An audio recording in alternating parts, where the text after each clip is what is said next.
Destiny of Souls, New Case Studies of Life Between Lives, by Michael Newton, Ph.D.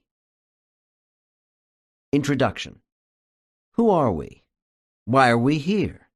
Where are we going? I endeavored to answer these age-old questions with my first book, Journey of Souls, published in 1994 by Llewellyn. Many people told me the book provided a spiritual awakening of their inner selves, because they had never before been able to read in such detail about what life is like in the spirit world.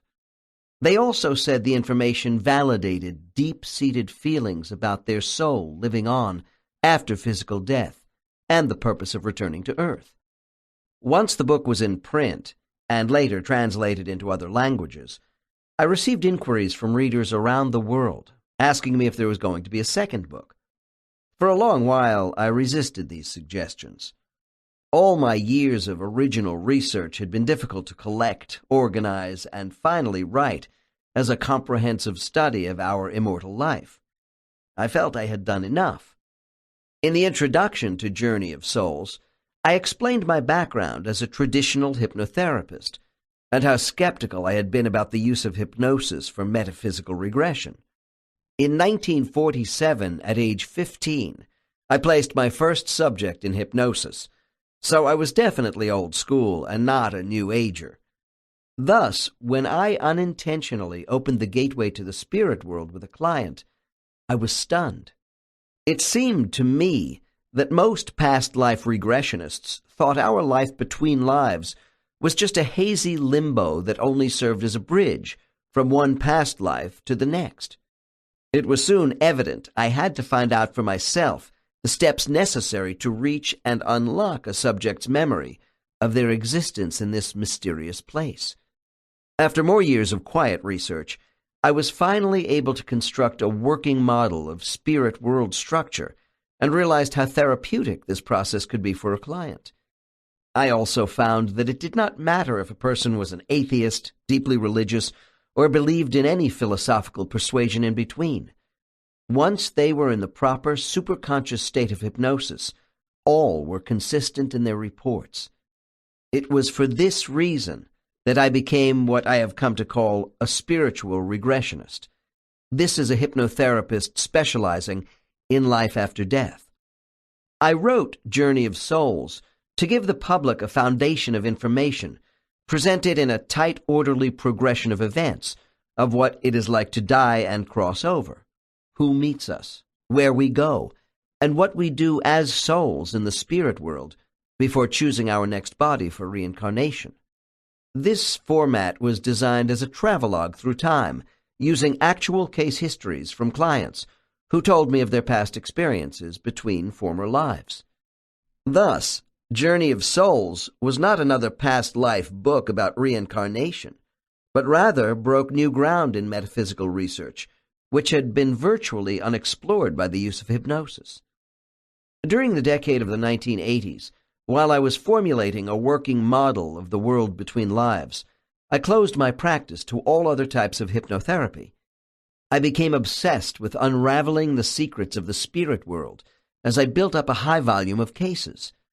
This made me more comfortable with the validity and reliability of my earlier findings.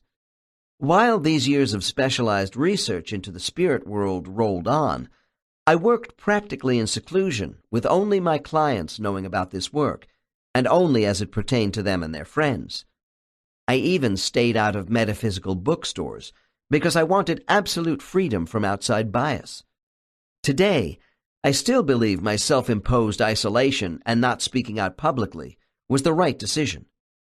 When I left Los Angeles to retire in the Sierra Nevada mountains and write Journey of Souls, I expected to slip into quiet anonymity. This proved to be a delusion.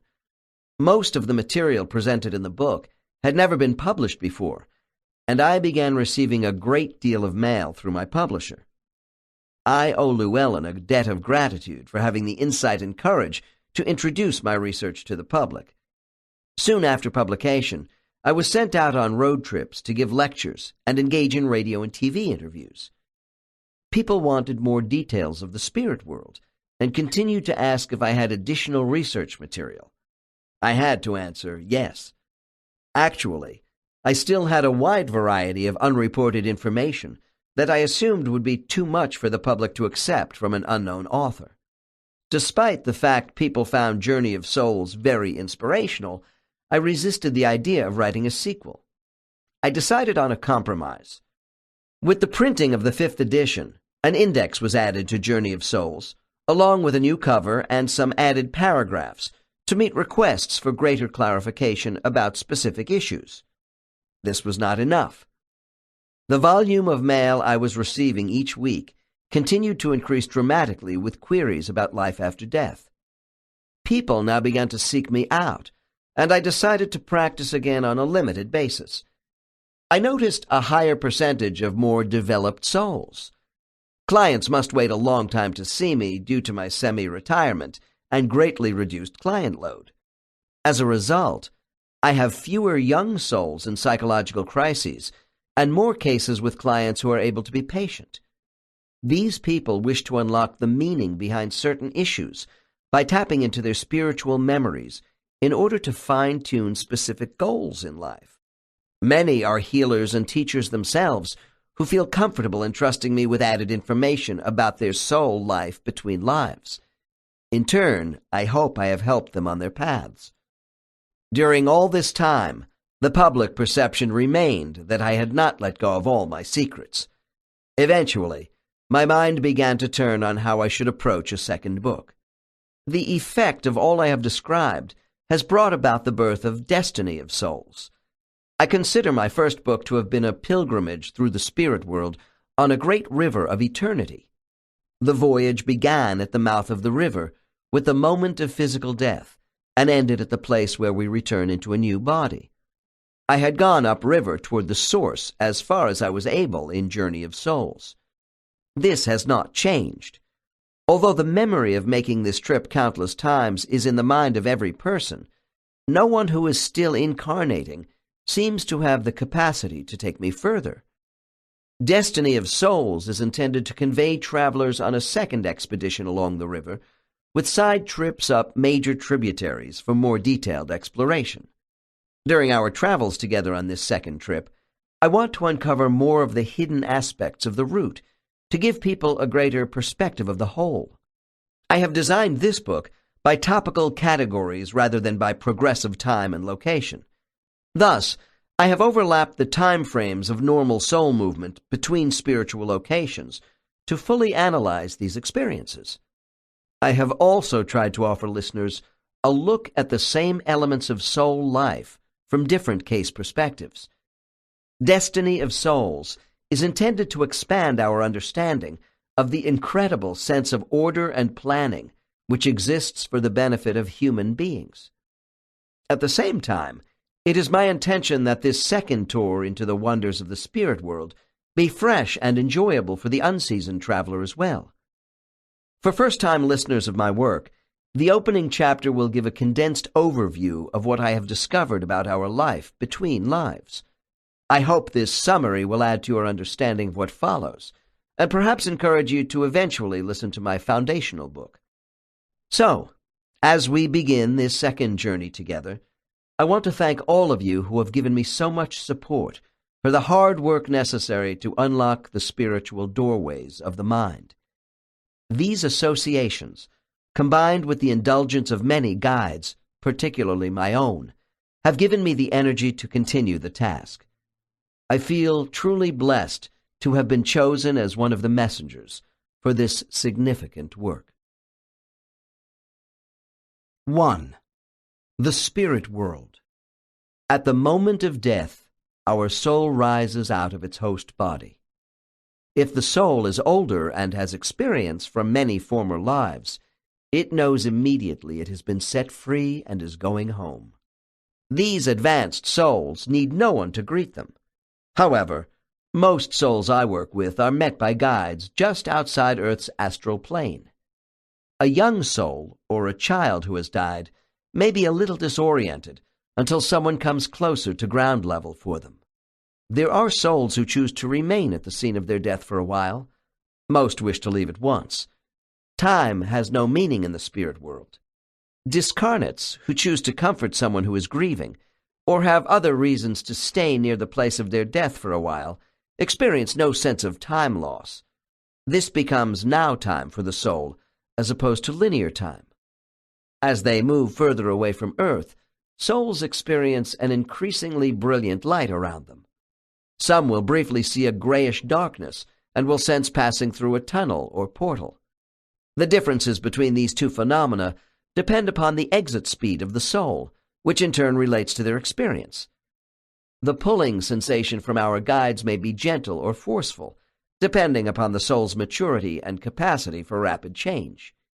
In the early stages of their exit, all souls encounter a wispy cloudiness around them that soon becomes clear, enabling them to look off into a vast distance.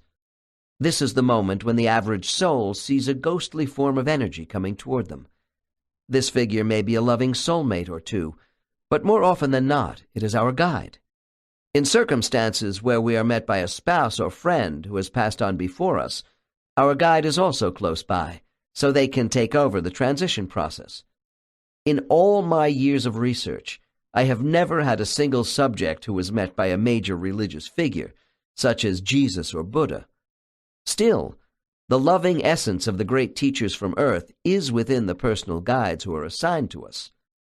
By the time souls become reoriented to the place they call home, their earthliness has changed. They are no longer quite human in the way we think of a human being, with a particular emotional, temperamental, and physical makeup. For instance, they don't grieve about their recent physical death in the way their loved ones will. It is our souls that make us human on Earth, but without our bodies, we are no longer Homo sapiens. The soul has such majesty that it is beyond description. I tend to think of souls as intelligent light forms of energy.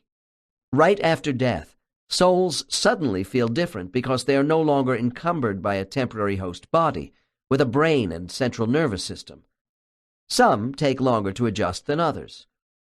The energy of the soul is able to divide into identical parts, similar to a hologram. It may live parallel lives in other bodies, although this is much less common than we read about. However, because of the dual capability of all souls, part of our light energy always remains behind in the spirit world. Thus, it is possible to see your mother upon returning from a life, even though she may have died 30 Earth years before and reincarnated again. Orientation periods with our guides, which take place before joining our cluster group, vary between souls and between different lives for the same soul. This is a quiet time for counseling, with the opportunity to vent any frustrations we have about the life just ended. Orientation is intended to be an initial debriefing session, with gentle probing by perceptive, caring teacher guides. The meeting may be long or short, depending upon the circumstances of what we did or did not accomplish with regard to our life contract. Special karmic issues are also reviewed, although they will be discussed later in minute detail within our soul cluster group. The returning energy of some souls will not be sent back into their soul group right away. These are the souls who were contaminated by their physical bodies and became involved with evil acts. There is a difference between wrongdoing with no premeditated desire to hurt someone and intentional evil. The degrees of harm to others from mischief to malevolence are carefully evaluated. Those souls who have been associated with evil are taken to special centers, which some clients call intensive care units. Here, I am told, their energy is remodeled to make it whole again. Depending upon the nature of their transgressions, these souls could be rather quickly returned to Earth. They might well choose to serve as the victims of others' evil acts in the next life. Still, if their actions were prolonged and especially cruel over a number of lives, this would denote a pattern of wrongful behavior. Such souls could spend a long while in solitary spiritual existence, possibly over 1,000 Earth years. A guiding principle in the spirit world is that wrongdoing, intentional or unintentional, on the part of all souls, will need to be redressed in some form in a future life. This is not considered punishment or even penance, as much as an opportunity for karmic growth. There is no hell for souls, except perhaps on Earth. Some lives are so difficult that the soul arrives home very tired. Despite the energy rejuvenation process initiated by our guides, who combine their energy with ours at the gateway, we may still have a depleted energy flow. In these cases, more rest and solitude may be called for rather than celebrations. Indeed, many souls who desire rest receive it before reunification with their groups. Our soul groups may be boisterous or subdued, but they are respectful of what we have gone through during an incarnation. All groups welcome back their friends in their own way, with deep love and camaraderie. Homecoming is a joyous interlude, especially following a physical life where there might not have been much karmic contact with our intimate soulmates. Most of my subjects tell me they are welcomed back with hugs, laughter, and much humor, which I find to be a hallmark of life in the spirit world. The really effusive groups, who have planned elaborate celebrations for the returning soul, may suspend all their other activities. One subject of mine had this to say about his homecoming welcome. After my last life, my group organized one hell of a party, with music, wine, dancing, and singing. They arranged everything to look like a classical Roman festival with marble halls, togas, and all the exotic furnishings prevalent in our many lives together in the ancient world. Melissa, a primary soulmate, was waiting for me right up front, recreating the age that I remember her best and looking as radiant as ever. Soul groups range between 3 and 25 members, with the average having about 15. There are times when souls from nearby cluster groups may want to connect with each other. Often, this activity involves older souls who have made many friends from other groups with whom they have been associated over hundreds of past lives. Some 10 million viewers in the U.S. saw the TV show Sightings, produced by Paramount in 1995, which aired a segment about my work. Those who watched this show about life after death may remember one of my clients, by the name of Colleen, who spoke about a session we had together. She described returning to the spirit world after a former life to find a spectacular 17th century full-dress ball in progress. My subject saw over 100 people who came to celebrate her return. A time and place she had loved was lavishly reproduced, so Colleen could begin the process of renewal in style. Thus, homecoming can take place in 2 types of settings. A few souls might briefly meet a returning soul at the gateway, and then leave in favor of a guide who takes them through some preliminary orientation. More commonly, the welcoming committee waits until the soul actually returns to their spirit group. This group may be isolated in a classroom, gathered around the steps of a temple, sitting in a garden, or the returning soul could encounter many groups in a study hall atmosphere. Souls who pass by other clusters on the way to their own birth often remark that other souls with whom they have been associated in past lives will look up and acknowledge their return with a smile or wave. How a subject views their group cluster setting is based upon the soul's state of advancement, although memories of a schoolroom atmosphere are always very clear. In the spirit world, educational placement depends upon the level of soul development. Simply because a soul has been incarnating on Earth since the Stone Age is no guarantee of high attainment. In my lectures, I often remark about a client who took 4,000 years of past lives finally to conquer jealousy. I can report he is not a jealous person today, yet he has made little progress with fighting his own intolerance. It takes some students longer to get through certain lessons, just as in earthly classrooms. On the other hand, all highly advanced souls are old souls in terms of both knowledge and experience. In Journey of Souls, I broadly classified souls as beginner, intermediate, and advanced, and gave case examples of each, while explaining there are fine nuances of development among these categories. Generally, the composition of a group of souls is made up of beings at about the same level of advancement, although they have their individual strengths and shortcomings. These attributes give the group balance. Souls assist one another with the cognitive aspects of absorbing information from life experiences, as well as reviewing the way they handled the feelings and emotions of their host bodies directly related to those experiences. Every aspect of a life is dissected, even to the extent of reverse role-playing in the group, to bring greater awareness.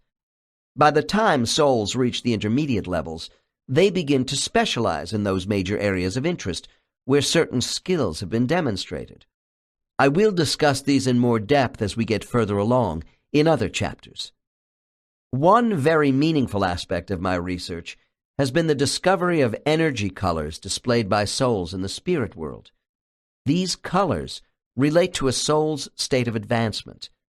This information, gathered slowly over many years, has been one indicator of progress during client assessments and also serves to identify other souls my subjects see around them while in a trance state. I found that typically, pure white denotes a younger soul, and with advancement, soul energy becomes more dense, moving into orange, yellow, green, and finally the blue ranges. In addition to these center core auras, there are subtle mixtures of halo colors within every group that relate to the character aspects of each soul. For want of a better system, I have classified soul development as moving from a level 1 beginner through various learning stages to that of a master at level 6. These greatly advanced souls are seen as having a deep indigo color. I have no doubt even higher levels exist, but my knowledge of them is restricted because I only receive reports from people who are still incarnating. Frankly, I am not fond of the term level to identify soul placement, because this label clouds the diversity of development attained by souls at any particular stage. Despite these misgivings, it is my subjects who use level to describe where they are on the ladder of learning. They are also quite modest about accomplishments.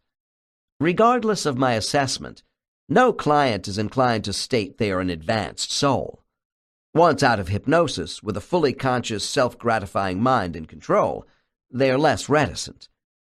While in a superconscious state during deep hypnosis, my subjects tell me that in the spirit world, no soul is looked down upon as having less value than any other soul. We are all in a process of transformation to something greater than our current state of enlightenment. Each of us is considered uniquely qualified to make some contribution toward the whole, no matter how hard we are struggling with our lessons. If this were not true, we would not have been created in the first place. In my discussions of colors of advancement, levels of development, classrooms, teachers, and students, it would be easy to assume the ambience of the spirit world as one of hierarchy.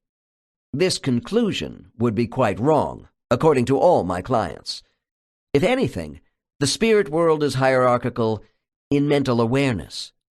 We tend to think of organizational authority on Earth as represented by power struggles, turf wars, and the controlling use of a rigid set of rules within structure.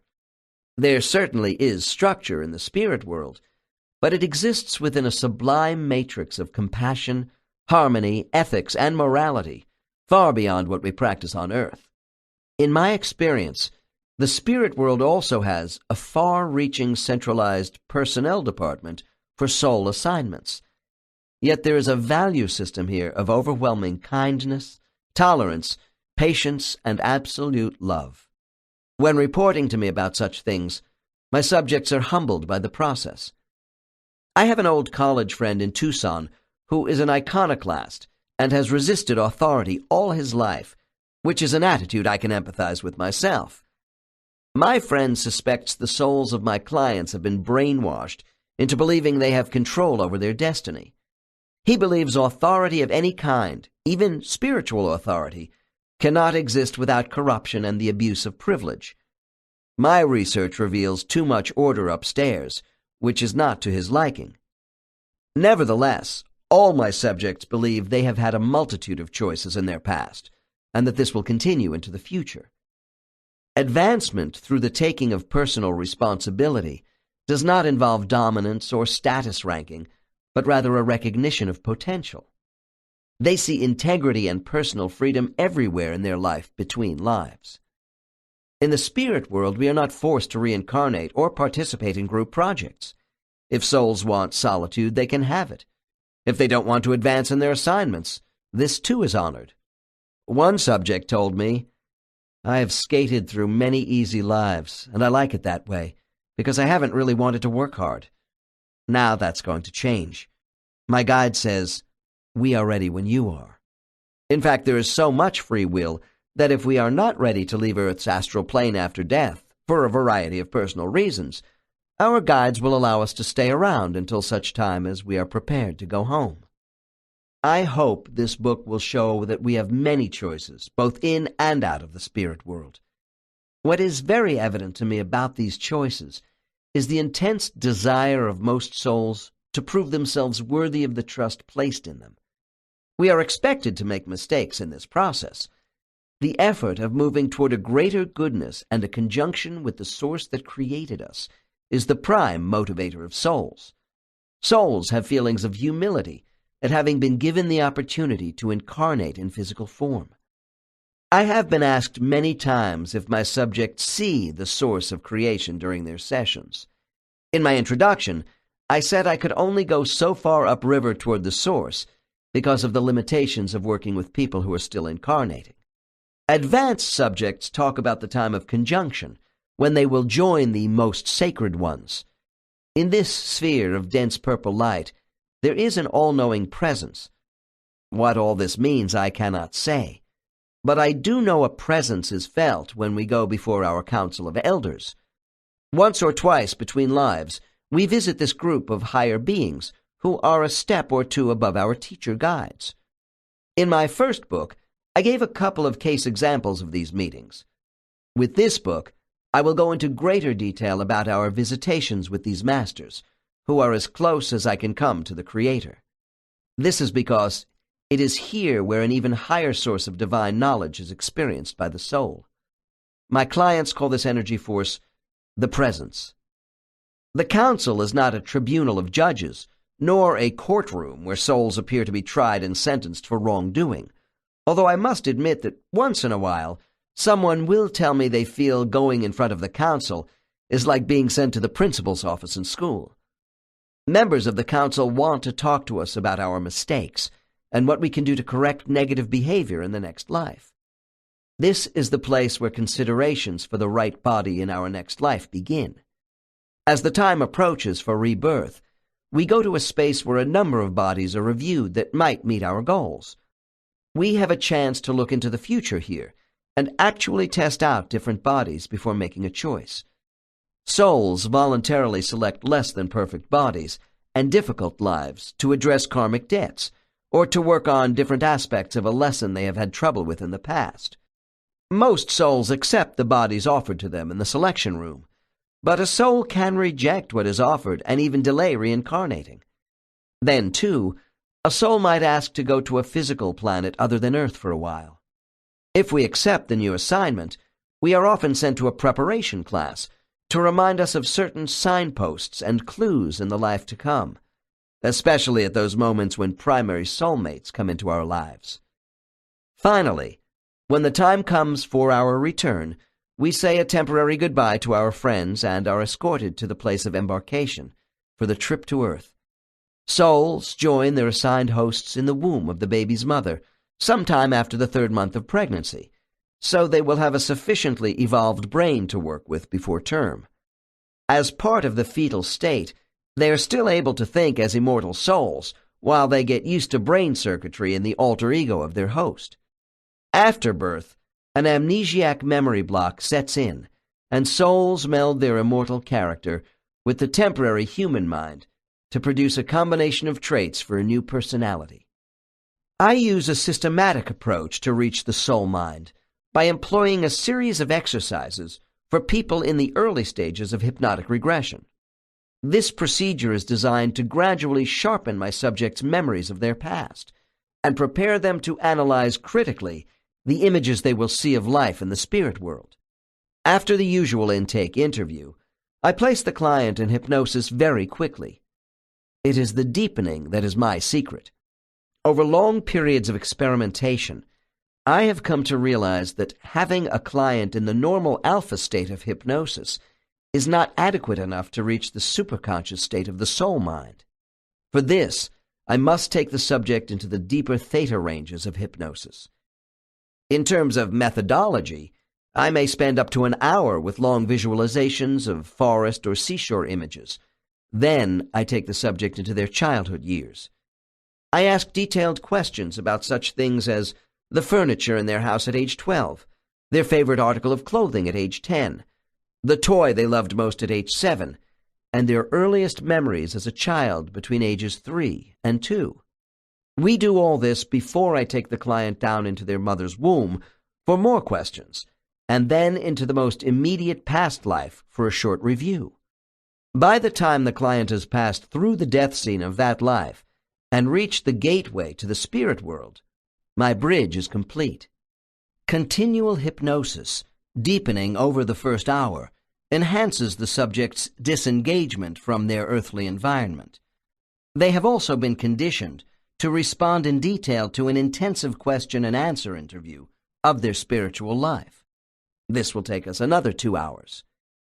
Subjects who come out of trance after mentally returning home have a look of awe on their faces that is far more profound than if they had just experienced a straight past life regression.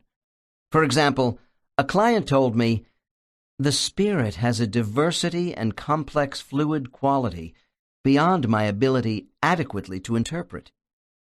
Many former clients write me about how viewing their immortality changed their lives. Here is a sample of one letter. "I have gained an indescribable sense of joy and freedom from learning my true identity.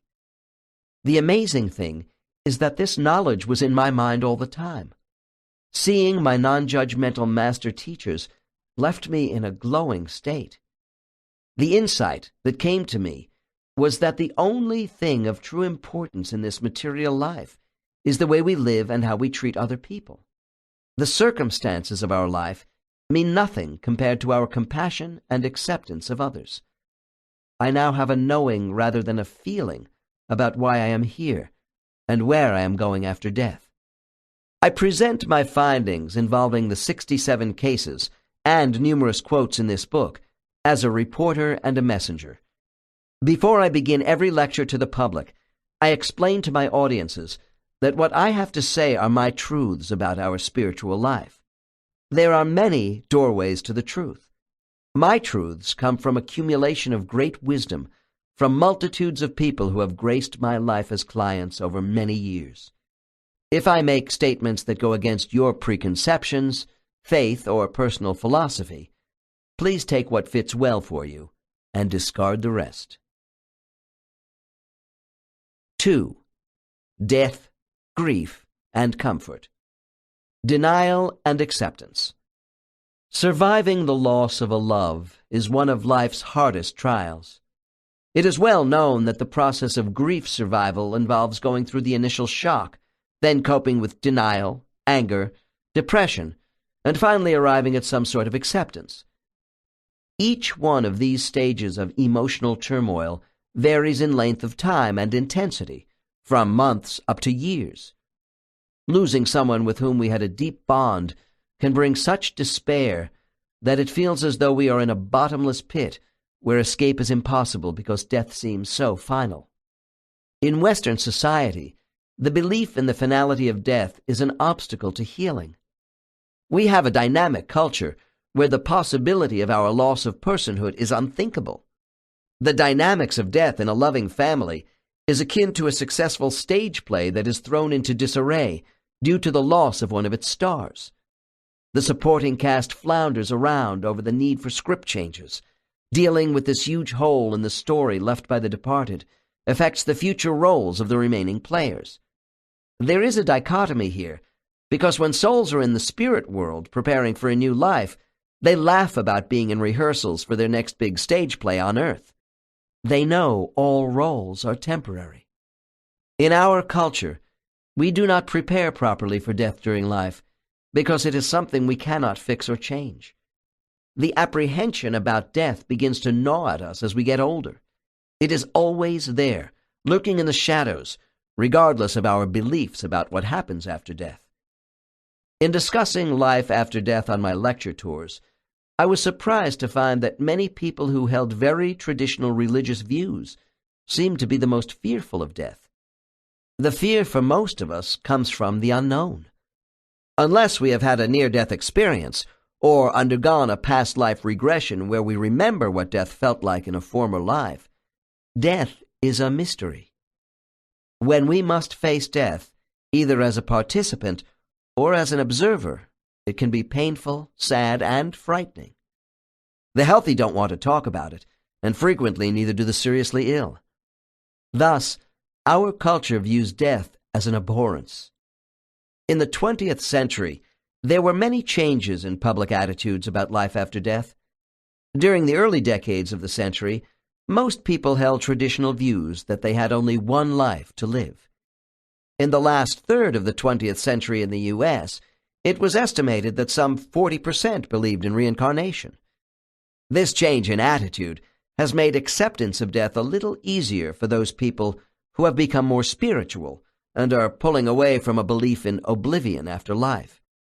One of the most meaningful aspects of my work in the spirit world is learning from the perspective of the departed soul what it feels like to die and how souls try to reach back and comfort those left behind. In this chapter, I hope to validate that what you sense deep inside after a loss is not just wishful thinking. The person you love is not really gone. Consider, too, what I said in the last chapter about soul duality. Part of your energy was left behind in the spirit world at the time of incarnation. When your love arrives back home again, you will already be there waiting with that portion of your energy which was left behind. This same energy is held in reserve for unification with the returning soul. One of the significant revelations of my research was to learn that soulmates are never truly apart from each other. The sections that follow illustrate certain methods used by souls to communicate with those they love. These techniques may begin right after physical death and can be very intense. Nevertheless, the departing soul is anxious to get moving on their way home, as the density of earth does drain energy. In death, suddenly the soul is released and given freedom. Yet, if we have the need, souls are able to contact us on a regular basis from the spirit world. Quiet contemplation and meditation should bring a greater receptivity to the departed and provide your consciousness with a heightened sense of awareness. No verbal messages from the other side are necessary. Just removing the blocks of self-doubt and opening your mind to even the possible presence of someone you love will assist the process of grief recovery. Therapeutic techniques of souls. My opening case is that of an advanced soul named Tamano, who is in training to be a student guide. He said to me, "I have been incarnating and dying on Earth for thousands of years, and only in the last few centuries am I really getting the hang of how to alter negative thought patterns and calm people." This case begins at the point in our session where Tamano is describing the moments following his sudden death after a former life. Case 1. Subject: My wife is not feeling my presence. I'm just not getting through to her at all right now. Dr. N. What is the matter? Subject: Too much grief. It is so overpowering. Alice is in such a state of shock over my being killed that she is too numb to feel my energy. Dr. N. Tamano, has this been a recurring problem for you after your former lives, or is it just Alice? Subject: Right after death, the people who love you are either very agitated or completely numb. In either situation, their minds can shut down. My task is to attempt a balancing of mind and body. Dr. N. Where is your soul at this moment? Subject: On the ceiling of our bedroom. Dr. N. What do you want her to do? Subject: Stop crying and focus her thoughts. She doesn't believe I could still be alive, so all her energy patterns are in a terrible tangled mass. It's so frustrating. I'm right next to her and she doesn't know it. Dr. N. Are you going to give up for the moment and leave for the spirit world because her mind is closed down? Subject. That would be the easy way for me, but not for her. I care for her too much to give up now. I won't go until she at least senses that someone is in this room with her. That is my first step. Then I will be able to do more. Dr. N. How long has it been since your death? Subject. A couple of days. The funeral is over, and that is when I settled down to try and comfort Alice. Dr. N. I suppose your own guide is waiting to escort you home? Subject laughs. I have informed my guide Aeon that she would have to wait for me a while, which was unnecessary. She knows all about this. Aeon was the one who taught me. This case demonstrates a common complaint I hear from newly released souls. Many are not as proficient or determined as Tamano. Even so, most souls who are anxious to depart for the spirit world will not leave Earth's astral plane until they take some sort of action to comfort those in distress who care about them. I have condensed this client's narrative of how he assisted Alice in her grief recovery in order to focus on the soothing effects of soul energy patterns on disrupted human energy. Dr. N. Tamano, I would appreciate your taking me through the techniques you use to help your wife Alice with her grief. Subject. Well, I'll start by telling you Alice has not lost me. Takes a deep breath. I begin by throwing out a shower of my energy as an umbrella from Alice's waist to her head. Dr. N. If I were a spirit standing next to you, what would this look like? Subject smiles. A cloud of cotton candy. Dr. N. What does this do? Subject. It gives Alice a blanket of mental warmth, which is calming. I must tell you, I'm not fully proficient with this cloaking yet, but I have placed a protective cloud of energy over Alice the past 3 days since my death to make her more receptive. Dr. N. Oh, I see. You have already begun your work with Alice. Okay, Tamano. What do you do now? Subject. I begin to filter certain aspects of myself through the cloud of energy around her until I can feel the point where there is the least amount of blockage. Pause. I find it on the left side of her head behind her ear. Dr. N. Does this spot have some significance? Subject. Alice used to love to have me kiss her ears. Memories of caressing points are meaningful. When I see the opening on the left side of her head, I convert my energy to a solid beam and train it on that place. Dr. N. Does your wife feel this right away? Subject.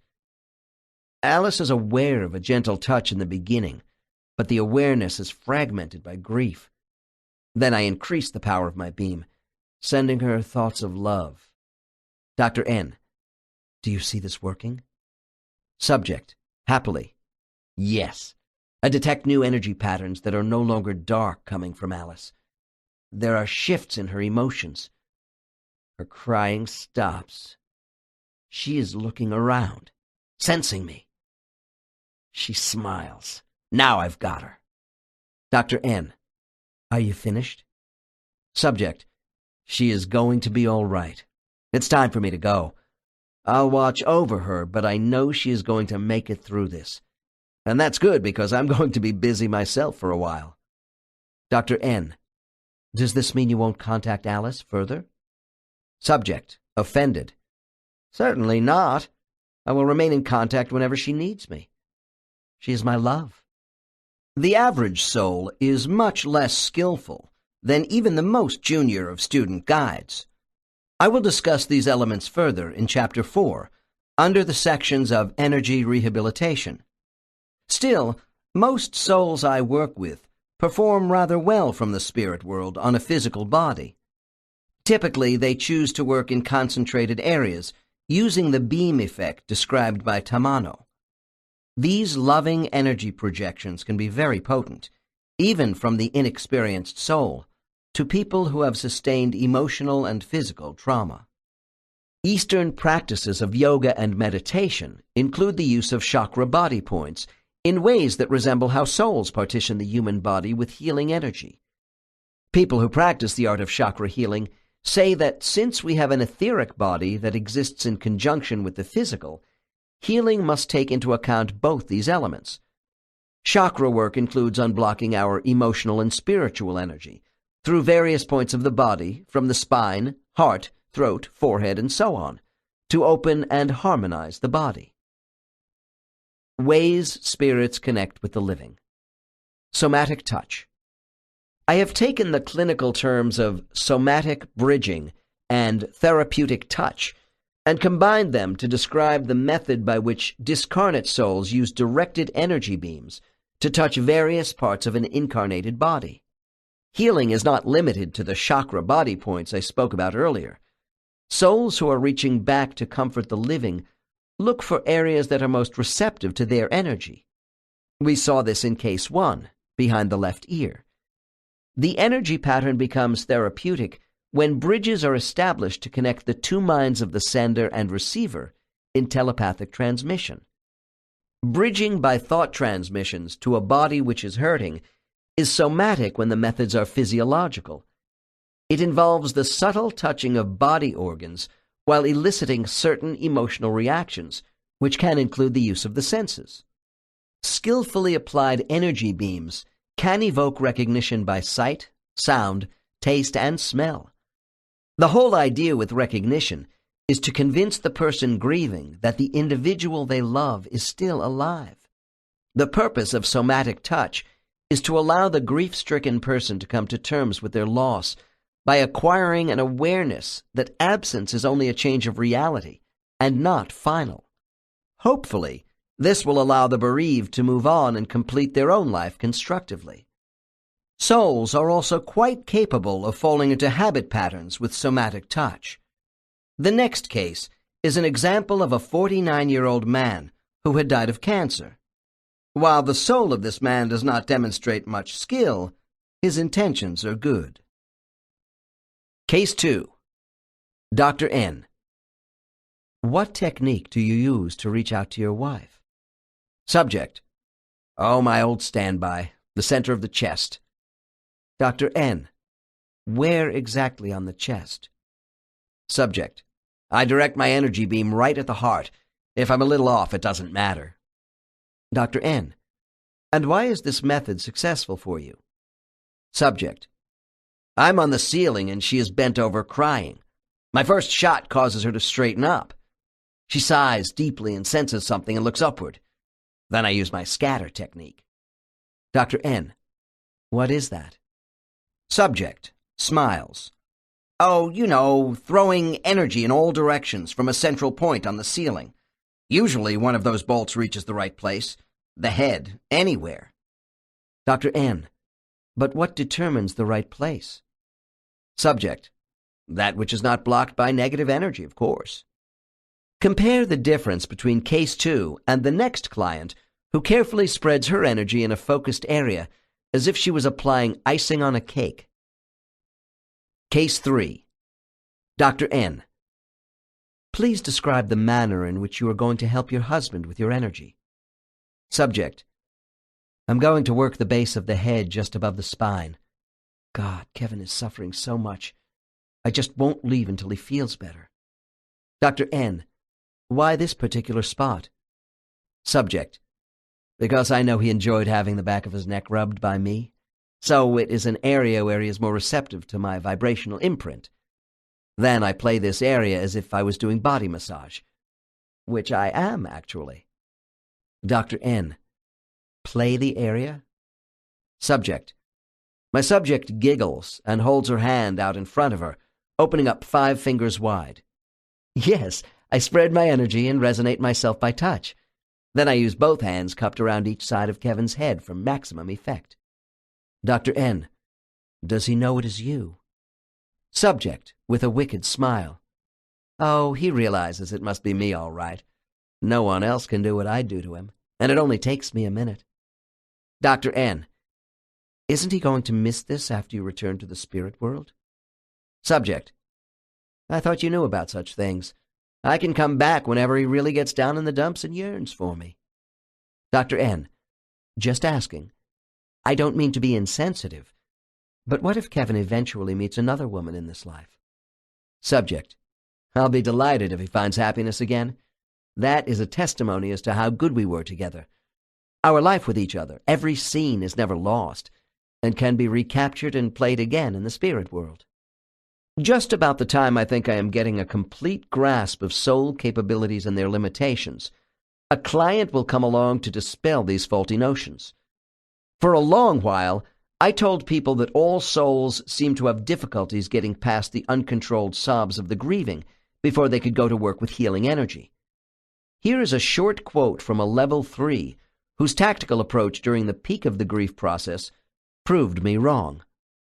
I am not delayed by people who are crying hard. My technique is to coordinate my vibrational resonance with the tonal variations of their vocal cords and then springboard to the brain. In this way, I can align my energy to effect a more rapid melding of my essence with their body. Quite soon, they stop crying without knowing why. Personification with objects. I have heard some fascinating stories about the use of familiar objects, such as with the man in my next case. Since husbands usually die ahead of their wives, I do hear more about energy techniques from their perspective. This does not mean male-oriented souls are more proficient with healing because they get more practice at comforting. The soul in Case 4 has been just as effective in former lives, as a woman who preceded her husband in death, as a husband in this life. Case 4. Dr. N. What do you do if your efforts right after death are not having the desired results anywhere on the body? Subject. When I found that my wife Helen was not receiving me by a direct approach, I finally resorted to working with a household familiar. Dr. N. You mean with an animal? A cat or dog? Subject. I have used them before, but no, not this time. I decided to pick out some object of value to me that my wife would know was very personal. I chose my ring. At this point, my subject explained to me that during this past life, he always wore a large ring of Indian design with a raised turquoise stone in the center. He and his wife often sat by the fire talking about their day. He had a habit of rubbing the stone while talking to Helen. His wife often kidded him about polishing the turquoise down to the metal base of the ring. Helen had once reminded him that she had noticed this nervous mannerism the night they met. Dr. N. I think I understand about the ring. So what did you do with it as a spirit? Subject. When I work with objects and people, I have to wait until the scene is very tranquil. 3 weeks after my death, Helen lit a fire and was looking into it with tears in her eyes. I began by wrapping my energy within the fire itself, using the fire as a conduit of warmth and elasticity. Dr. N. Excuse my interruption, but what does elasticity mean? Subject. It took me centuries to learn this. Elastic energy is fluid. To make my soul energy fluid requires intense concentration and practice, because it must be thin and fleecy. The fire serves as a catalyst in this maneuver. Dr. N. Which is just the opposite from a strong, narrow beam of energy. Subject. Exactly. I can be very effective by rapidly shifting my energy from a fluid to a solid state and back again. The shifting is subtle, but it awakens the human mind. Note, others have also told me this technique of energy shape-shifting tickles the human brain. Dr. N. Interesting. Please continue. Subject. Helen was connecting with the fire and thus with me. For a moment, the grief was less oppressive, and I moved straight into the top of her head. She felt my presence. Slightly. It was not enough. Then I began shifting my energy, as I told you, from hard to soft, in fork fashion. Dr. N. What do you do when you fork energy? Subject. I split it. While keeping a soft, fluid energy on Helen's head to maintain contact, I fork a hard beam at the box which holds my ring in a table drawer. My intent is to open up a smooth pathway from her mind to the ring. This is why I am using a hard, steady beam to direct her to the ring. Dr. N. What does Helen do next? Subject. With my guidance, she slowly gets up without knowing why. She moves as if sleepwalking to the table and hesitates. Then she opens the drawer. Since my ring is in the box, I continue to shift back and forth from her mind to the lid of the box. Helen opens it and takes out my ring, holding it in her left hand. With a deep sigh. Then I know I have her. Dr. N. Because. Subject. Because the ring still retains some of my energy. Don't you see? She is feeling my energy on both ends of the fork. This is a two-directional signal, very effective. Dr. N. Oh, I do see. Then what do you do with Helen? Subject. Now I move into overdrive with a full power bridge between myself standing on her right side and the ring on the left.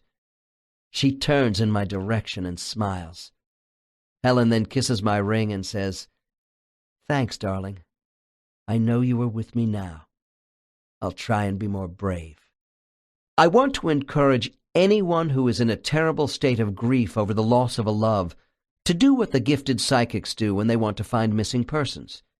Take a piece of jewelry, an article of clothing, anything that belonged to the departed person, and hold it for a while in a mutually familiar place, and quietly open your mind, while blanking out all other irrelevant thoughts. Before leaving this section, I want to relate my favorite story about energy contact through objects from a discarnate being.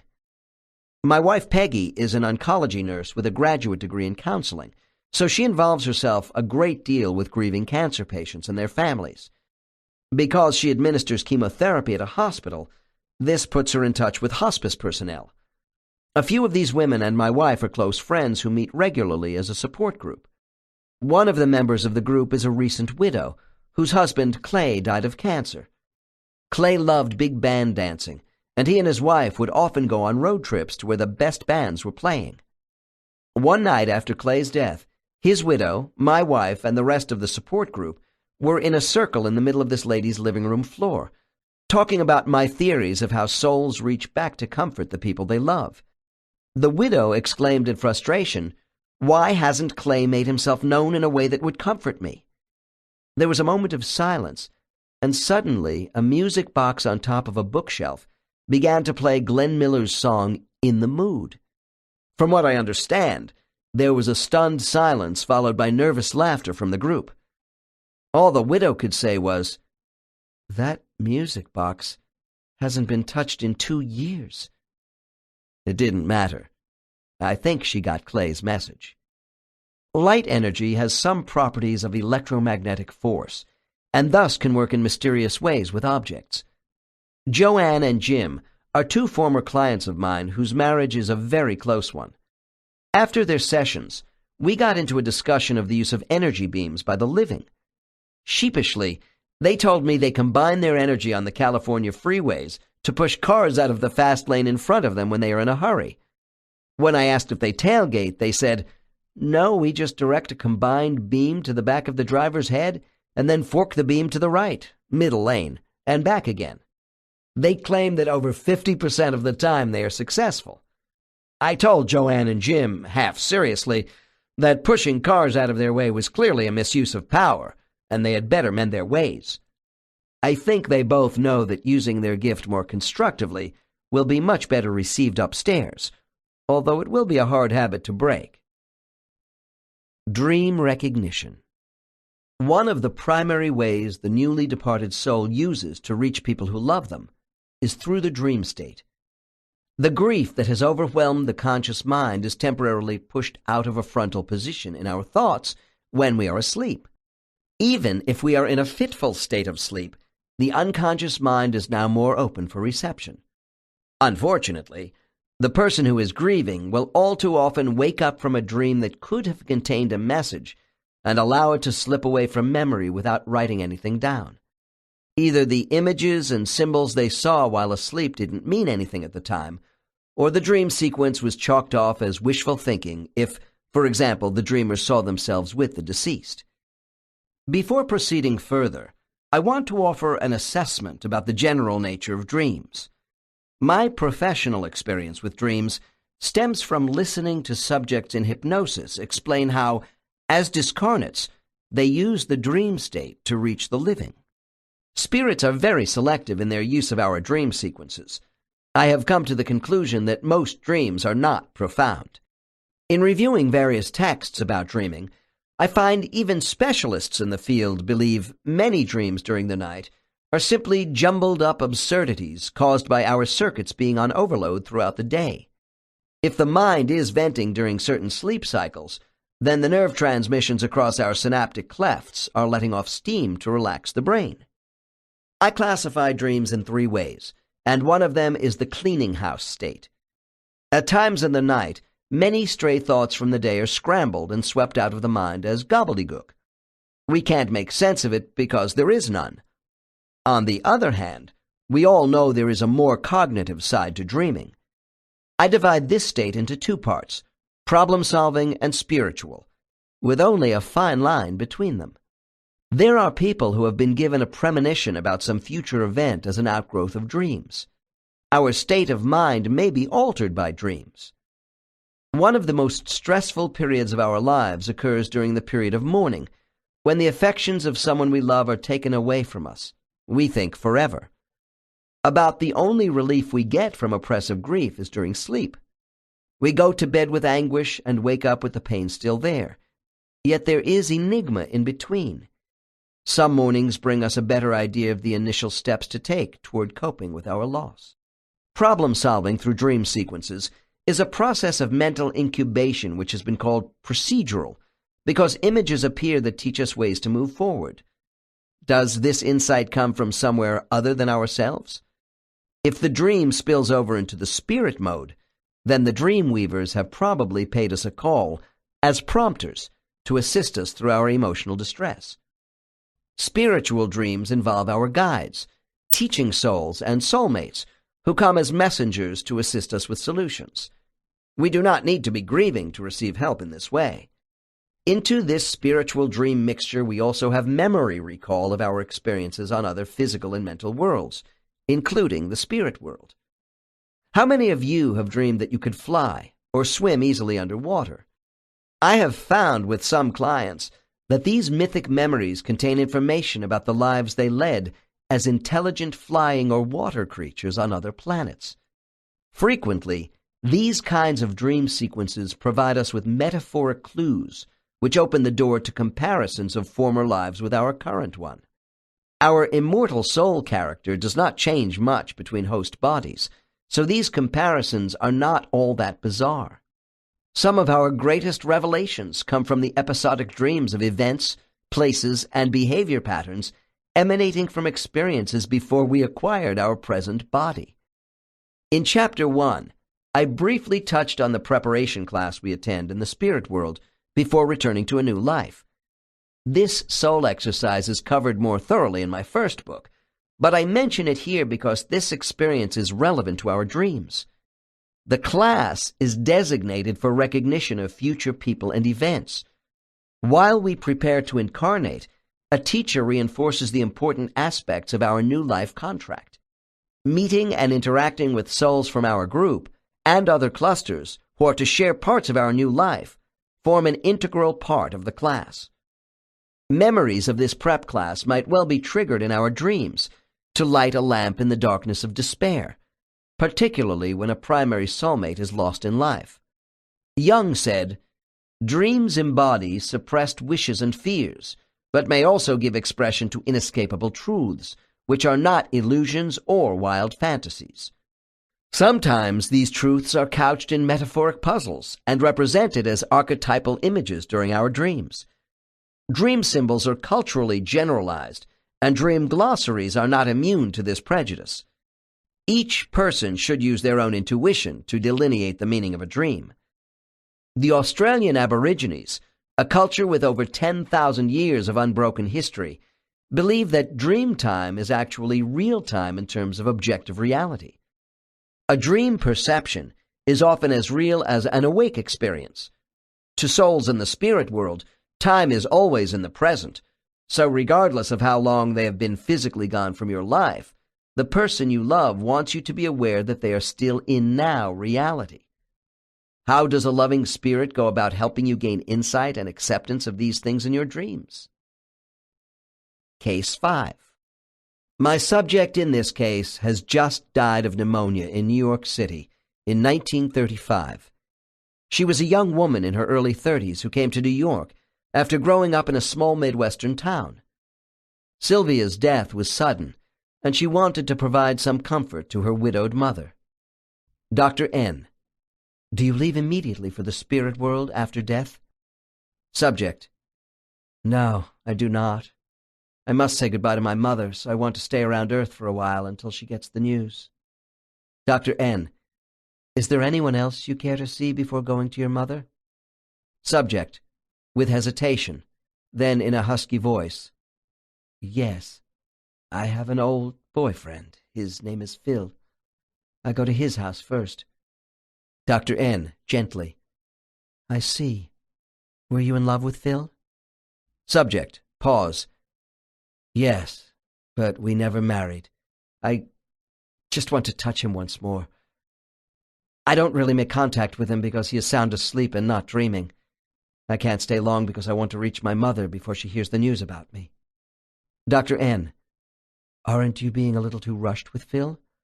Why don't you wait for a proper dream cycle and leave a message? Subject. Firmly. Phil hasn't been a part of my life for years. I gave myself to him when we were both young. He hardly thinks about me anymore. And, well, to pick up on me through a dream, he could miss the message anyway.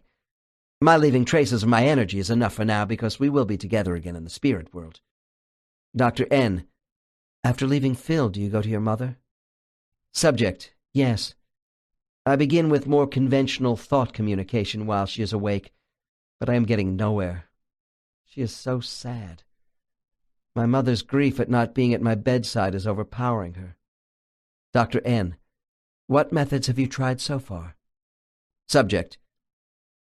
I project my thoughts with an orange-yellow light, like the flame of a candle, then place my light around her head, sending loving thoughts. I'm not effective. She doesn't realize I am with her. I am going for a dream. Dr. N. All right, Sylvia. Take me through this slowly. Please start by telling me if you pick out one of your mother's dreams, or if you can create one of your own. Subject. I don't create dreams well yet. It is much easier for me to take one of hers so I can enter the dream to effect a more natural contact, and then participate. I want her to know it is clearly me in the dream. Dr. N. Fine. Now take me through this process with you. Subject. The first couple of dreams are unsuitable. One is a muddle of absurdity. Another is a past life fragment, but without me in it. Finally, she has a dream where she is walking alone in the fields around my house. You should know she has no grief in this dream. I am not dead yet. Dr. N. What good is this dream, Sylvia, if you are not in it? Subject, laughing at me. Listen, aren't you seeing? I'm going to smoothly place myself in the dream. Dr. N. You can alter the sequence of the dream to include yourself? Subject. Sure. I enter the dream from the other end of the field by matching my energy patterns to my mother's thoughts. I project an image of myself as I was the last time she saw me. I come slowly across the field to let her get used to my presence. I wave and smile and then come to her. We hug each other, and now I send waves of rejuvenating energy into her sleeping body. Dr. N. And what will this do for your mother? Subject. This picture is raised to a higher level of consciousness for my mother. I want to ensure the dream will stay with her after she wakes up. Dr. N. How can you be sure she won't think this is all a projection of her desire for you and discount the dream as not being real? Subject. The influence of a vivid dream like this is very great. When my mother wakes up, her mind has a vivid impression of this landscape with me and suspects I am with her.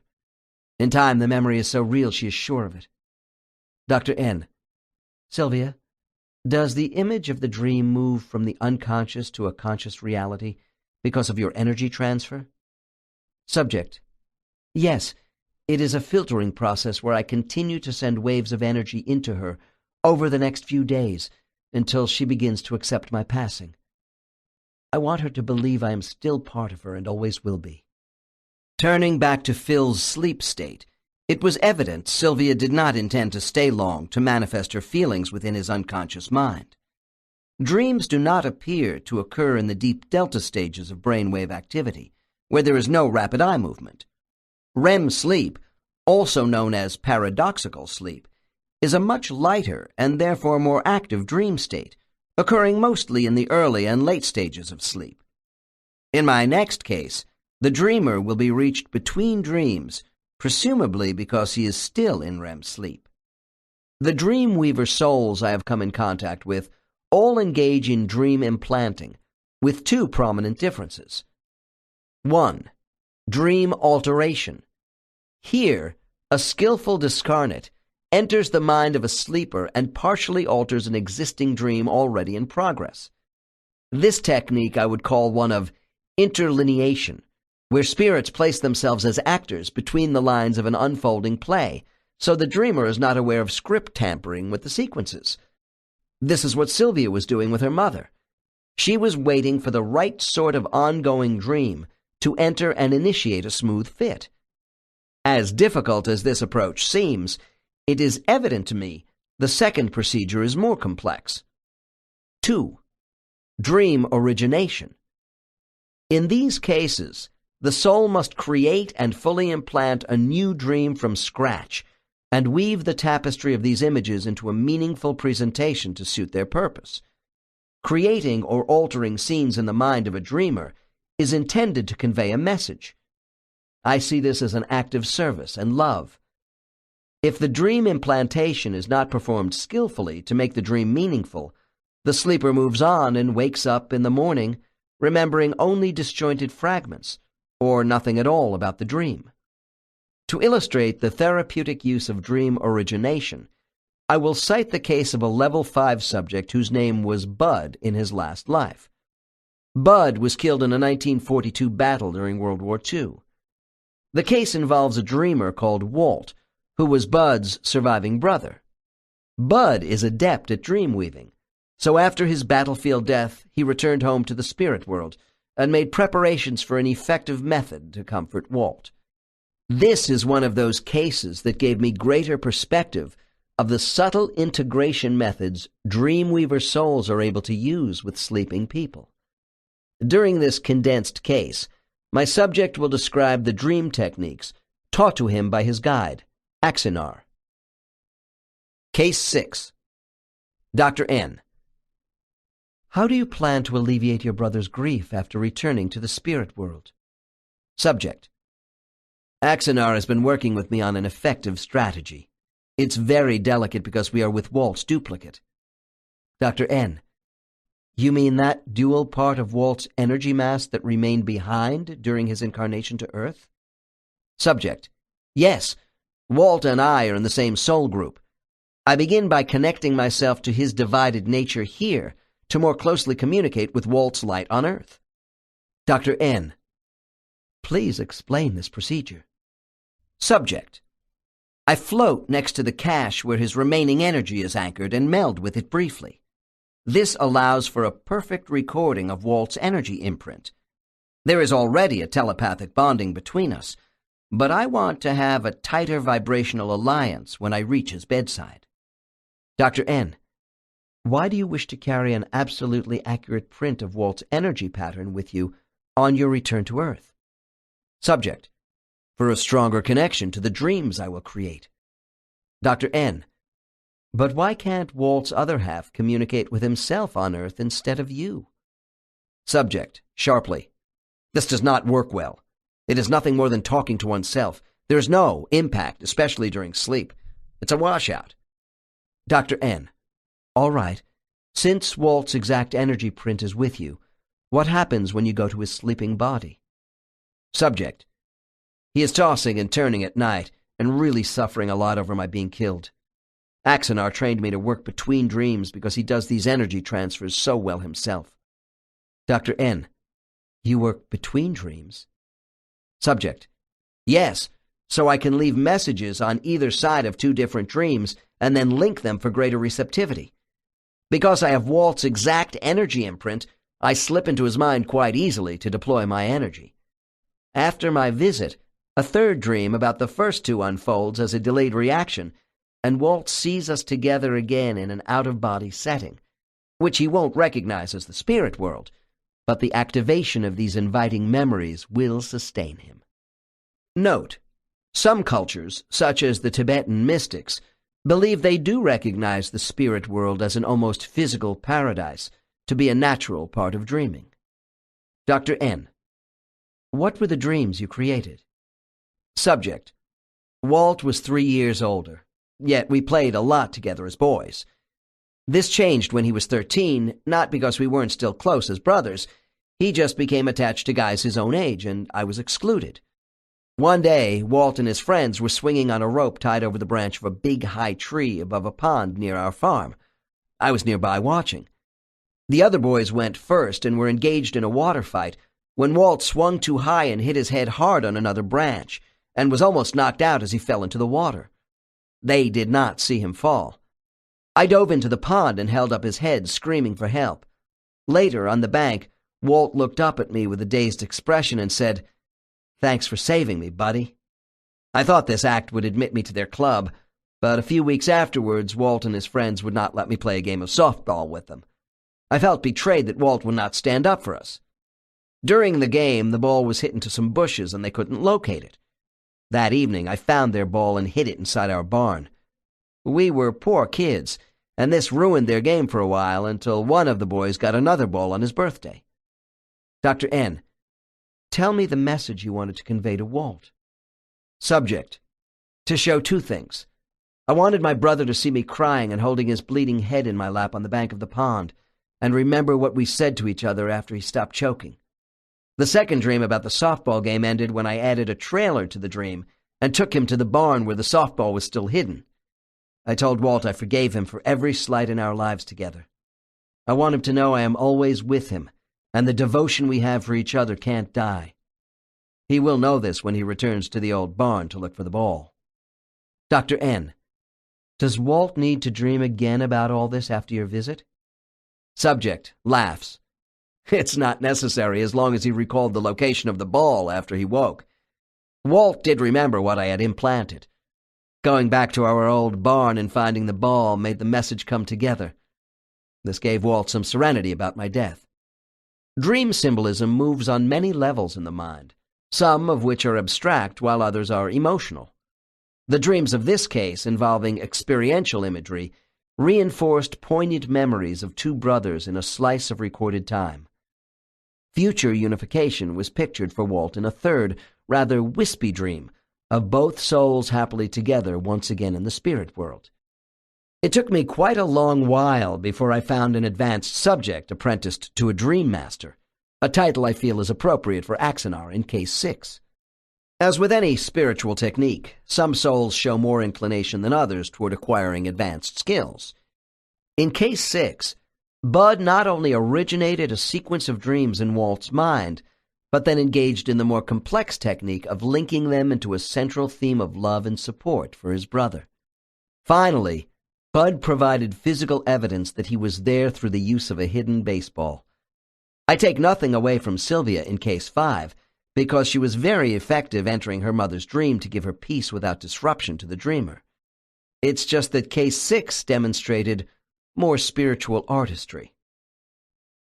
Transference through children.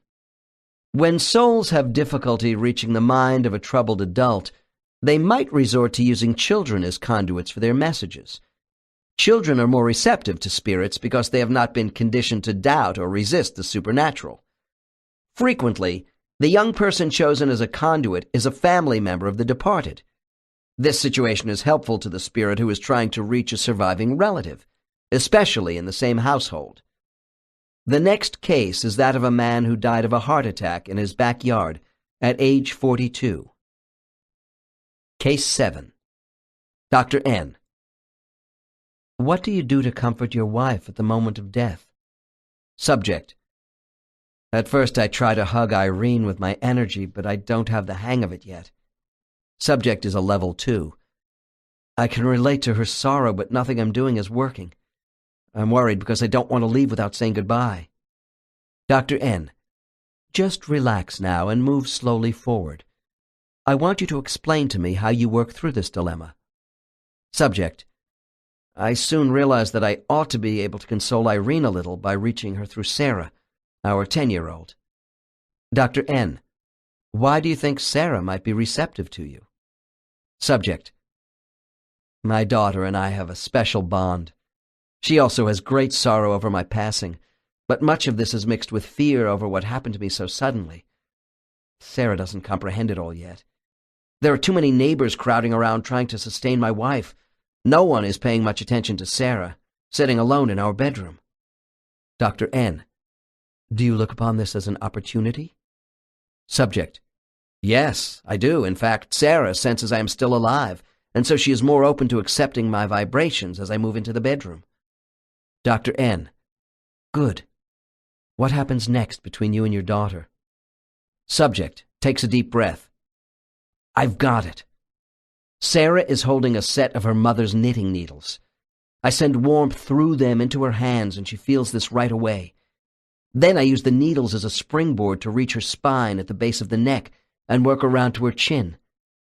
Subject stops and begins laughing. Dr. N.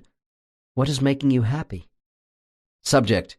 Sarah is giggling because I'm tickling her chin like I did before she went to sleep every night. Dr. N. Now what do you do? Subject. The crowd is breaking up and leaving because I have been taken out to the street and placed into an ambulance. Irene comes alone into the bedroom and gets ready for a neighbor who will drive her to the hospital. She also wants to check on our daughter. Sarah looks up at my wife and says, Mommy, you don't have to leave. Daddy is here with me. I know because I can feel him tickling my chin. Dr. N. And then what does your wife do? Subject. Irene is tearful but not crying as hard as before because she doesn't want to scare Sarah. So she hugs our daughter. Dr. N. Irene does not want to indulge in what she believes to be Sarah's fantasy about your being with her? Subject. Not yet, but I'm ready for Irene now. As soon as my wife holds our daughter, I jump the gap between them, sending energy flowing over both. Irene feels me too, although not as much as Sarah. They sit down on the bed and hold on to each other with their eyes closed. For a while, all three of us are alone together. Dr. N. Do you feel you have accomplished what you set out to do on this day? Subject. Yes, it's enough. It is time for me to leave, and I pull back away from them and float out of the house. Then I am high over the countryside and sucked up into the sky. Soon I move into bright light, where my guide comes to meet me. Contact in familiar settings. It may seem from the last case that once the departing soul has reached out and touched those who care about them, they go off to the spirit world without bothering to be near us again. There are people who don't feel a soul's presence right after death, but will in the future. Survivors who have reached the acceptance stage in their grief process would find solace in knowing those they have loved are still watching over them. Yet there are those who never pick up anything. Souls don't give up easily on us. Another way spirits touch people is through environmental settings associated with their memory. These contacts are effective to minds which may be closed to all other forms of spiritual communication. The following case illustrates this method. My subject, a woman called Nancy in her last life, died of a sudden stroke after 38 years of marriage to Charles. Her husband was stuck between the denial and anger stages of grief, and his emotions were so pent up that he could not accept help from their friends or seek outside professional counseling. As an engineer, his predominantly analytical mind rejected any spiritual approach to his loss as being unscientific. Nancy's soul had tried reaching her husband in several ways for months after the funeral. His stoic nature created such a wall around himself that Charles had not really cried since his wife's death. To overcome this obstacle, Nancy decided she could reach his inner mind through his sense of smell, by connecting with an environmental setting familiar to both of them. The use of sense organs by souls complements communication with the subconscious mind. Nancy decided to use her garden, specifically a rose bush, to reach Charles. Case 8. Dr. N. Why do you think Charles is going to react to your presence through a garden? Subject. Because he knows I loved my garden. For him, my plants were a take-it-or-leave-it situation. He knew it gave me pleasure, but to Charles, gardening was just a lot of hard work. Frankly, he helped very little in our yard. He was too busy with his mechanical projects. Dr. N. He paid no attention, then, to your yard work? Subject. Not unless I drew his attention to something. I had a favorite white rose bush by our front door, and whenever I cut these flowers I would wave them in front of his nose and tell Charles that if this sweet scent did not affect him, then he had no romance in his soul. We used to laugh about this a lot because Charles was actually a tender lover, but outwardly you would never know it. To avoid the issue, he would tease me by saying gruffly, "These are white roses. I like red." Dr. N. So how did you implement a plan with roses to let Charles know you are still alive and with him? Subject. My rose bush died from lack of attention after my death. In fact, my whole yard was in bad shape because Charles was not functioning well at all. One weekend he was walking around the garden in a daze and came near some roses belonging to our next-door neighbor. He caught the smell. This is what I was waiting for, and I moved quickly into his mind. He thought of me and looked at my dead rosebush. Dr. N. You created an image of your rosebush in his mind? Subject. Sighs. No, he would have missed that in the beginning. Charles understands tools. I started out by getting him to picture a shovel in his mind and digging. Then we made the transition to my rosebush and the garden center in town, where it could be purchased. Charles pulled out his car keys. Dr. N. You got him to walk to the car and then drive over to this nursery? Subject, grinning. It took persistence, but yes, I did. Dr. N. Then what did you do? Subject. At the nursery, Charles wandered around for a bit until I was able to draw him to the roses. They were only red varieties, and that suited him. I was projecting a white color in his mind, so he asked a clerk why there were no white roses. He was told red was all they had left in stock. Charles overrode my thoughts and bought a big pot of red roses, telling the clerk to deliver them to our house because he didn't want to get his car dirty. Dr. N. What do overriding thoughts mean to you? Subject. People under stress get impatient and fall back on established thought patterns. To Charles, the standard rose is red. That's his mindset. Since the store didn't have white roses at the moment, my husband would not deal with it further. Dr. N. So in a sense, Charles was blocking the conflicting images between his conscious thoughts and what you were projecting in his unconscious mind? Subject. Yes. And also my husband is very mentally tired from my death. Dr. N. Wouldn't red roses suit your purpose just as well? Subject, flatly. No. It was then I switched my energy to Sabine, the woman I knew who ran the store. She was at my funeral and was aware I loved white roses. Dr. N. I don't think I know where this is going, Nancy. There were no white roses. Charles bought the red roses and then left for home. Wasn't this enough for you? Subject, laughing at me. You men! The white rose is me. The next morning, Sabine personally drove to my house and delivered a big pot of white roses. She told my husband that she got them from another nursery and that this is what I would have wanted.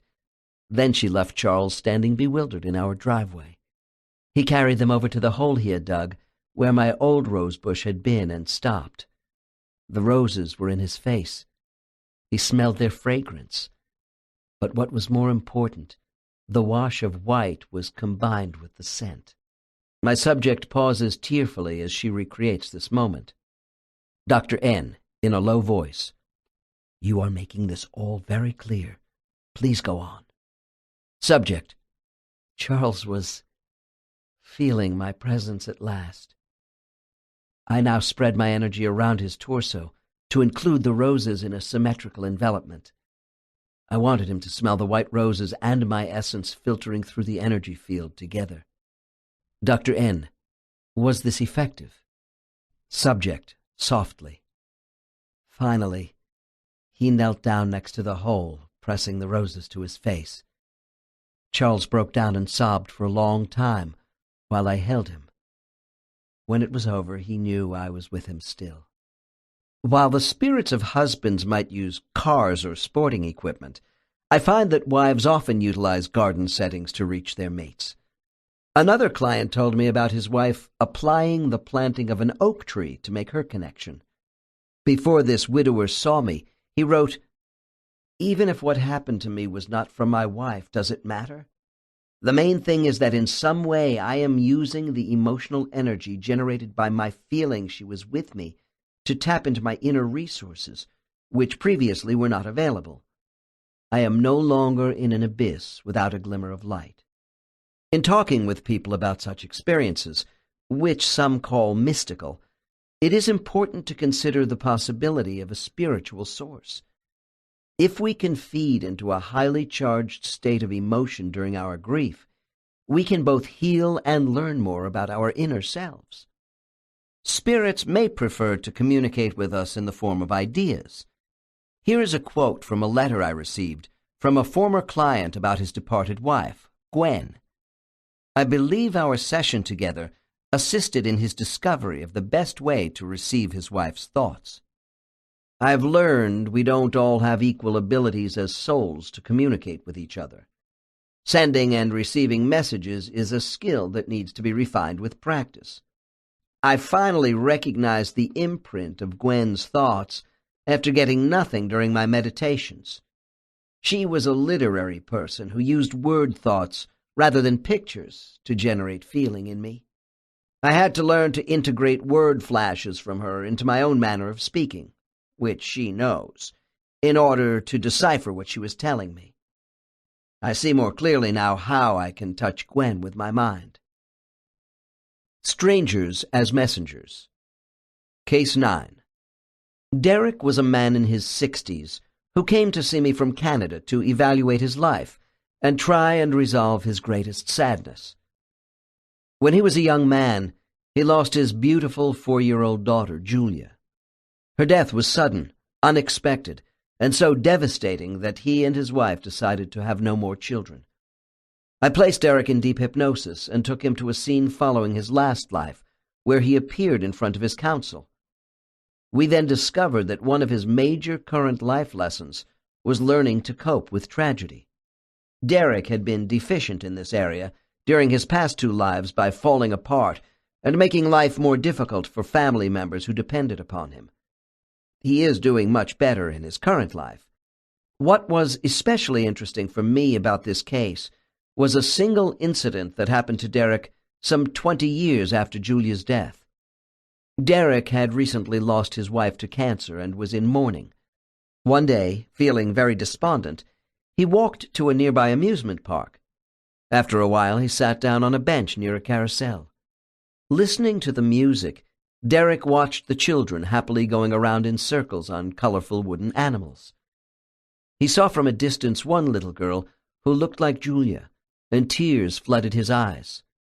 Just then a young woman of about 20 appeared and asked if she could sit down next to him. It was a warm day.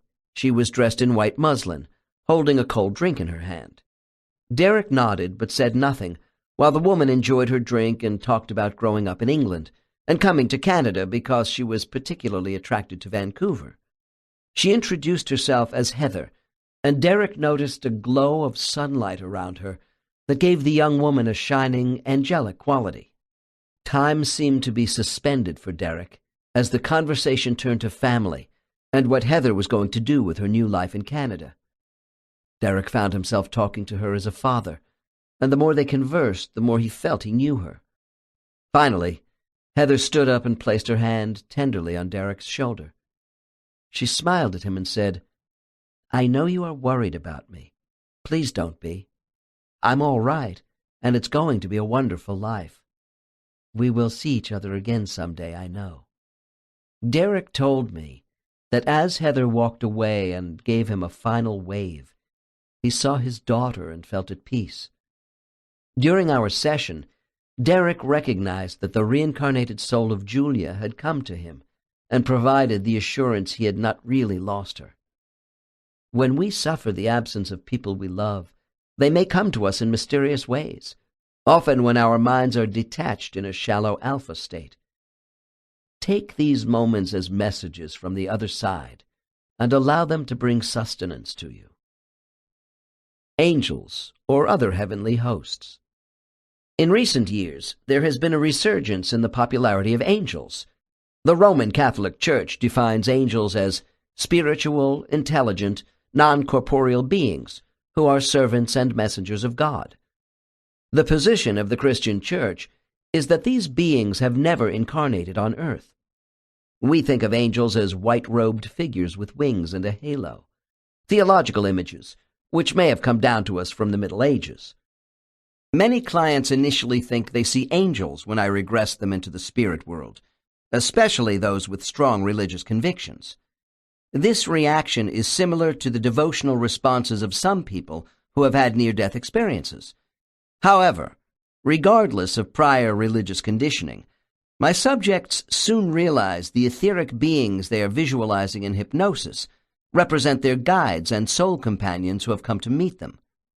These spiritual beings are surrounded by white light and may appear in robes.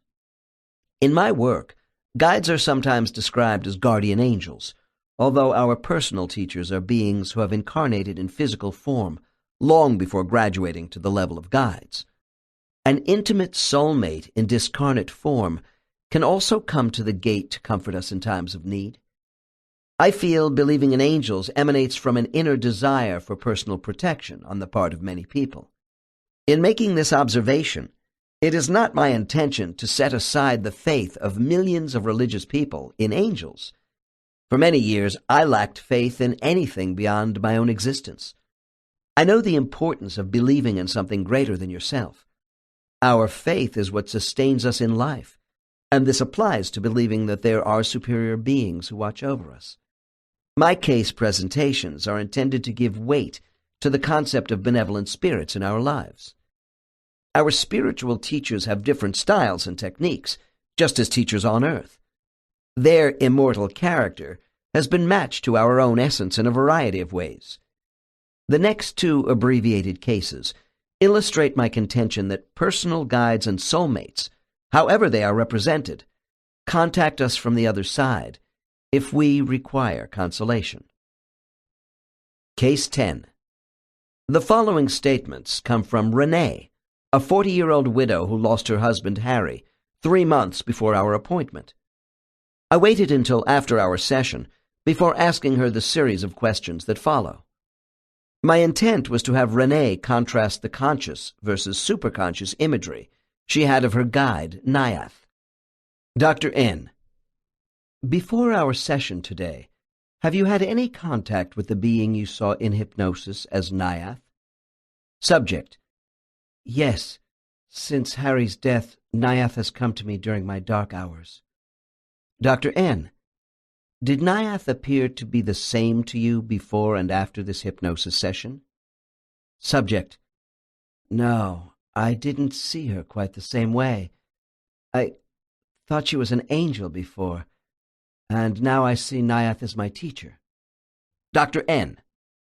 Were her face and demeanor different to you while you were under hypnosis, compared to what you saw when awake? Subject laughs. Today there were no wings or a halo, but bright light, that was the same. And her face and gentle manner were the same too. I also see that in our spirit group she can be sharply instructive. Dr. N. More of a teacher and less of a grief counselor, you mean? Subject. Yes, perhaps that's it. Right after Harry's death, she was so sweet and understanding when she came to me. Rushing on. That doesn't mean she isn't nice in the spirit world, just more exacting. Dr. N.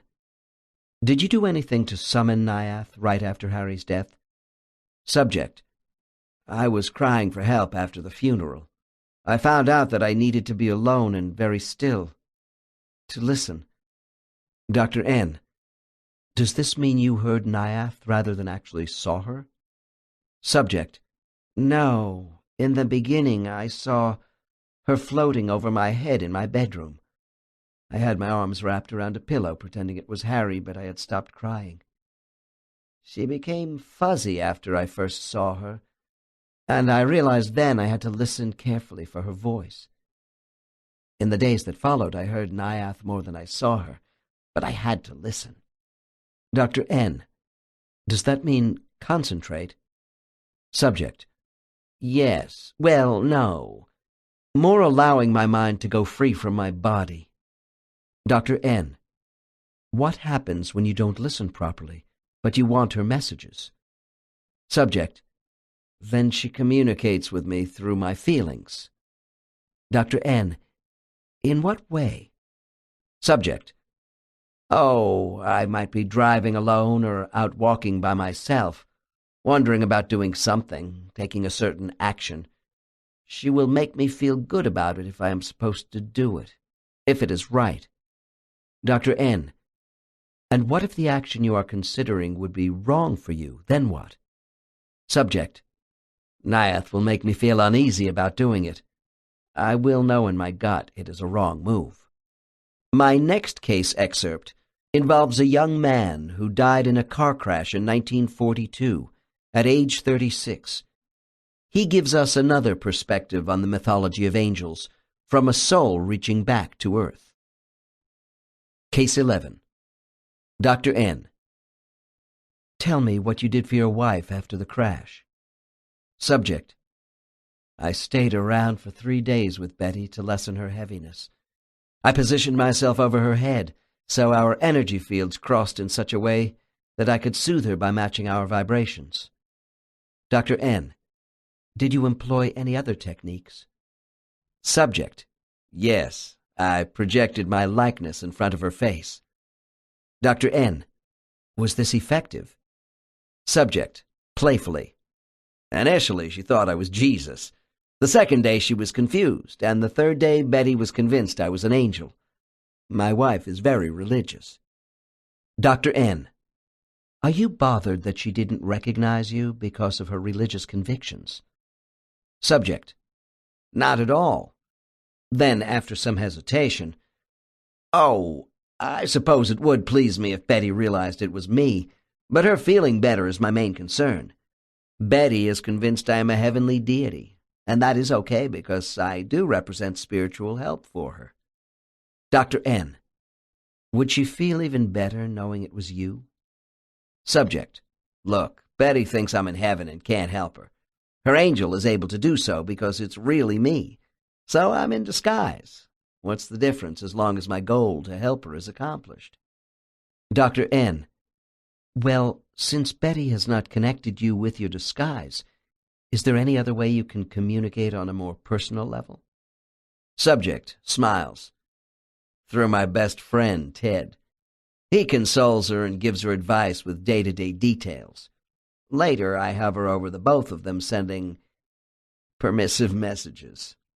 Subject then laughs. Dr. N: What do you find humorous? Subject: Ted is not married. He has been in love with Betty for a long time, but she doesn't realize it yet. Dr. N: Is this all right with you? Subject, cheerfully, yet with nostalgia. Sure. I'm relieved he can do what I can't anymore for her, at least until she returns home to me. Finally, there are those angel-like spirits who regularly come to Earth between lives, simply to help people they don't know who are in distress. They may be healers in training, as was true with the client who said to me, My guide and I assisted a boy in India who was drowning and consumed by fear. His parents pulled him from the river and were trying to resuscitate him, but he was not responding well. I placed my hands on his head to quiet his fear, sent a spike of energy into his heart to bring warmth into his body, and superimposed his essence with mine for a moment to help him cough up the water and start breathing again. We were able to help a total of 24 people on that trip to Earth. Emotional recovery of souls and survivors. The last remarks from Case 11 about his wife Betty, and those of Case 3 who talked about her husband Kevin, touch upon the issue of later relationships by the survivor. Falling in love again after the death of a spouse sometimes causes feelings of guilt and even betrayal. In both these cases, we saw that the departing spouses only wanted their surviving mates to be happy and loved. However, just because spirits want this for us does not mean that we can easily compartmentalize our expressions of intimacy to past and present loves. People who have had long, happy first marriages and then lose a spouse make excellent candidates for a successful second marriage. This is a tribute to the first relationship. Having other relationships neither lessens nor dishonors our first love. It only validates that love, providing a state of healthy acceptance has been reached in between. I know placing aside feelings of guilt is easier said than done. I have received letters from widows and widowers asking me if their departed spouses could actually be watching them in the bedroom with someone else. In my summary of the spirit world, I indicated that souls lose most of their negative emotional baggage when they shed their bodies. Although it is true we may carry the imprint of some emotional trauma from a past life into the next one, this condition is in a state of abeyance until we return to a new body. Also, a great deal of negative energy is expelled during the early stages of our return to the spirit world, especially after deprogramming during orientation. When a soul once again returns to a pure energy state in the spirit world, it no longer feels hate, anger, envy, jealousy, and the like. It has come to Earth to experience these sorts of emotions and learn from them. But after departing from Earth, do souls feel any sadness for what they've left behind? Certainly, souls carry nostalgia for the good times in all their past physical lives. This is tempered by a state of blissful omniscience and such a heightened sense of well-being that souls feel more alive than when they were on Earth. Nevertheless, I have found two sorts of negative emotions that exist within souls, both of which involve a form of sadness. One of them I would call karmic guilt for making very poor choices, especially when others were hurt by these actions. I will treat these aspects later under karma. The other form of sadness for souls is not melancholy, dejection, or a mournful unhappiness in the way life has gone on without them since their departure. Rather, sadness in souls comes from a longing to reunite with the source of their existence. I believe all souls, regardless of their level of development, have this longing to seek perfection for the same reason. The motivating factor for those souls who come to Earth is growth. Thus, the trace of sadness I discern in souls is the absence of elements in their immortal character that they must find to make their energy complete. And so, it is a soul's destiny to search for truth in their experiences in order to gain wisdom. It is important for the survivor to know that longing does not compromise a soul's feeling of empathy, sympathy, and compassion for those who grieve for them. Since the immortal character of the soul is no longer encumbered by individual temperament and the chemistry of its last body, it is at peace. Souls have much better things to do than interfere with people on Earth. In rare cases, certain souls are so disturbed by an act of injustice against them in life that they won't leave Earth's astral plane after death until they gain some sort of resolution. I will discuss more of this phenomenon under the subject of ghosts. The spiritual conflict with these souls does not include sadness over you finding happiness with someone else, unless, of course, you did something like murder your lover to be with another. The one great advantage the departed soul has over a survivor is knowing it is still alive and will be seeing everyone who is meaningful to them again. The integrity of souls involves an all-consuming desire that those they love have the free choice to finish their lives in any way they want. If you wish a soul to come to you, it probably will. Otherwise, your privacy is respected. Besides, A part of your energy which you left behind in the spirit world is always there for them. Since souls lose so many negative emotions upon re-entering the spirit world, it follows that their positive affections also undergo alterations. For instance, souls feel great love, but this love places no conditions upon others for reciprocity, because it is given freely. Souls display a universal coherence with each other that is so absolute it is incomprehensible on earth. This is one reason why souls appear to be both abstract and empathetic to us at the same time. I have heard of some cultural traditions which advise that survivors must let the deceased go and not try to communicate with them because souls have more important work to do. Indeed, souls do not want you to become dependent upon communication with them to the detriment of independent decision-making. Yet, many survivors require not only solace, but also some sort of approval in the forming of a new relationship. I hope my next case will help dispel the idea that the departed are uninterested in your future. Your privacy is respected by the spirit of your love when you are content. Still, if a prospective course of action, particularly bonding with someone else, leaves you unsettled, they might try to make their opinions known. Because of the nature of soul duality, they are quite capable of performing many tasks at once. This includes a soul's quiet time in solitude, where they focus energy on people they have left behind. Souls do this to bring us greater peace, even when we are not calling on them for help. Case 12. George came to me in a state of some distress over feelings of guilt about a new love in his life. He had been a widower for 2 years, after a long and happy marriage to Frances. George wondered if she was looking down on him with displeasure over his developing relationship with Dorothy. I was told Dorothy and her deceased husband Frank had been close friends of George and Frances. Nonetheless, George felt his increased attraction to Dorothy might be considered an act of betrayal. I begin this case at the point in our session when George sees Frances after a former life together. Dr. N. Now that you have entered the circle of your soulmates, who comes forward first?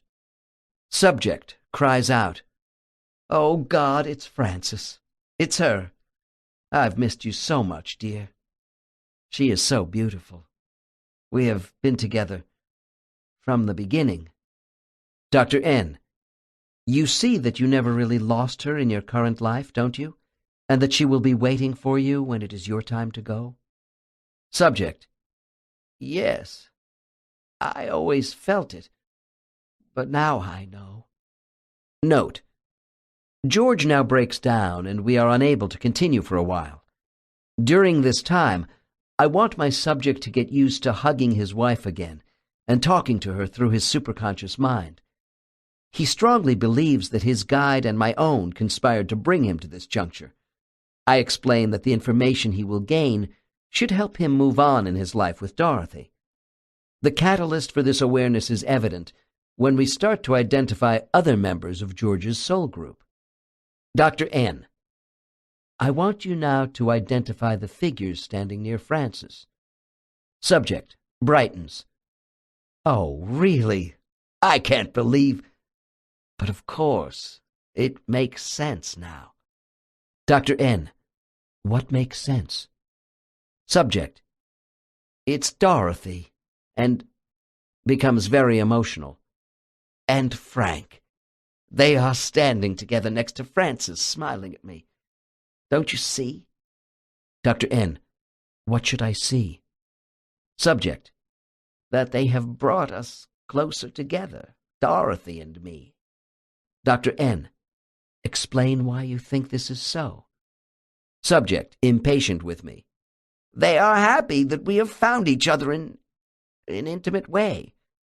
Dorothy has grieved a long time herself over Frank, and the grief we both feel is being dispelled by having the company of each other. Dr. N. And you see that all 4 of you are in the same soul group? Subject. Yes, but I had no idea this was true. Dr. N.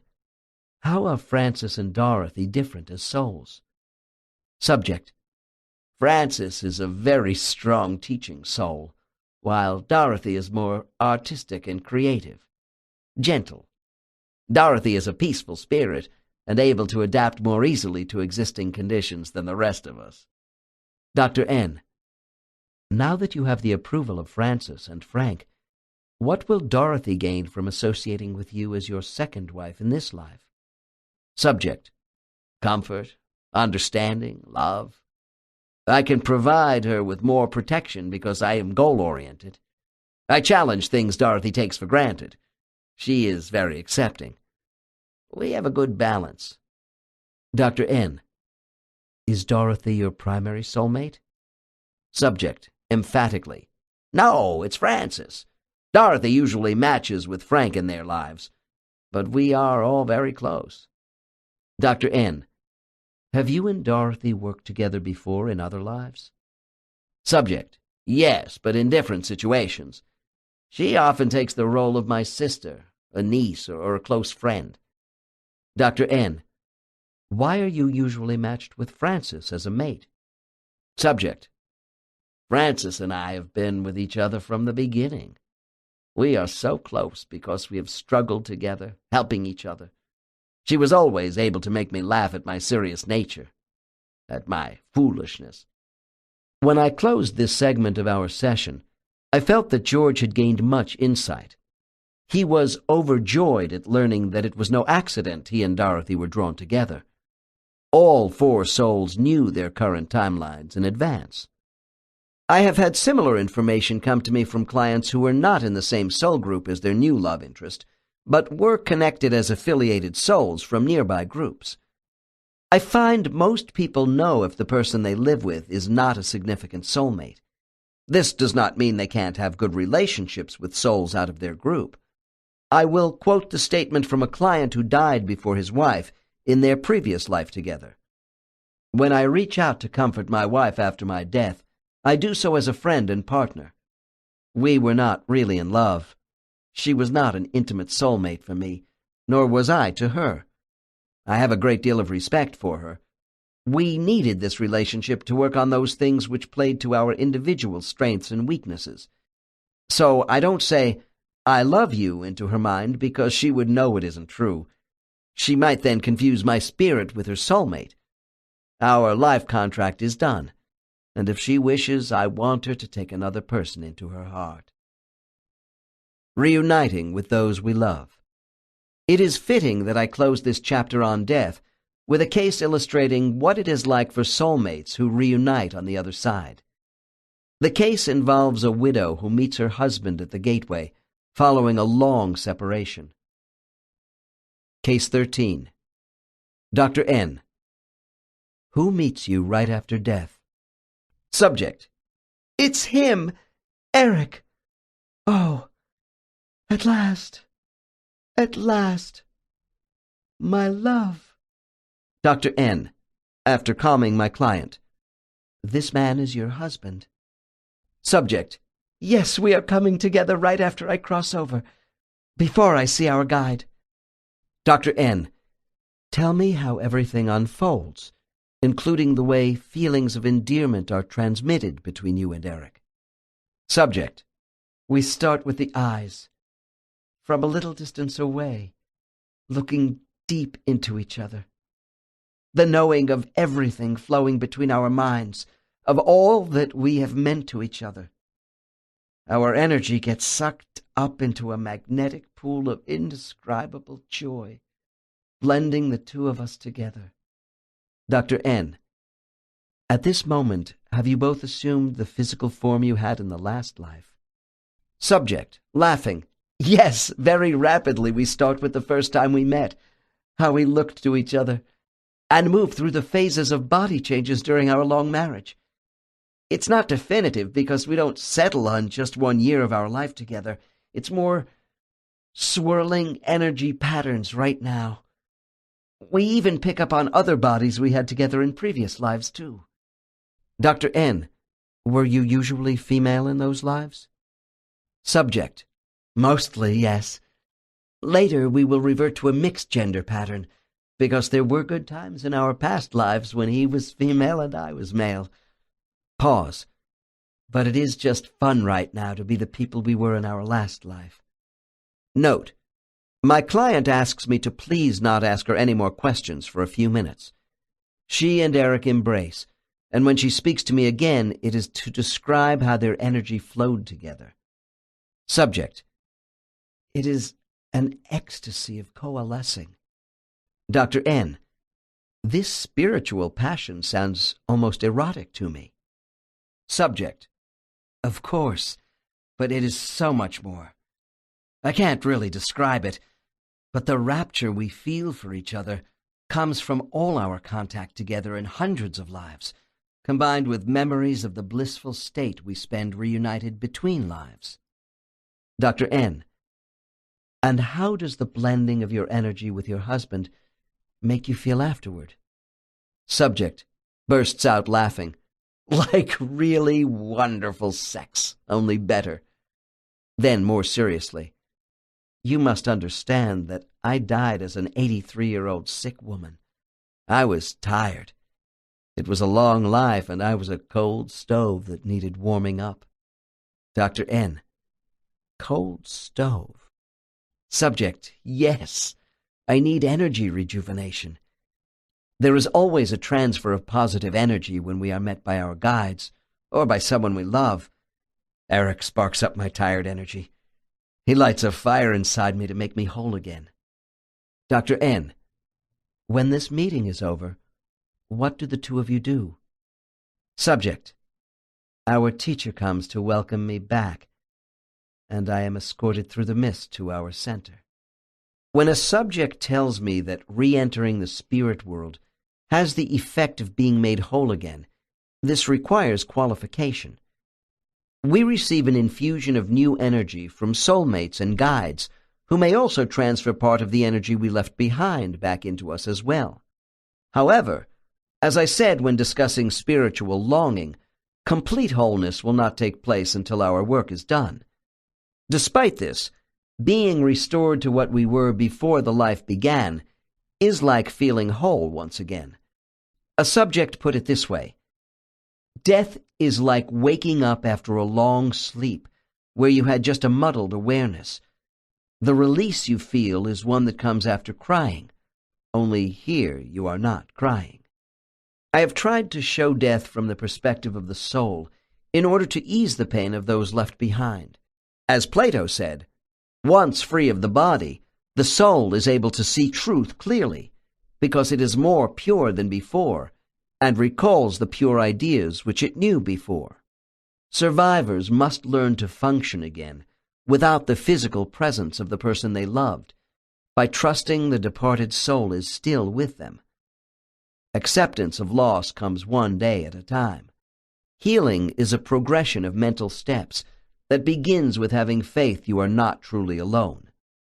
In order to complete the life contract you made in advance with the departed, it is necessary to rejoin the rest of humanity as an active participant. You will see your love again soon enough. I am hopeful my years of research into the life we lead as souls may assist survivors in recognizing that death only exchanges one reality for another in the long continuum of existence.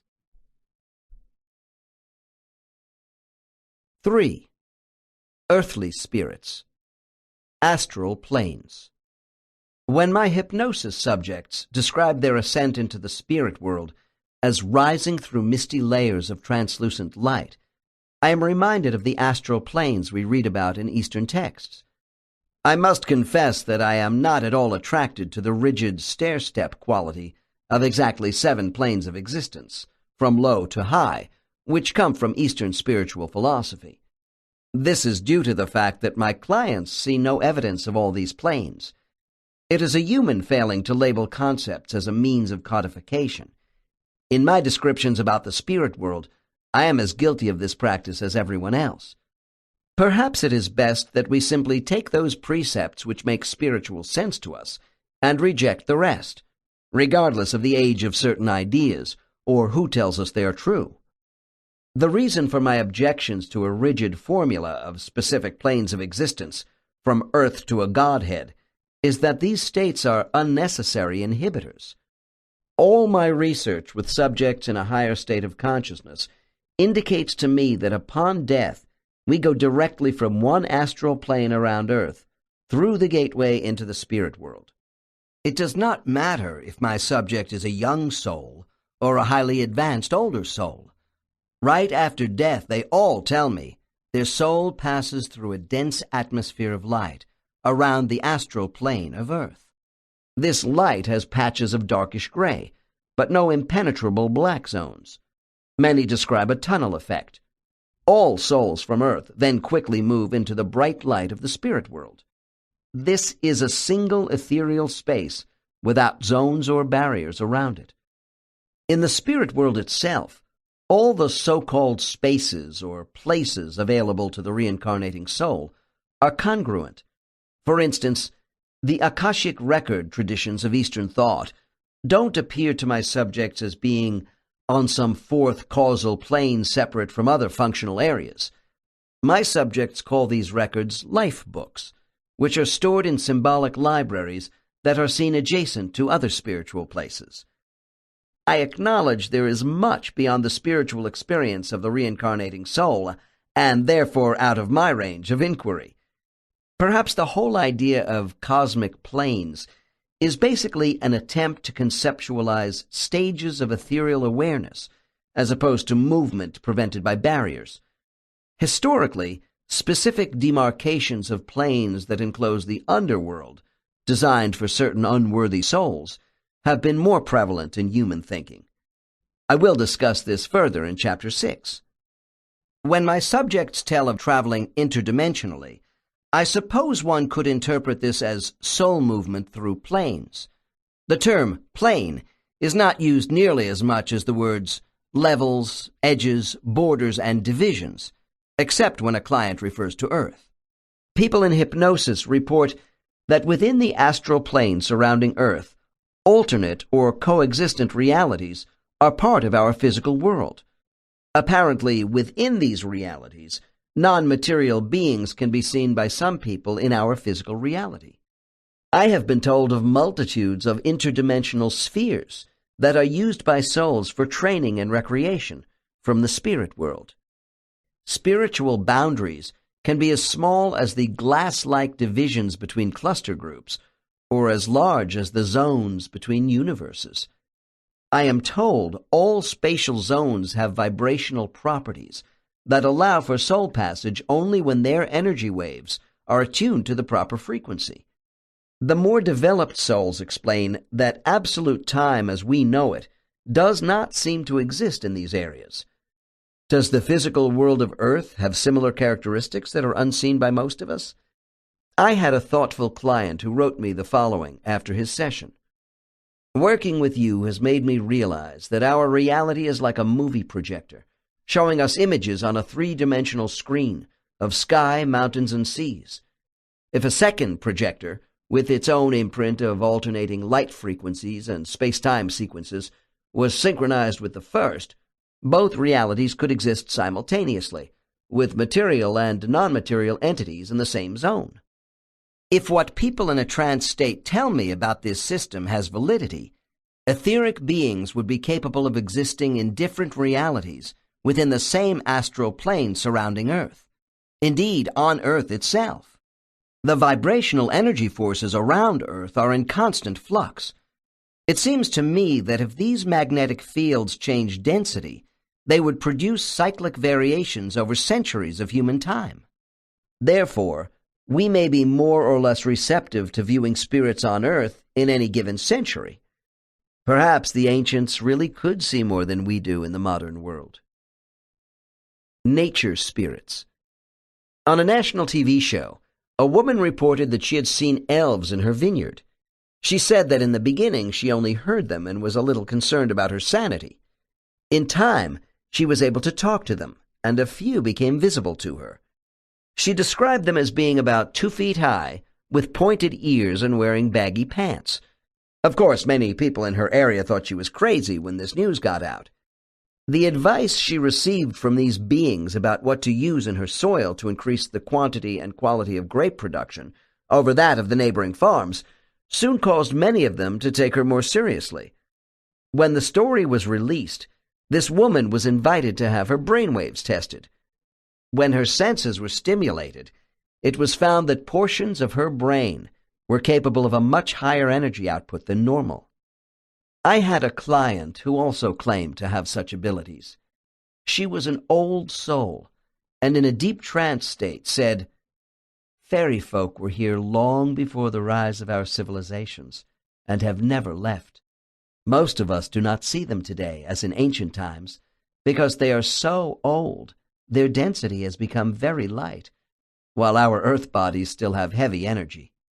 I questioned her further, and she added, "While a rock has a 1D density, a tree would be a 2D, and our bodies are at the 3D level. Thus, the beings of nature would be invisible, with a transparency registering between 4D and 6D. When I think of the woman who saw elves in her vineyard, I see a picture in my mind. If we could look at Earth with X-ray vision, it might resemble a series of overlaid, clear plastic topographical sheets. These vibrational energy layers vary in density and denote alternate realities to me. Certain gifted people might be able to see within these layers, but most of us are unable to do so. It is also my belief that much of our folklore comes from the memories souls have of their experiences on other physical and mental worlds. What they have to say about these experiences while under hypnosis conforms in some respects to the myths and legends of Earth. These soul associations include spirits in trees and plants, as well as connections to the elements of air, water, and fire. Folklore and soul memory will be explored further in later chapters. Ghosts. Many researchers into the paranormal have written about ghosts. I do not consider myself proficient in this field, although I have had some exposure with souls as ghosts. At my lectures, I am often asked how benevolent spirit guides can allow these beings to wander around, lost, unhappy, and alone. My contribution to the study of ghosts will be to review what I feel are some misconceptions, and to explain this phenomenon from the perspective of the ghost, rather than from those who see them on Earth. When I began to devote my hypnotherapy practice exclusively to the study of life between lives, it took years before a client came to me who had been a ghost for an appreciable amount of time after a former life. I don't consider short-timers ghosts in the traditional sense. For instance, I had a client who died young in a schoolhouse fire while saving the children. This teacher stayed around town for some months afterward, just checking on the kids and other people who were grieving at her untimely death. When I asked what prompted her to finally leave, she said, "Oh, eventually I got bored." I have come to the conclusion that only a small fraction of souls have ever been ghosts, beyond the normal amount of time it takes for the new discarnate to adjust before leaving Earth. I don't believe we are being haunted by that many ghosts around the world. The cases which follow will demonstrate that our guides do not compel or coerce us to move into the spirit world, if our unfinished business is so overpowering that we do not want to leave Earth's astral plane. I find this is especially true if the soul has a permissive guide. Some guides have much more of a hands-off approach. Then, too, our guides typically don't make personal appearances next to us at the moment of death at ground zero. For most souls, the pulling sensation right after death is gentle, and only grows more deliberate as we leave Earth's astral plane. There is no question that higher beings are instantly aware of our death. Yet the wishes of the deceased are respected. Keep in mind that time means nothing in the spirit world. Discarnates don't have a linear clock in their heads, so staying behind for days, months, or years doesn't have the same relevance as with incarnates. A ghost who has haunted an English castle for 400 years and finally returns to the spirit world may feel in spirit time this amounted to 40 days, or even 40 hours. Some people have the misconception that ghosts don't know they are dead, or how to escape their situation. Yes, in a sense they are trapped, but this is a condition of mental obstruction rather than any material hindrance. Souls are not lost in some confined astral plane, and they do know they have made a transition out of life on Earth. The ghost's confusion lies in the obsessive attachment they have to places, people, and events where they can't let go. These actions of self-displacement are voluntary, but special guides called Redeemer Masters constantly watch for signs that the known disturbed spirits are ready to exit. We have the right to self-determination, even with our death experience. Spiritual guides will honor poor decision-making. From what I have been able to observe, ghosts are less mature spirits who have trouble freeing themselves from earthly contaminations. This is particularly true if their stay in limbo is for prolonged periods in Earth years. The reasons for staying behind are varied. Perhaps the life ended in an unexpected manner, which caused a deviation from a major path. These souls may feel their free will has been thwarted in some way. Quite often there was a terrible trauma connected to the ghost's death. Perhaps they want to try and protect a person they care about from danger. In 1994, a young woman driving at night on a road not far from my house in the Sierra Nevada mountains tumbled down a steep embankment and was killed. No one had seen the accident or noticed the wreck 50 feet down the hill, where for 5 days her 3-year-old son clung to life. This accident attracted national attention when it was reported that a passing motorist saw a ghostly apparition of a nude young woman lying on the highway directly above the wreckage. This was a dramatic way for the ghost to be noticed, and it worked, because her child was found just in time to save his life. I find the underlying cause behind disturbed spirits to be a sudden change in their planned karmic direction that they perceive to be not only unexpected, but unjust. The most common cases of ghosts appear to involve souls who were murdered or wronged by another person in life.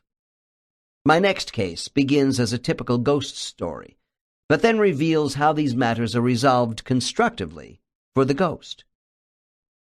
The Abandoned Soul.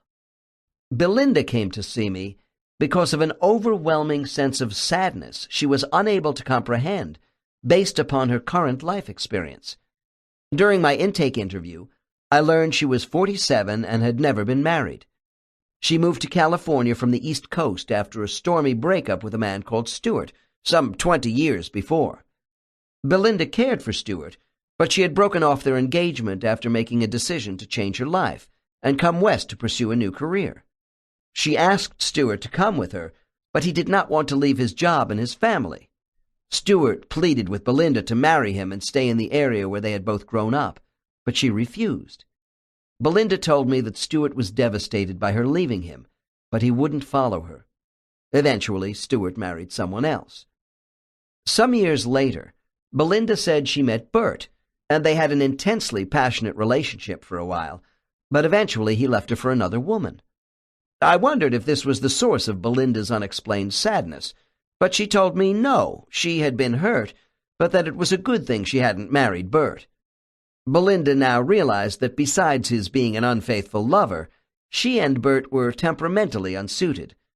Belinda added that, for some reason, long before her relationships with men began, she had these strange feelings of abandonment and loss.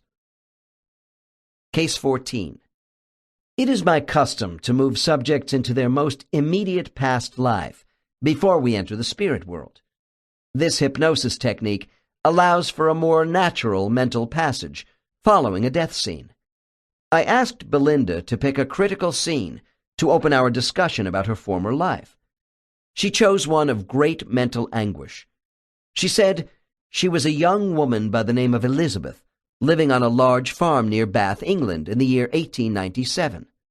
Elizabeth was on her knees holding the coattails of her husband, Stanley, who was dragging her through the front doorway of their manor house. After 5 years of marriage, Stanley was leaving her. Dr. N. What is Stanley saying to you at this moment? Subject now begins to sob. He says, I'm sorry about this, but I need to get away from this farm and go out to see the rest of the world. Dr. N. How do you respond, Elizabeth? Subject: I am imploring, begging Stanley not to leave because I love him so much, and that I will try harder to make him happy here. My arms are aching from holding his coat and being dragged down the hall to the front steps. Dr. N: What does your husband say? Subject, still crying: Stanley says, it's not you, really. I'm just sick of this place. I'll be back. Dr. N: Do you think he means it? Subject: Oh, I know a part of him loves me in some way, but his need to escape this life and all he has known since he was a boy is too overpowering. After this statement, my subject's body begins to shake uncontrollably. Dr. N, after soothing her a bit: Tell me what is happening now, Elizabeth. Subject: It's about over. I can't hold him any longer. My arms are not strong enough. They hurt. Subject rubs her arms. I fall down the rest of the steps in front of the servants. I don't care. Stanley gets on his horse and rides away, while I watch helplessly. Dr. N: Do you ever see him again? Subject: No. I only know he went to Africa. Dr. N: How do you maintain yourself, Elizabeth? Subject: He left me the estate, but I do not manage it well. I let most of the staff and workers go. In time, we have almost no livestock, and I am barely subsisting. But I cannot leave the farm. I must wait for him should he finally decide to come back to me. Dr. N: Elizabeth, I now want you to go to the last day of your life. Give me the year and the circumstances leading up to this day. Subject: It is 1919. Subject is 52. And I am dying of influenza. I haven't put up much resistance in the last few weeks, because I have just been existing. My loneliness and sorrow, the struggle to keep the farm going. My heart is broken. I now take Elizabeth through her death scene and attempt to bring her into the light. It is no use because she remains grounded to the farm. I soon discover this rather young soul is about to become a ghost. Dr. N: Why are you resisting moving up away from Earth's astral plane? Subject: I won't go. I can't leave yet. Dr. N: Why not? Subject: I must wait longer at the farm for Stanley. Dr. N: But you have waited for 22 years already, and he has not returned. Subject: Yes, I know. Still, I just can't bring myself to go. Dr. N: What do you do now? Subject: I hover as a spirit. I talk to Elizabeth about her ghostly appearance and behavior around the farm. She does not zero in on Stanley's energy vibrations to locate him anywhere in the world, as an experienced soul would do. Further questioning indicates that Elizabeth has the idea that if she can scare away any potential buyers, the estate might remain in the family. Indeed, the property does sit idle with no new occupants, because everyone in the district knows it is haunted. Elizabeth tells me she flies around the manor house crying over her abandonment. Dr. N: How long do you wait for Stanley in Earth years? Subject: 4 years. Dr. N: Does this seem like a long time for you? What do you do? Subject: It is nothing. A few weeks. I cry and moan over my sadness. I can't help it. I know this scares people, especially when I knock things over. Dr. N: Why do you want to scare people who have done you no harm? Subject: To express my displeasure at what was done to me. Dr. N: Please explain to me how all this comes to an end. Subject: I am called. Dr. N: Oh, you have asked for a release from this sad situation? Subject: Long pause. Well, not actually. Sort of. But he knows I am about ready. He comes and says to me, "Don't you think this is enough?" Dr. N: Who says this to you, and what happens? Subject: the Redeemer of lost souls calls to me, and I move further away from Earth with him, and we talk while waiting. Dr. N: just a minute. Is this your spirit guide? Subject smiles for the first time. No, we are waiting for my guide. This spirit is Doni. He rescues souls like me. That's his job. Dr. N: what does Doni look like, and what does he say to you?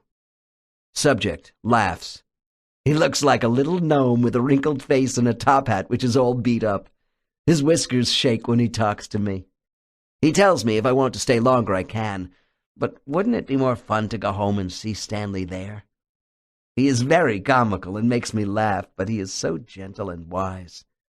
He takes me by the hand, and we move to a beautiful place to talk more. Dr. N: tell me about this place, and what happens to you next? Subject: well, this is a place for grieving souls like me, and it looks like a beautiful meadow with flowers. Doni tells me to be joyful, and he infuses my energy with love and happiness, and purifies my mind.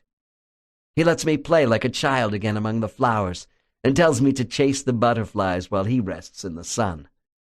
Dr. N: it sounds wonderful. How long does all this go on? Subject, rather put off by my question: for as long as I want. Dr. N: during this time, does Doni talk to you about Stanley and your behavior as a ghost? Subject reacts with distaste.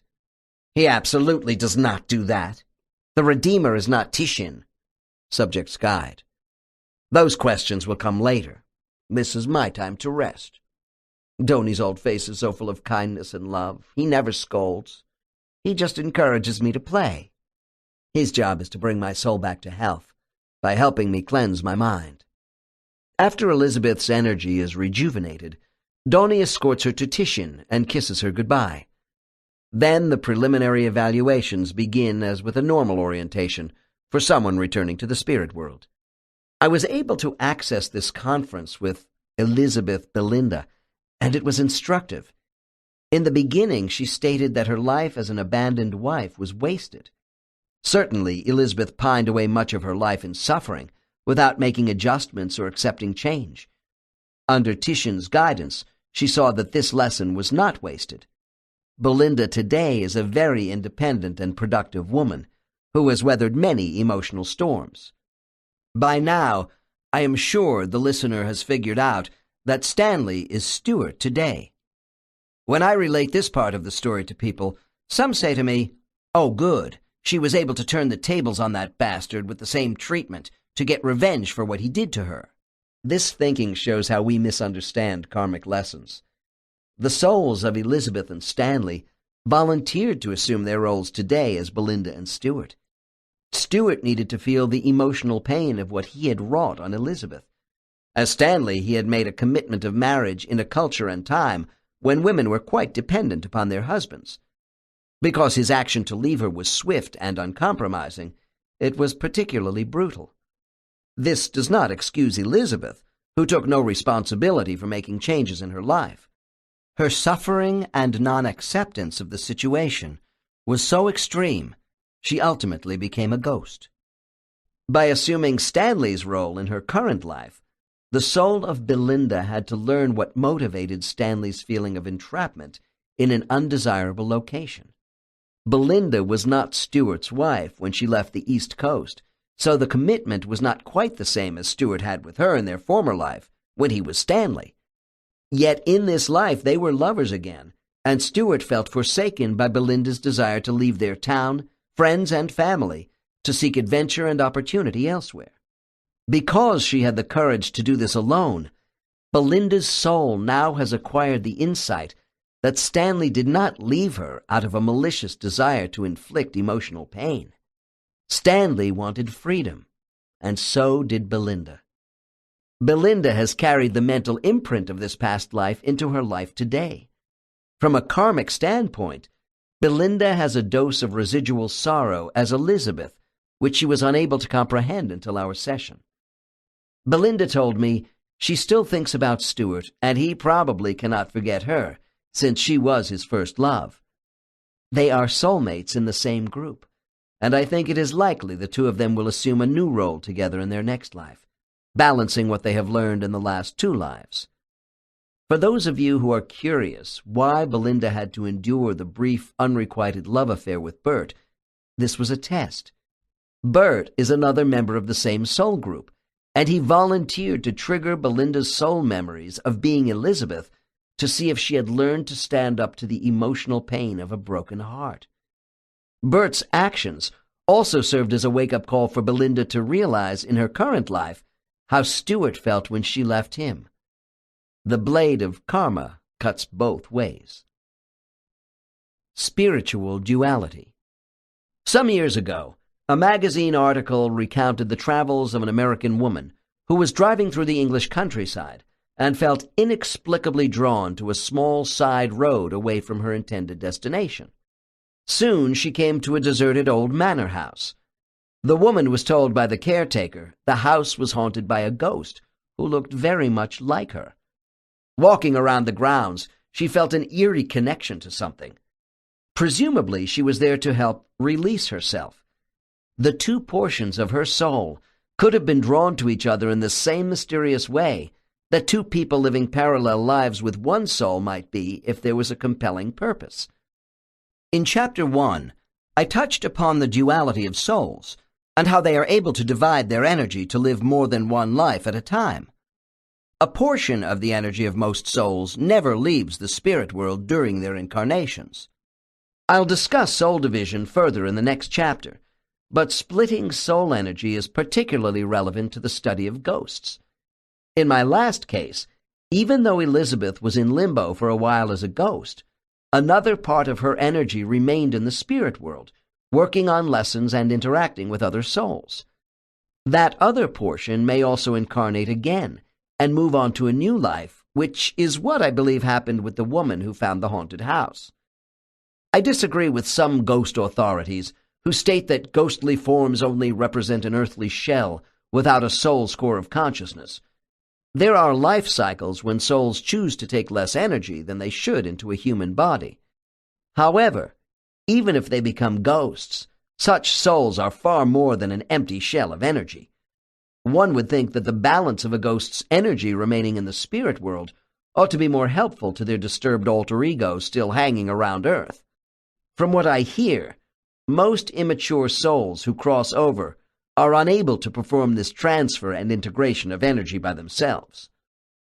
The following excerpt is a report I received from the soulmate of a ghost.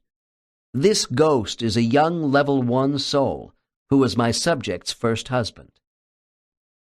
Case 15. Dr. N. You have told me that your first husband, Bob, was a ghost after his last life. Please explain the circumstances here. Subject. Bob became a ghost because he was killed early in our marriage in that life. He was so overcome with despair and concern for me, he wouldn't leave. Dr. N. I see. Can you tell me approximately how much of his total energy he carried with him into that life? Subject nods her head in assent. Bob had only about a quarter of his energy, and it was not enough for him in this mental crisis. He misjudged. Stops. Dr. N. Do you think that if Bob had taken more of his energy to allow for this contingency, he might not have become a ghost? Subject.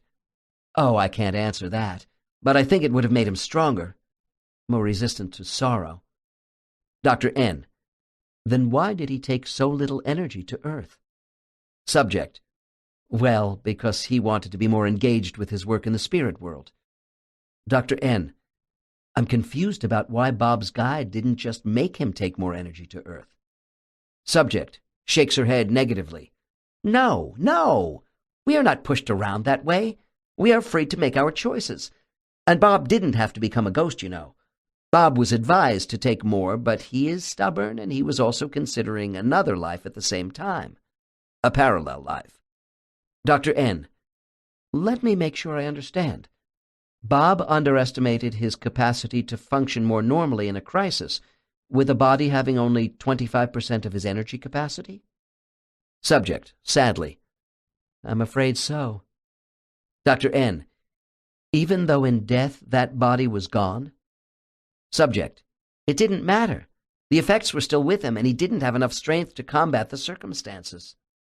Dr. N, how long did Bob stay a ghost before the rest of his energy was restored to him in the spirit world?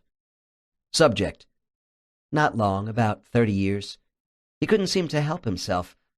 Lack of experience. Part of his lesson. Then our teacher was called by, those beings who patrol Earth watching over the disturbed ones, to go get the rest of him to come home.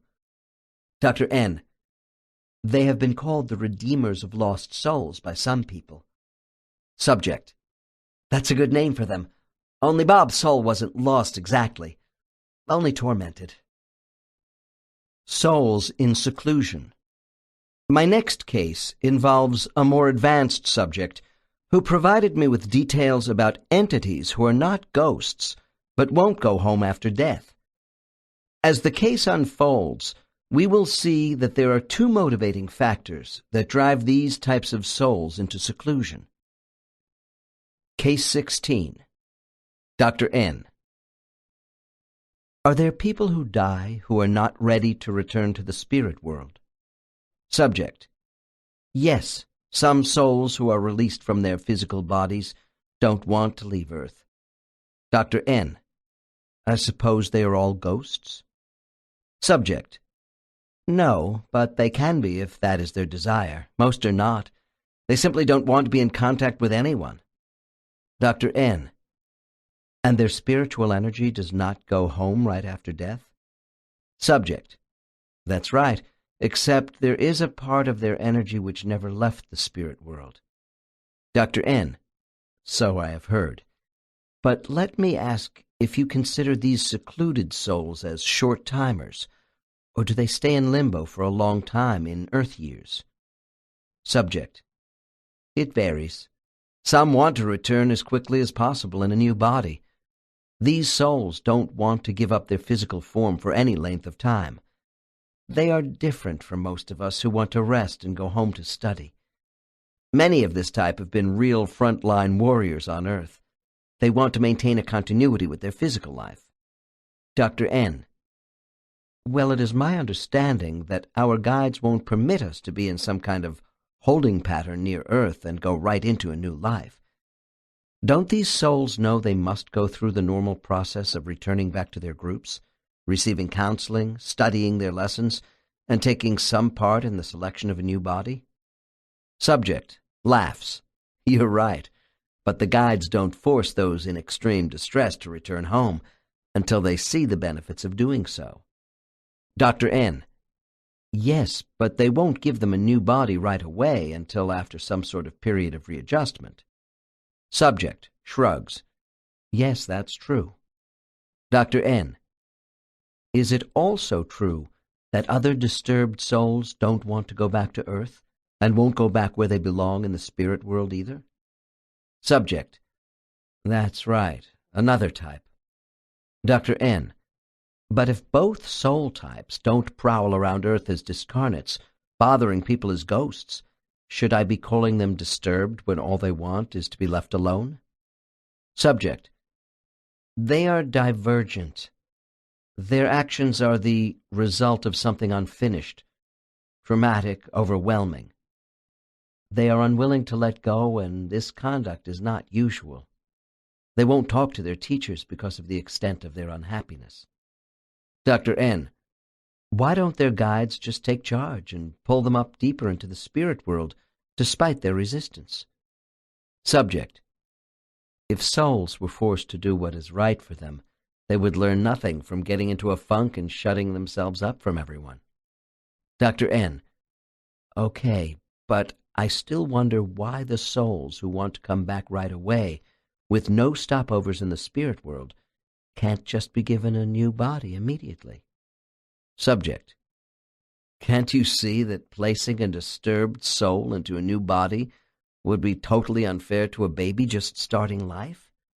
These souls have a right to be in seclusion, But they will eventually make the decision to ask for assistance. They must come to the conclusion they can't progress alone. Being given a new body won't help them. Dr. N, where do the souls go who don't want to wander the earth as ghosts but won't go home? Subject, ruefully. It's any space they want to create for themselves. They design their own reality with memories of a physical life. Some souls live in nice places like a garden setting. Others, those who have harmed people, for instance, design terrible spaces for themselves, like a prison, a room with no windows. In these spaces, they box themselves in so they can't experience much light or make contact with anyone. It is a self-imposed punishment. Dr. N, I have heard that disturbed souls, the ones associated with evil, are taken into seclusion in the spirit world. Subject, that's correct, but at least they are ready to face the music and have their energy healed properly, with love and care. Dr. N, can you give me some indication of how our guides deal with all types of souls in self-imposed exile? Subject, they give them time to sweat it out. This is a challenge for teachers. They know these souls are concerned about their evaluations and the reactions from their soul groups. They are full of negative energy and not thinking clearly. It may take many reassurances by those who wish to help them before these souls agree to give up their self-imposed places of confinement. Dr. N, I assume there are as many techniques of persuasion as there are guides? Subject, sure, depending upon the range of skill. Some teachers will not go near a disturbed student until that soul is so sick of being in seclusion they voluntarily call for help. This can take quite a while. Pause, then continues. Other teachers drop in often for chats. Dr. N, eventually, will all these disturbed souls release themselves? Subject, pause. Let's put it this way. Eventually, all will be released one way or another through different forms of encouragement, laughs, or persuasion. Those of you who are familiar with my work know that I have strong convictions about the influence soul memory has on human thought. The isolation and solitude of souls expressed in Case 16 might well give one the impression of a Christian purgatory as a place of atonement. Could this religious concept have sprung from the fragmented soul memories of seclusion in the spirit world, only to be subverted on earth? There are similarities and great differences between my findings about soul seclusion and purgatory as defined by the Church. Christian doctrine has purgatory as a state of self-purification for those who must eliminate all traces of sin before proceeding on to heaven. I hear that some souls in seclusion undergo self-cleansing, while others may require energy restoration. However, we don't come out of seclusion totally purified, or there would be no need to reincarnate again. Also, soul confinement is not banishment. In recent years, the less conservative elements of the Christian Church do not stress hell as much as in the past. Nevertheless, the Church still rejects universalism, the belief that everyone goes to heaven. To them, souls who die in a state of unrepentant mortal sin bypass purgatory and descend into hell, where they suffer the punishments of eternal fire. To be eternally damned, according to the Church, is a separation from God as opposed to those who are blessed. The Christian churches simply do not accept the concept that everything is forgivable in the afterlife. In my experience, all souls are repentant because they hold themselves accountable for their choices. From all I have learned, soul energy cannot be destroyed or made non-functional, but it can be reshaped and purified of earthly contamination. Souls who demand to be left in solitude after death on earth are not self-destructing.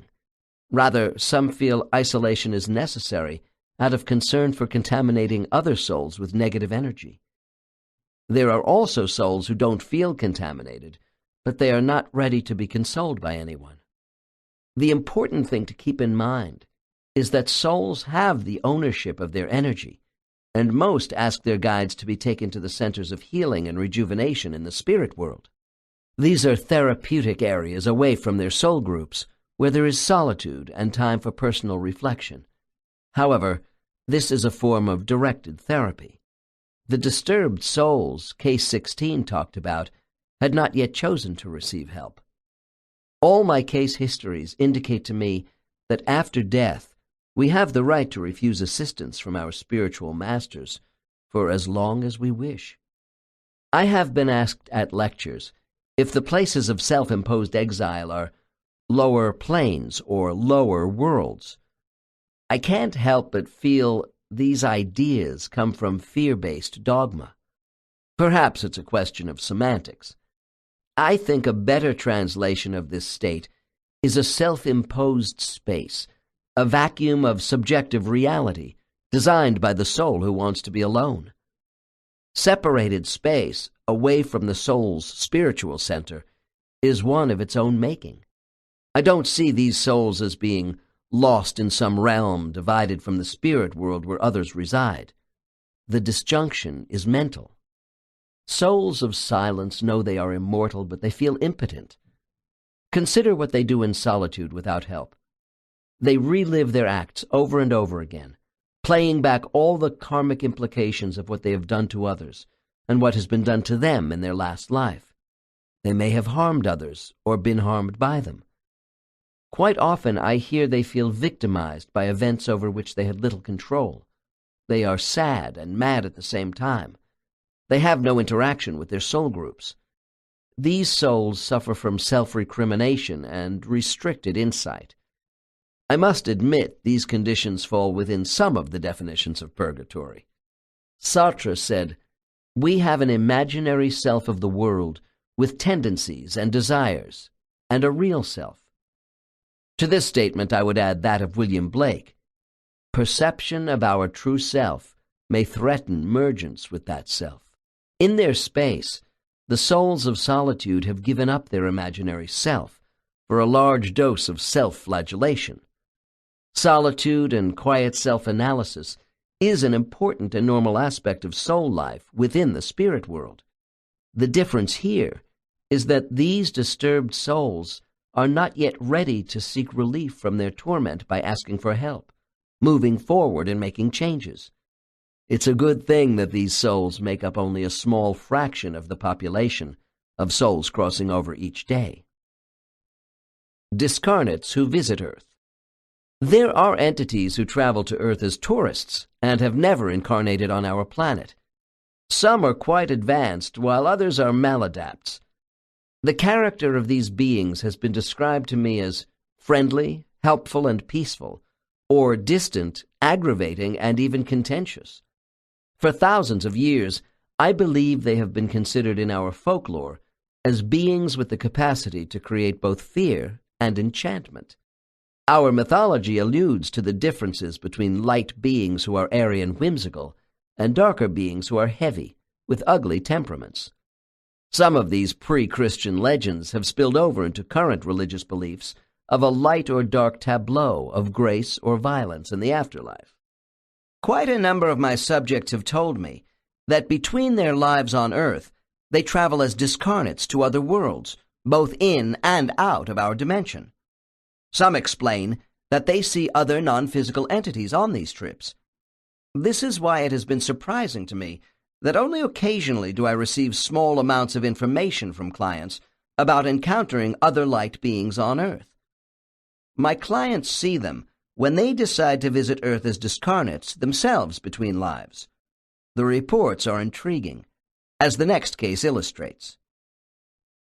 Case 17. Dr. N. Since you have described to me how much you enjoy traveling to both physical and mental worlds between your lives, I am curious what you know about other beings you might see when you come to Earth. Subject. They float through our reality here on Earth, just as I do in other dimensions. Dr. N. Do you know many souls who regularly incarnate on Earth that visit here like yourself? Subject.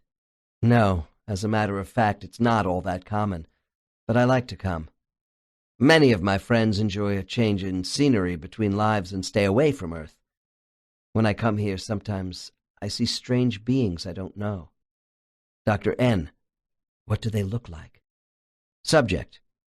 Odd. Strange shapes, wispy or dense. Not human-looking. Dr. N. Let's talk about this.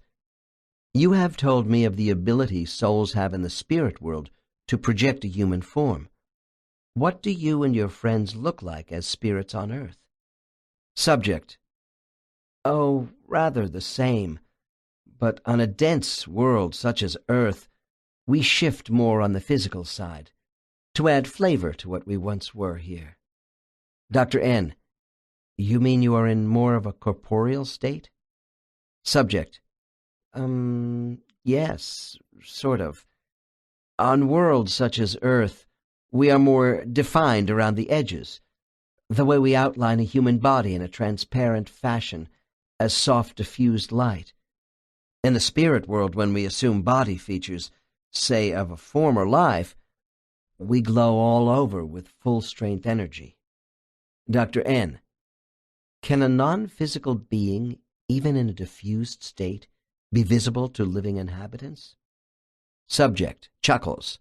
Oh, yes, but only certain people can see us as apparitions, and then not always. Dr. N. Why is that? Subject. It has to do with their level of receptivity, of perception, at certain moments when we are in their area. Dr. N. If you will, please put yourself in the position of a transparent light being on Earth, and tell me what you do here. I want you to include any non-human spirits you see who have had no incarnation experiences on our planet. Subject, happily. As visitors, we soar through the mountains and valleys, the cities and small towns. For us, there is a vicarious picking up of the energy of Earth's struggles. It's always interesting to bump into different kinds of beings who are also on tour here. They know Earth's inhabitants are afraid of us, and most of these beings would like to dispel the fear. Yet, those of us from Earth know we can't afford to get entangled with people's lives in any major way. Dr. N. Meaning that some beings from other worlds have no such reservations? Subject. Yes. Dr. N. I assume by entangled, you mean interfering in someone's karmic path? Subject. Well, yes. Dr. N. But why not help people if you can? Subject. Abruptly, and maybe with some guilt. Look, we are not guides assigned to Earth. We are only visitors, as are the others we see here occasionally. It's a vacation trip for all of us. If we come across a condition going bad, we might take a moment to briefly turn ahead toward a better alternative path. We do get pleasure out of nudging people to act in their better interest rather than turning the wrong way. Dr. N. If you happen to be in the right place at the right time? Subject. Right, to give a gentle push in a better direction at a crucial moment. Raises voice. No fixing of major trouble spots, you understand. Dr. N. Then you would be considered as good spirits? Subject. Laughs. As opposed to what? Dr. N. In an attempt to draw this subject out. To bad spirits who interfere with life forms for the pleasure of doing harm. Subject. Abruptly. Who told you this? There are no evil spirits, only inept ones, and those who are careless and indifferent. Dr. N. How about sad spirits, or ones who are disoriented, or playful spirits? Can't they cause harm? Subject. Oh, yes, but it is not premeditated evil. Pause, and then adds, not all of us are in the same category, soaring around Earth on a lark. Dr. N. That's what I was getting at. I'm thinking of ghosts. Subject. These are spirits grounded here by their own volition. Dr. N. How about the spirits who are strangers to Earth? Subject. Pause. There are other spirits who travel interdimensionally, who we consider to be maladapts. They do not seem to have any sensitivity to Earth. They are not knowledgeable about human beings. Dr. N. Coaxing. And can they cause problems for the living? Subject. Edgy. Yes, sometimes. Although it might be unintentional. They are not bad or evil, just clumsy, mischievous children. The younger light beings can get lost between and within dimensions. Their amusements distract them. We consider them as naughty youngsters. These pranksters think Earth is their playground, where they can engage in devilish behavior with susceptible, gullible people and scare the hell out of them. They have a hilarious time before they are caught by one of the rovers, tracker guides, sent to recapture these truants. Dr. N. Is this a common occurrence? Subject. Actually, I don't think so. They are like children who escape from the watchful eyes of parents once in a while. Dr. N. So you don't see malevolent spirits directed here by some demonic force? Subject, promptly. No. Sometimes we might run into a dark, heavy entity who is disoriented by the Earth sphere.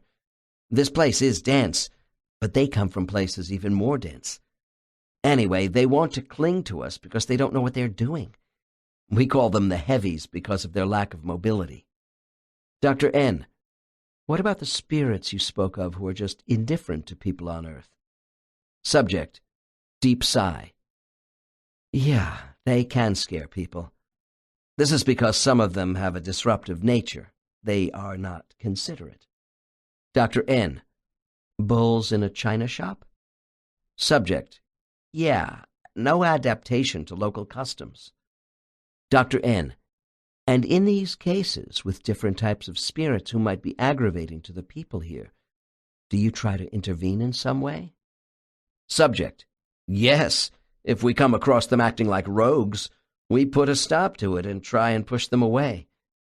This is very infrequent. Most out-of-worlders are serious and respectful. Pause. I want to stress that we are not philanthropists. This is our recreation time, and we want to be free of responsibility. Dr. N. Okay, then. Why would an inept spirit of any sort come to Earth for whatever reason and be allowed to cause trouble, even inadvertently, for the people living here? Do their guides lack good parenting skills? Subject, unruffled. Well, too much monitoring makes for dull children. If they were on a tight leash, how would they learn? They are not going to be allowed to destroy or do great harm. Dr. N. One last question. Do you think that all the kinds of spirits we have been talking about exist in large numbers swarming all over Earth? Subject. Not at all. Compared to Earth's population, only a tiny fraction. Judging by my own experience here, there are times when only a few are around, and I may not see them at all. It is not a constant thing. It's more cyclic. There is a mystery to that which is invisible to the living, when only our senses tell us something is there. I wonder if spiritual travelers don't engender memories within us of recognition of what we once were and will be again. Demons or Devas? I think it is fitting that I close this chapter with a summary of some misconceptions we have about the existence of evil spirits, good spirits, and spiritual influences on Earth. If I step rather heavily on any pet theories of the listener, please understand that my statements come from the reports of many hypnosis subjects in my practice. These subjects do not see the devil or demonic spirits floating around Earth. What they do feel when they are spirits is an abundance of negative human energy exuding the intense emotions of anger, hate, and fear. These disruptive thought patterns are attracted to the consciousness of other negative thinkers who collect and disseminate even more disharmony. All this dark energy in the air works to the detriment of positive wisdom on earth. The ancients thought demons were flying beings who occupied the regions between heaven and earth and were not particularly wicked. The early Christian church elevated demons to the status of evil rulers of darkness. As fallen angels, they were able to disguise themselves as messengers of God rather than Satan in order to deceive humans. I think it is fair to say that within the more liberal religious communities today, demons represent our own inner misguided passions that can get us into trouble. In all my years of working with souls, never once have I had a subject who was possessed by another spirit, unfriendly or otherwise. When I made this statement at one lecture, a man raised his hand and said, "That is all very well, O great guru, but until you have placed everyone in the world under hypnosis, don't tell me about the absence of demonic forces." Of course, this is a valid argument against my hypothesis that such things as soul possession, evil demons, the devil, and hell don't exist. Nevertheless, I can come to no other conclusion when all of my subjects, even those who came to me with conscious beliefs in demonic forces, reject the existence of such beings when they see themselves as spirits. Once in a while, a client comes to me convinced they have been possessed by an alien entity or some sort of malevolent spirit. I have had other clients who believe an evil curse has been placed upon them from some past life behavior. As my hypnosis regression session moves into the superconscious mind of these people, typically we find one of three conditions. 1. Almost always, the fear proves to be absolutely groundless. 2. Occasionally, a friendly spirit, often a dead relative, has been trying to reach them. My distraught client has misinterpreted the intent of this spirit, who only wished to bring comfort and love. There has been miscommunication between the sender and receiver. Souls have little trouble with telepathy between themselves, but this does not mean all souls are adept communicators with incarnated people. 3. Very rarely, a disturbed, inept spirit has made contact because of some unresolved karmic issues they have on Earth. We saw this in Case 14. Researchers into the paranormal have come up with 3 more reasons which ought to be added to my own as to why certain people believe they have been possessed by a demon. 4. Emotional and physical abuse as a child, which create feelings that the adult abuser represents an evil power who has total control. 5. Multiple personality disorder. 6. Periodic increases in the actions of electromagnetic fields around Earth, which are sufficient enough to disrupt brain activity in a disturbed individual. The possibility that people can be possessed by a satanic being comes right out of medieval belief systems. It is fear-based and the result of theological superstition that has ruined countless lives over the last 1,000 years. Much of this nonsense has dissipated in the last 200 years, but it lingers with the fundamentalists. The exorcism of demons is still practiced by some religious groups. Frequently, I find that clients who come to me with concerns about possession have lives which seem to be out of their control and filled with a variety of personal obsessions and compulsions. People who hear voices commanding them to do bad things are likely to be schizophrenic. They are not possessed. Our physical world may have unhappy or mischievous spirits floating around, but they do not lock in and inhabit the minds of people. The spirit world is much too ordered to allow for such muddled soul activity. Being possessed by another being would not only abrogate our life contract, but destroy free will. These factors form the foundation of reincarnation and cannot be compromised. The idea that satanic entities exist as outside forces to confuse and subvert people is a myth perpetuated by those who seek to control the minds of others for their own ends. Evil exists internally, initiated within the confines of the deranged human mind.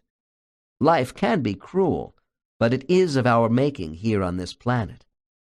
Assuming that we are born evil, or that some external force has occupied the mind of an evil person, makes malevolence easier for some people to accept. It is a way of rationalizing premeditated cruelty, preserving our humanity, and absolving ourselves of responsibility individually and collectively as a race. When we see cases of serial killers, or those of children who kill other children, we might label these people as either born killers or under outside demonic influences. This saves us the trouble of finding out why these murderers enjoy inflicting pain by acting out their own pain. There are no soul monsters. People are not born evil. Rather, they are corrupted by the society in which they live, where practicing evil satisfies the cravings of depraved personalities. This emanates from the human brain. Studies of the psychopath have shown that the excitement of inflicting pain on others without remorse satisfies an emptiness they feel within themselves. Practicing evil is a source of power, strength, and control for inadequate people. Hate takes away the reality of a hateful life. The warped minds of these executioners tell them, if life is not worth living for me, why not take it away from somebody else? Evil is not genetic, although if a family has a history of violence and cruelty to their children, these acts are often passed on from one generation to the next as learned behavior. Violence and dysfunctional behavior from one adult member of a family is an internal emotional reaction that spills over to contaminate other younger members. This can lead to compulsive and destructive behavior from children of that family. How do these genetic and environmental disruptions to the body affect our soul? What I have found in my practice is that a soul's energy force may, during troubled times, dissociate from the body. There are those who feel they don't even belong to their bodies. If conditions are severe enough, these souls are prone to thoughts of suicide, but usually not taking the life of another. I will have more to say about this condition in upcoming chapters. Part of this turmoil stems from conflicts between the soul's immortal character meshed to the temperament of a host brain with all its genetic baggage. There may also be influences of abnormal brain chemistry and hormonal imbalances affecting the central nervous system that might contaminate the soul. Another element I find is that immature souls often have difficulties handling the poor mental circuitry of disturbed human beings. There is a counteraction of the soul self versus the human self. A push-me, pull-you force is struggling to present a single ego to the world and not doing very well in the process. These are internal, not external forces at work. A disturbed mind does not need an exorcist, but a competent mental health therapist. Souls don't represent all that is pure and good about a body, or they wouldn't be incarnating for personal development. Souls come to Earth to work on their own shortcomings. In terms of self-discovery, a soul may choose to act in conjunction with, or in opposition to, its own character in the selection of a human body. As an example, a soul combating tendencies towards selfishness and indulgence might not mix well with a human ego whose emotional temperament is disposed to engaging in hostile acts for self-gratification. Quite often, troubled people have suffered painful environmental trauma, such as physical and emotional abuse as children. They have either internalized themselves, creating a shell to hide behind their pain, or externalized by mentally moving outside their bodies on a regular basis. These defense mechanisms are a means of survival to preserve our sanity. When a client tells me they love to tune out and practice astral projection because the out-of-body experience makes them feel more alive, I look for disturbances. Indeed, I may not find anything other than curiosity, but an obsession with being away from the body indicates a desire to escape from current reality. It is perhaps for this reason I am troubled by the walk-in theory as another escape mechanism. I believe the whole idea of walk-ins to be a false concept.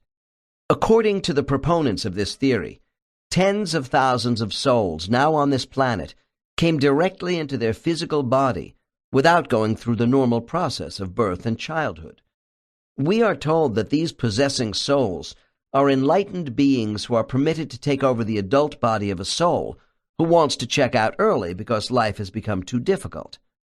Therefore, the walk-in soul is actually performing a humanitarian act, according to devotees of this theory. I call this possession by permission.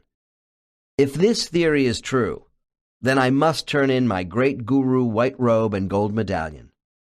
Not once in all my years of working with subjects in regression have I ever had a walk-in soul. Also, these people have never heard of any other soul in the spirit world associated with such practices. In fact, they deny the existence of this act because it would abrogate a soul's life contract.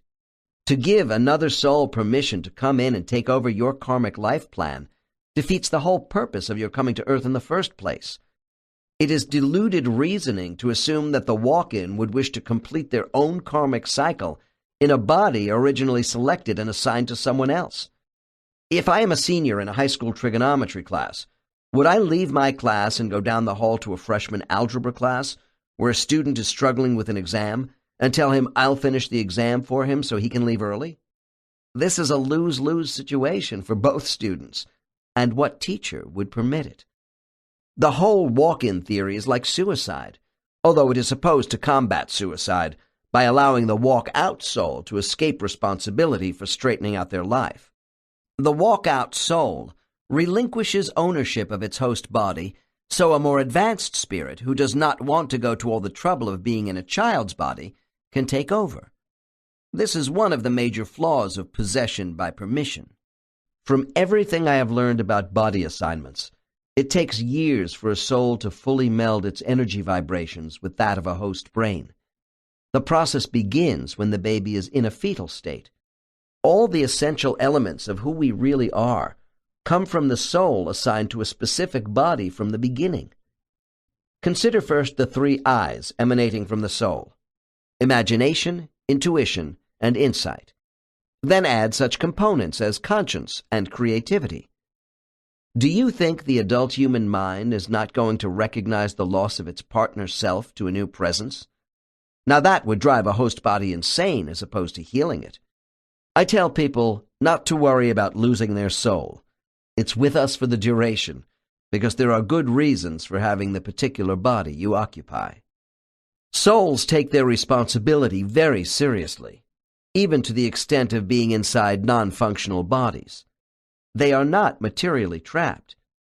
For instance, a soul may inhabit a comatose host body for many years and not abandon it until death.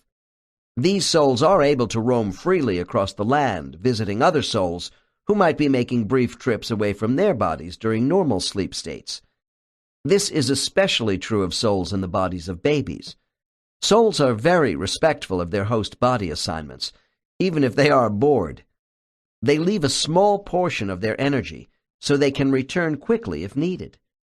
Their wavelengths are like homing beacons who have fingerprinted their human partners. When a soul's energy does leave the human body, this does not provide an opportunity for some demonic being to rapidly move in and occupy a vacant mind. This is another superstition. Aside from the non-existence of such demonic beings in the first place, the mind is never completely vacant of a traveling soul's energy. A malevolent entity would be unable to squeeze in even if it did exist. Evidently, residents of the spirit world are quite aware of our enthrallment with dark and nefarious specters who pose a danger to the soul. I have a most unusual and defining case which brought this to my attention. The ironic engagement of demonology employed in Case 18 by my subject's teacher toward his hapless student is outrageous and unconventional, but effective. This case illustrates how the almost brutal use of humor can be graphically applied in the spirit world to define our shortcomings on Earth. Case 18 concerns the death experience of an evangelical preacher of the 1920s. This man had spent a lifetime seeing the devil in every nook and cranny of his town in the Deep South.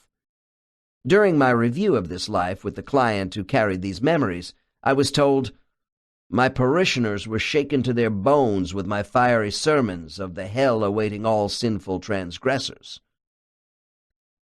I will begin this case with a scene as it unfolded right after my subject reaches the gateway. Case 18. Dr. N. You say that although things are not too clear, you are floating in bright light and someone is coming toward you? Subject. Yes, I am kind of disoriented. I haven't gotten used to things around here yet. Dr. N. That's fine. Just take your time and let the figure float toward you as you float toward it. Subject. Long pause, and then with a loud, horrified exclamation, Oh, God, no! Dr. N., startled by this outcry. What's going on? Subject. Subject's body begins to shake uncontrollably. Oh! Oh! Lord Almighty! It's the devil! I knew it! I've gone to hell! Dr. N., grasping subject by the shoulders. Now take a deep breath and try to relax as we go through this together. Then, softly, you are not in hell. Subject cuts in with a shrill tone of voice. Oh yeah? Then why do I see the devil right in front of me? Dr. N. My subject's face is now covered in sweat, and I use a tissue to wipe some of it away while continuing to reassure. Try to calm yourself. There is some misinterpretation here, and we will find it soon. Subject. Paying no attention to me, the subject now begins to moan while rocking back and forth. Oh, it's over for me. I'm in hell. Dr. N. I break in now more forcefully. Tell me exactly what you see. Subject. Whispering at first and then loudly. Being. Demonic. Reddish-green face. Horns. Wild-eyed.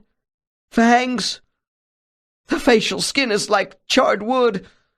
Oh, sweet Jesus, why, me of all people who spoke so much in your name? Dr. N. What else do you see? Subject, with loathing.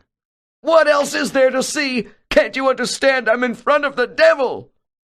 Dr. N. Quickly. I meant the rest of the body.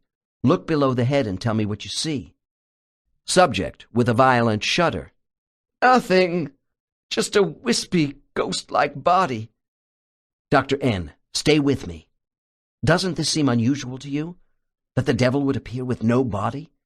Move forward in time rapidly now and tell me what this figure does. Subject.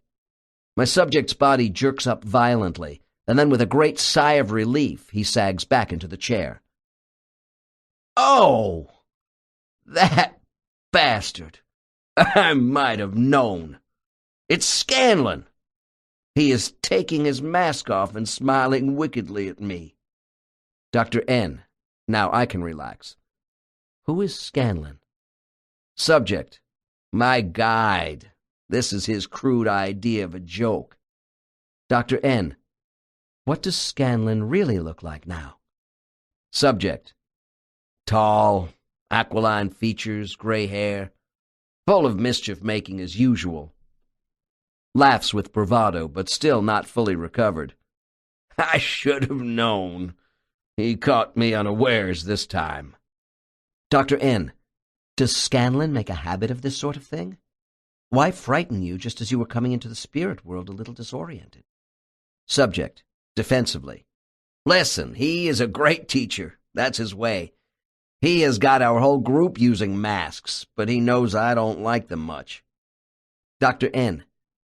Tell me why Scanlon used a devil's mask to scare you right after this life. Talk to him now. Note. I am quiet for a few moments while my subject mentally connects with Scanlon. Subject. After a period of silence. I had it coming. Oh, I know it.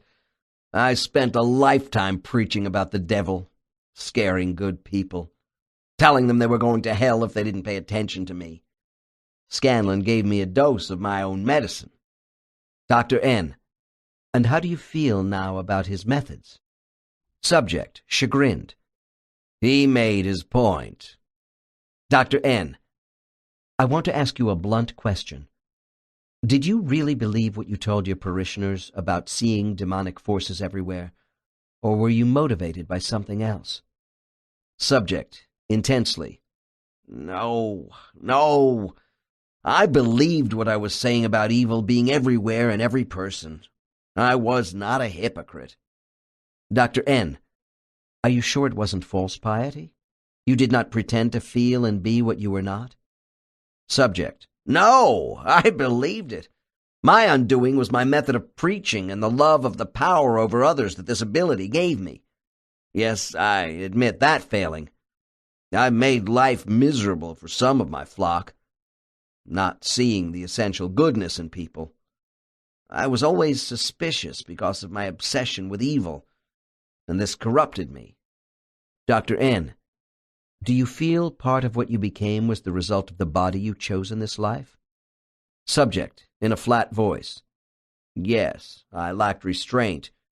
I chose a body with a feisty mind and allowed myself to be swept away. I was too confrontational as a preacher. Dr. N.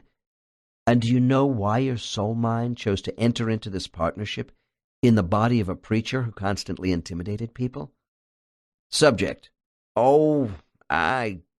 Shit. I let it happen because it felt good to be in control. I was afraid of not being taken seriously enough. Dr. N. You were worried about the loss of control? Subject. Long pause. Yes, that I would be inadequate. Dr. N. By his use of a devil's mask, do you think Scanlon demeans what you stood for in the church? Subject. No, that's my teacher's way. I chose the body of a minister, and he helped me with all this. I took a wrong turn. It was not the wrong path. My faith was not a bad thing, but I became misguided, and I misguided others. Scanlon wants me to see what it feels like to scare people rather than reason with them. He wanted me to feel the same fear that I gave to others. Note: I now move my subject into a group setting to learn more about how Scanlon teaches his students through the use of masks. Dr. N. Who is the first person who comes to you? Subject. Hesitates and is wary. It's an angel, soft glowing white. Wings? Then with recognition. Okay, I'm on to all of you. Enough. Dr. N. Who is this angel? Subject. My dear friend, Diane. She has removed her angel's mask and is laughing and hugging me. Dr. N. I'm a little confused. Souls can assume any shape or create any features they want. Why bother with masks? Subject. The mask is similar to a figure of speech, a symbol one can hold in the hand to put on and pull off for effect. Diane is offsetting Scanlon's huge joke by being a loving angel for me, while the others are laughing at what happened to me. Dr. N. What kind of individual is Diane? Subject. Very loving and full of humor. She likes practical jokes, as does most of my group. They all know I take things too seriously. I don't like the masks very much, so they tease me. Dr. N. During your lessons, are masks used as a means of teaching about right and wrong behavior? Subject. Yes, they are a means of acknowledgement of good or poor thinking, misconceptions.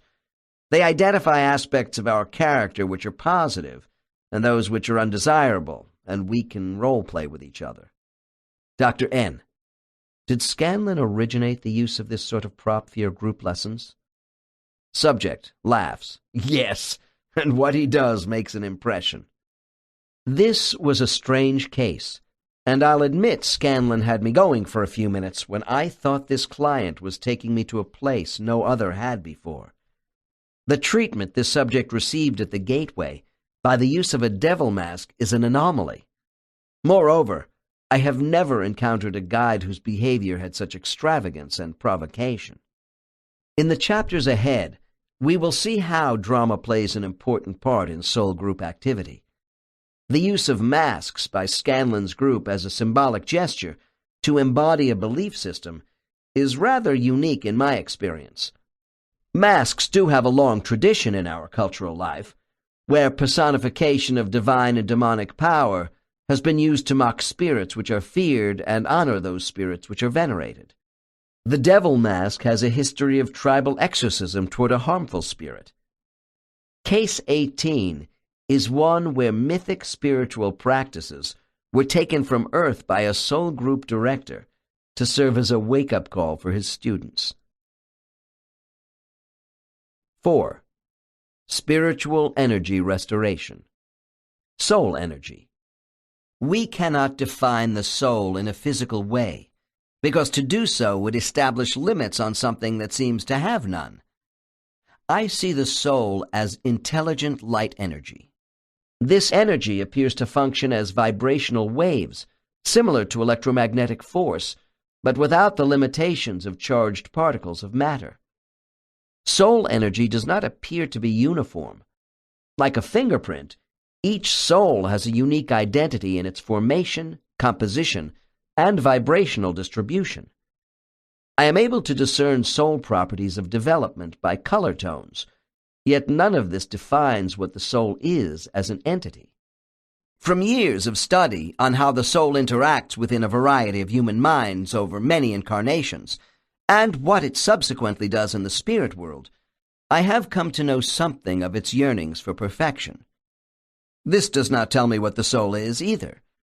To fully understand soul energy, we would need to know all the aspects of its creation, and indeed the consciousness of its source. This is a perfection that I cannot know, despite all my efforts investigating the mysteries of life after death. I am left, then, with examining the actions of this profound energy substance, and how it reacts to people and events, and what it is striving to do in both physical and mental environments. If the soul's existence begins and is molded by pure thought, it is sustained by that thought as an immortal being. The soul's individual character enables it to influence its physical environment to give greater harmony and balance to life.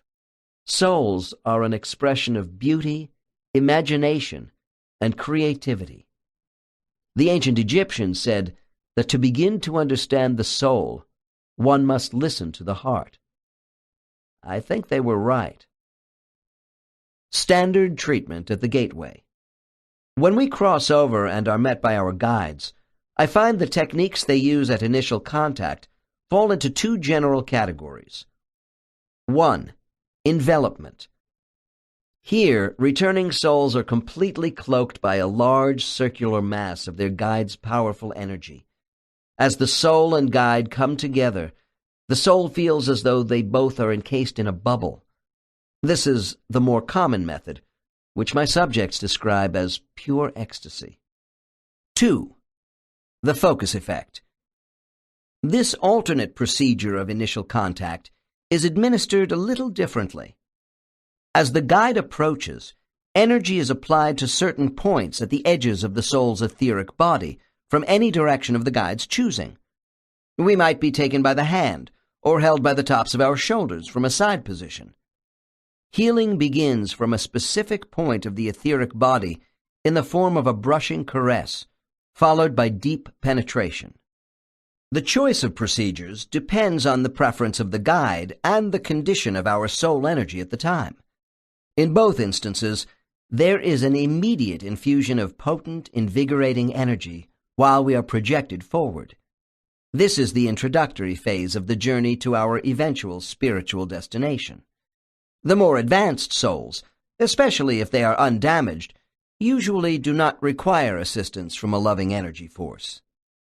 A review of the techniques employed by Case 1 on his wife Alice demonstrates elements of both the focus effect and envelopment on a living person by someone who is not yet a guide.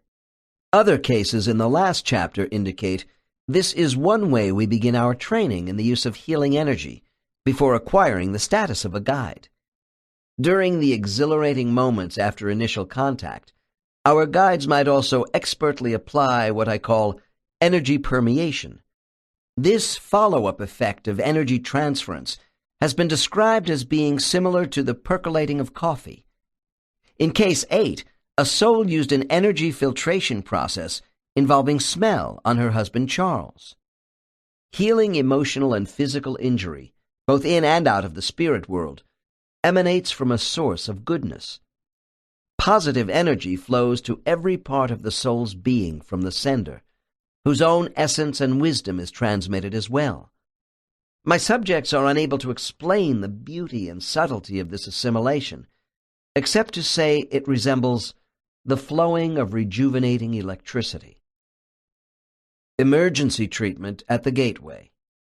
When souls arrive at the gateway to the spirit world with energy that is in a deteriorated state, some of our guides engage in emergency healing. This is both a physical and mental healing exercise that takes place before the soul moves any further into the spirit world. One of my clients died in an auto accident in his last life, where his leg was severed. He told me what occurred at the gateway as a result of this experience. When I reached the gateway, my guide saw the gaps in my energy aura and proceeded at once to push the damaged energy back into place.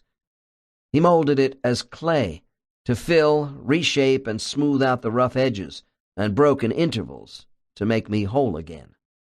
The etheric, or soul body, is an outline of our old physical body which souls take into the spirit world. Essentially, it is an imprint of a human form we have not shed yet, like the skin of a reptile. This is not a permanent condition, although we might naturally create it later as a colorful, luminescent shape of energy. We know damaged body imprints from a past life can influence the current physical form of some people unless properly deprogrammed, so why not the reverse? There are souls who shed their body form completely at the moment of death. However, many souls with physical and emotional scars from life carry the imprint of this damaged energy back home. In terms of afflictions and soul healing, I learn a lot from the students as well as the teachers in the spirit world. My next case was a rather unusual one for me, where a student guide was unable to handle damaged energy properly at the gate. My subject in this case had just come off a difficult life after being blown up in an artillery bombardment during a battle in World War I. Case 19. Dr. N. As you pass into the bright light following your death in the mud and rain of this battlefield, what do you see? Subject. A figure coming toward me dressed in a white robe. Dr. N. Who is this figure? Subject. I see Kate. She is a new teacher recently assigned to our group. Dr. N. Describe her appearance and what she is communicating to you as she comes closer. Subject. She has a young, rather plain face with a large forehead. Kate radiates peace. I can feel it. But there is a concern, too, and laughs.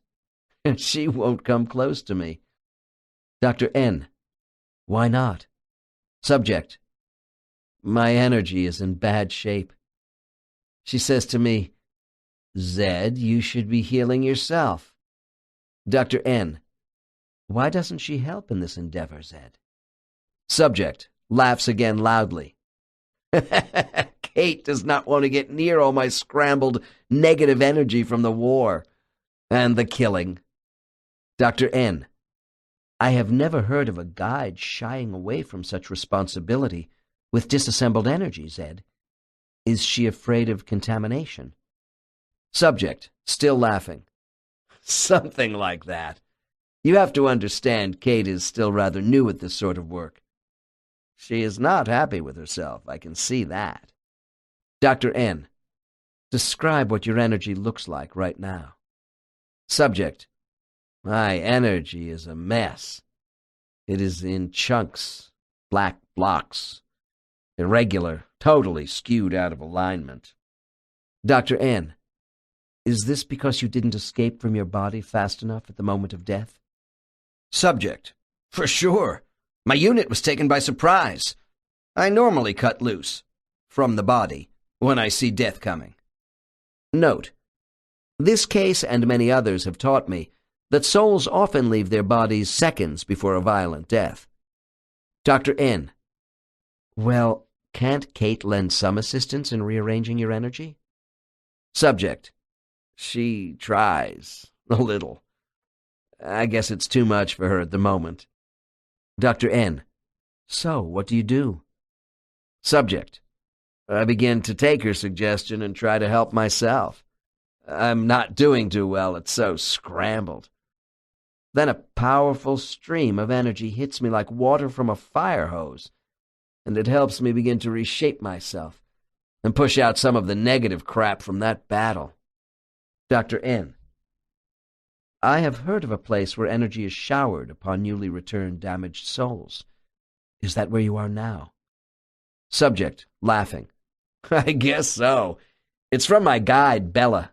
I can see him now. He is a real pro at this kind of thing. He is standing behind Kate, helping her. Dr. N. Then what happens to you? Subject. Bella fades away, and Kate comes close to me and puts her arms around me, and we start to talk as she leads me away. Dr. N. Deliberately provoking. Do you have any confidence in Kate after she treated you like some sort of leper? Subject frowns at me severely. Oh, come on. That's a mite strong. It won't be long before she gets the hang of working with this kind of messed-up energy. I like her a lot. She has many gifts. Right now, mechanics isn't one of them. Recovery areas for the less damaged soul. Regardless of the specific energy treatment received by the soul at the gateway to the spirit world, most all returning souls will continue onto some sort of healing station before finally joining their groups. All but the most advanced souls crossing back into the spirit world are met by benevolent spirits who make contact with their positive energy and escort needy souls to quiet recovery areas. It is only the more highly developed souls, with energy patterns that are still strong after their incarnations, who return directly to their regular activities. The more advanced souls appear to get over hardship more quickly than others after a life. One man told me, most of the people I work with must stop and rest, but I don't need anything. I'm in too much of a hurry to get back and continue my program. Most recovery areas for the returning soul involve some kind of orientation back to the spirit world. It may be intense or moderate in scope, depending upon the condition of the soul. This usually includes a preliminary debriefing of the life just completed. Much more in-depth counseling will take place later with guides in group conferences and with our Council of Elders. I have written about these orientation procedures in Journey of Souls. The surroundings of recovery areas are identifiable earthly settings, created out of our memories, and what spiritual guides feel will promote healing. Orientation environments are not the same after each of our lives. One woman had the following to say, after dying in a German concentration camp in 1944. There are subtle differences in physical layout, depending upon the life one has just lived. Because I have just returned from a life filled with horror, cold, and bleakness, everything is very bright to lighten my sorrow. There's even a comfortable fire next to me, so I'll have the feeling of added warmth and cheerfulness. Upon returning to the spirit world, often my subjects describe themselves as being in a garden setting, while others might say they are in a crystalline enclosure. The garden presents a scene of beauty and serenity, but what does crystal represent? It is not just in the orientation rooms that I hear about crystals. Crystal caves, for example, appear in the minds of some people who are spending time alone in reflection, right after a life is over. Here is a typical statement about a crystal recovery center. My place of recovery is crystalline in composition because it helps me connect my thoughts. The crystal walls have multicolored stones which reflect prisms of light. The geometric angles of these crystals send out moving bands of light which crisscross around and bring clarity to my thoughts. After talking to a number of clients out of trance and with others who are knowledgeable about crystals, I came to realize that crystals represent thought enhancement through a balancing of energy. As a shamanic tool, the crystal is supposed to assist in tuning our vibrational pattern into a universal energy force while releasing negative energy. Bringing forth wisdom from an expanded consciousness through healing is the primary reason for being in a place of spiritual recovery. The next example involves a garden setting. I had a client who had been working on humility for many lives. In earlier incarnations, usually as a man, this soul had been caught up with host bodies that had become haughty, arrogant, and even ruthless during my subject's occupancy. In a complete turnaround, this person's last life had been one of acceptance that bordered on passivity. Since this life was so out of character for my client, there was a feeling of failure when this soul reached the recovery area. I was then given this account. I am in a beautiful circular garden with willow trees and a pond with ducks in it. There is such tranquility here, and this scene softens the feelings of discouragement I have over my last performance. My guide, Makil, brings me to a marble bench under an arbor draped with vines and flowers. I am so down over my wasted life because I overcompensated at every turn, going from one extreme to another. Makil smiles and offers me refreshments. We drink nectar and eat fruit together and watch the ducks. While we do this, the aura of my old physical body moves further away from me. I begin to feel as though I am taking in his powerful energy as oxygen after a near drowning. Makil is a gracious host, and he knows I need nourishment because I am judging myself in such a critical manner. I am always harder on myself than he is.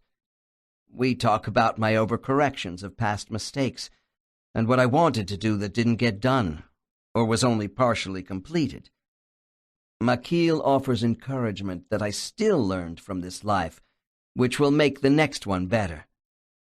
He explains the important thing was that I was not afraid to change. The whole garden atmosphere is so relaxing. I am already feeling better. From cases such as this, I have learned that our guides use the sense memory we had in our physical bodies to assist in our recovery. There are many ways to achieve this, such as the use of taste memory by Makil in the above case. I have also listened to descriptive scenes involving touch and smell. After receiving streams of bright white liquid energy, there have been subjects who describe additional treatments involving the sensations of sound and multicolored lights. After my cleansing shower, I move to an adjacent room to the place of rebalancing. While I float to the center of this enclosure, I see a vast array of spotlights overhead. I hear my name called. Banyan, are you ready? When I give my assent, sounds vibrate into me which resonate like tuning forks until the pitch is just right to make my energy bubble like frothy soapsuds. It feels wonderful. Then the spotlights come on one at a time. In the beginning, I am scanned by an intense beam of healing green light. It casts a circle around me as if I were on a stage. This light is designed to pick up my level of displaced energy, to see what I have lost or damaged, and make corrections. I think this is more effective because my energy is bubbling from the sound vibrations. Then I receive a wash of gold light for strength and blue for awareness. Finally, my own pinkish-white color is restored by one of the spotlights. It is soothing and loving, and I'm sorry when this is over. Regenerating severely damaged souls. There are certain displaced souls who have become so contaminated by their host bodies that they require special handling. In life, they became destructive to others and themselves. This spectrum of behavior would primarily include souls who have been associated with evil acts that cause harm to other people through deliberate malice. There are souls who slowly become more contaminated from a series of lifetimes, while others are totally overcome by one body alone. In either case, these souls are taken to places of isolation, where their energy undergoes a more radical treatment plan than with the typical returning soul. Contamination of the soul can take many forms and involve different grades of severity during an incarnation. A difficult host body might cause the less experienced soul to return with damaged energy, where a more advanced being would survive the same situation relatively intact. The average soul's energy will become shadowed when it has lived within a host body obsessed by constant fear and rage. The question is, by how much? Our thoughts, feelings, moods, and attitudes are mediated by body chemicals which are released through signals of perceived threats and danger from the brain. Fight or flight mechanisms come from our primitive brain, not from the soul. The soul has a great capacity to control our biological and emotional reactions to life, but many souls are unable to regulate a dysfunctional brain. Souls display these scars when they leave a body that has deteriorated in this fashion. I have my own theory of madness. The soul comes into the fetus and begins its fusion with the human mind by the time the baby is born. If this child matures into an adult with organic brain syndromes, psychosis, or major affective disorders, abnormal behavior is the result. The struggling soul does not fully assimilate.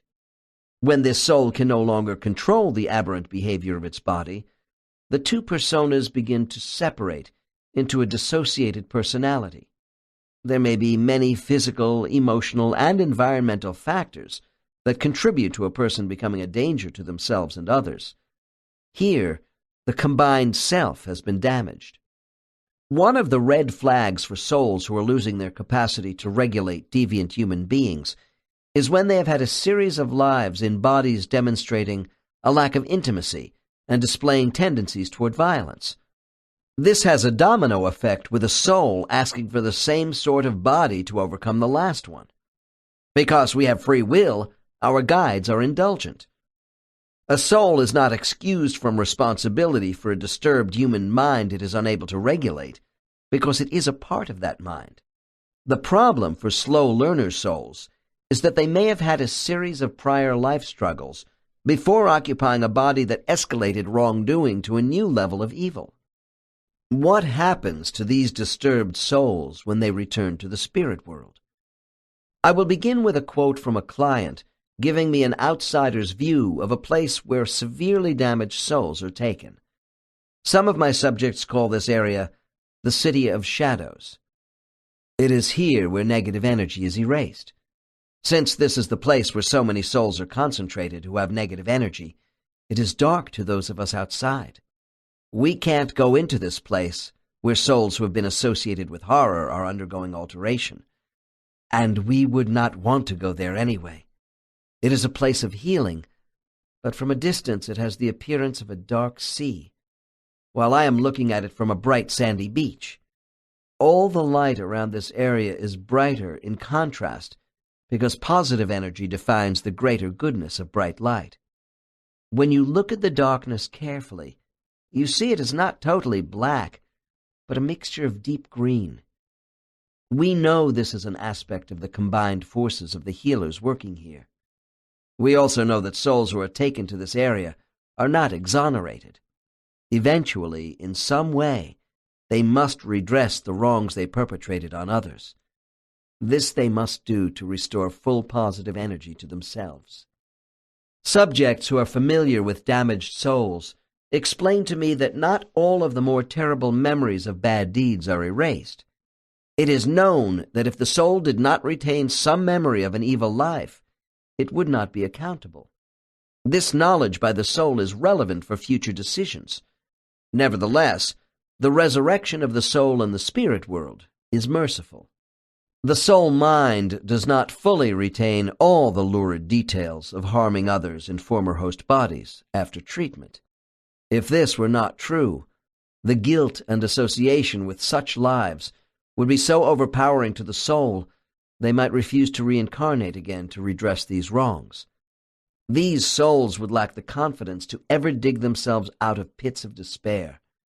I understand there are souls whose acts in host bodies were so heinous they are not permitted to return to earth. Souls are strengthened by regeneration with the expectation they can keep future potentially malevolent bodies in check.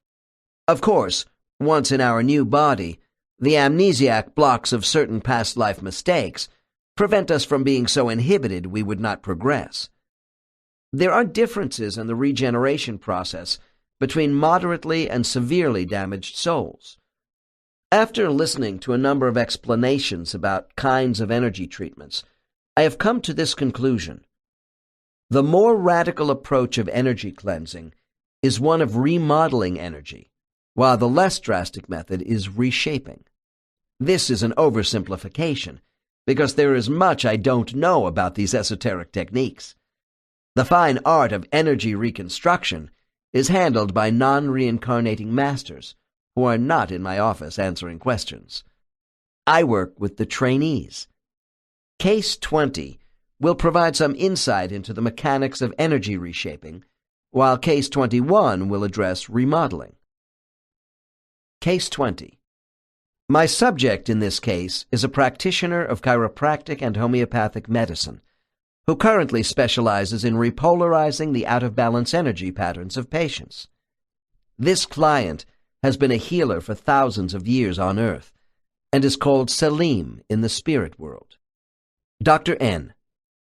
Selim, you have told me about your advanced healing group in the spirit world, and how the 5 of you are in specific energy training. I would like to know more about your work. Would you begin by telling me what your advanced study group is called, and what you do? Subject. We are in training to be regenerators.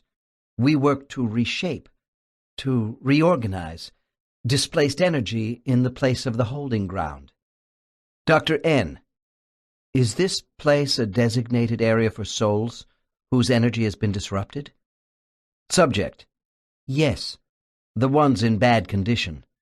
Those who will not be returning to their groups right away. They will stay in the holding ground. Dr. N. Do you make this determination at the gateway to the spirit world?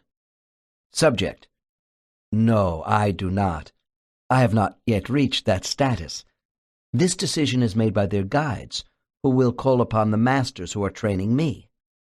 Dr. N. Then tell me, Selim, when do you enter the picture after a severely damaged soul crosses back to the spirit world? Subject. I am called by my instructor when it is felt I can assist in this energy healing. Then I move to the holding ground. Dr. N. Please explain to me why you use the term holding ground, and what this place is like. Subject. The damaged soul is held here until their regeneration is complete, so they are healthy again. This sphere is designed as a beehive structure, covered with cells. Each soul has its own place to reside during the healing. Dr. N. This sounds very much like the descriptions I have heard about the incubation of new souls after their creation, and before they are assigned to groups. Subject. That's true. These are spaces where energy is nurtured. Dr. N. So are these beehive spaces all in the same place and used for the same purpose, both for regeneration and creation? Subject. No, they are not. I work in the place of damaged souls. Newly created souls are not damaged. I can tell you nothing about those places. Dr. N. That's fine, Selim. I appreciate learning about those areas where you do have knowledge and experience. Why do you think you were assigned this sort of work? Subject, with pride. Because of my long history and so many lives working with wounded people. When I asked if I could specialize as a regenerator, my wish was granted, and I was assigned to a training class. Dr. N. And so, when a severely wounded soul is returned to the holding ground, are you a soul who could be called to assist? Subject shakes his head negatively. Not necessarily. I am only requested to go to the regeneration areas to work with energy that has been moderately damaged. I am a beginner. There is so much I don't know. Dr. N. Well, I have a great deal of respect for what you do know, Selim. Before I ask you about your level of work, can you explain why a damaged soul would be sent to the holding ground? Subject. They were overcome by their last body. Many are souls who have been repeatedly suppressed in previous lives as well. These are the ones who become stuck in life after life, making no progress. Each body has contaminated them a little more. I work with these souls more than the ones who have had terrible energy damage, either from one or many lives. Dr. N, do the souls whose energy has been gradually depleted ask for help, or are they forced to come to the holding ground? Subject, promptly. No one is forced. They cry for help because they have become totally ineffectual, repeating the same mistakes over and over again. Their teachers see they do not recover sufficiently between lives. They want regeneration. Dr. N, does the same cry for help come from souls who have been severely damaged? Subject, pause. Perhaps less so. It is possible that a life is so destructive it has damaged the identity of the soul. Dr. N, such as being involved with cruel acts of violence. Subject, that would be one reason, yes. Dr. N, Salim, please give me as many details as you can about what happens when you are called to the holding ground to work on a case with severely depleted or altered energy. Subject, before meeting the new arrival, one of the restoration masters outlines the meridians of energy we will be regenerating. We review what is known about the damaged soul. Dr. N, this sounds like you are surgeons, preparing for a procedure with X-rays before the operation. Subject, with delight. Yes, this gives me an idea of what to expect in three-dimensional imagery. I love the challenges involved with energy repair. Dr. N, okay, take me through this process. Subject, from my perspective, there are 3 steps. We begin by examining all particles of damaged energy. Then these dark areas of blockage are removed, and what is left, the voids, are rewoven with an infusion of new purified light energy. It is overlaid and melded into the repaired energy for strengthening. Dr. N, and does reweaving energy mean reshaping to you, as opposed to something even more radical? Subject, yes. Dr. N, are you personally involved with all phases of this operation? Subject, no. I am being trained in the first step of assessment and can assist a little with the second step, where the modifications are not as complex. Dr. N, before you actually begin to work, what do you see when a soul's energy has been severely damaged? Subject, damaged energy looks like a cooked egg, where the white light has solidified and hardened. We must soften this and fill the black voids. Dr. N, let's talk a moment about this blackened energy. Subject interrupts. I should have added that the damaged energy can also create lesions. These fissures are voids themselves, caused by radical physical or emotional damage. Dr. N, what are the effects of disrupted energy on the incarnated soul? Subject, pause. Where the energy is mottled, not distributed evenly. This is due to long-term energy deterioration. Dr. N, you talked about rearranging and repairing old energy with new purified energy for healing. How is this done? Subject, by intense charge beams. It is delicate work because you must keep your own vibrational tuning in matched sequences with that generated by the soul. Dr. N, oh, so this becomes personal. A master's own energy is used as a conduit? Subject, yes, but there are other sources of new purified energy that I don't use or know much about because of my lack of experience. Dr. N, Salim, you have told me how warped energy is softened and allowed to flow back onto the right spaces, but introducing new purified energy concerns me. With all that reconfiguration, aren't you changing the immortal identity of these souls? Subject, no, we have altered to strengthen what is there, to bring the soul close to its original form. We don't want this to happen again. We don't want them back. Dr. N. Is there some way you can test your repair work after it is completed? Subject.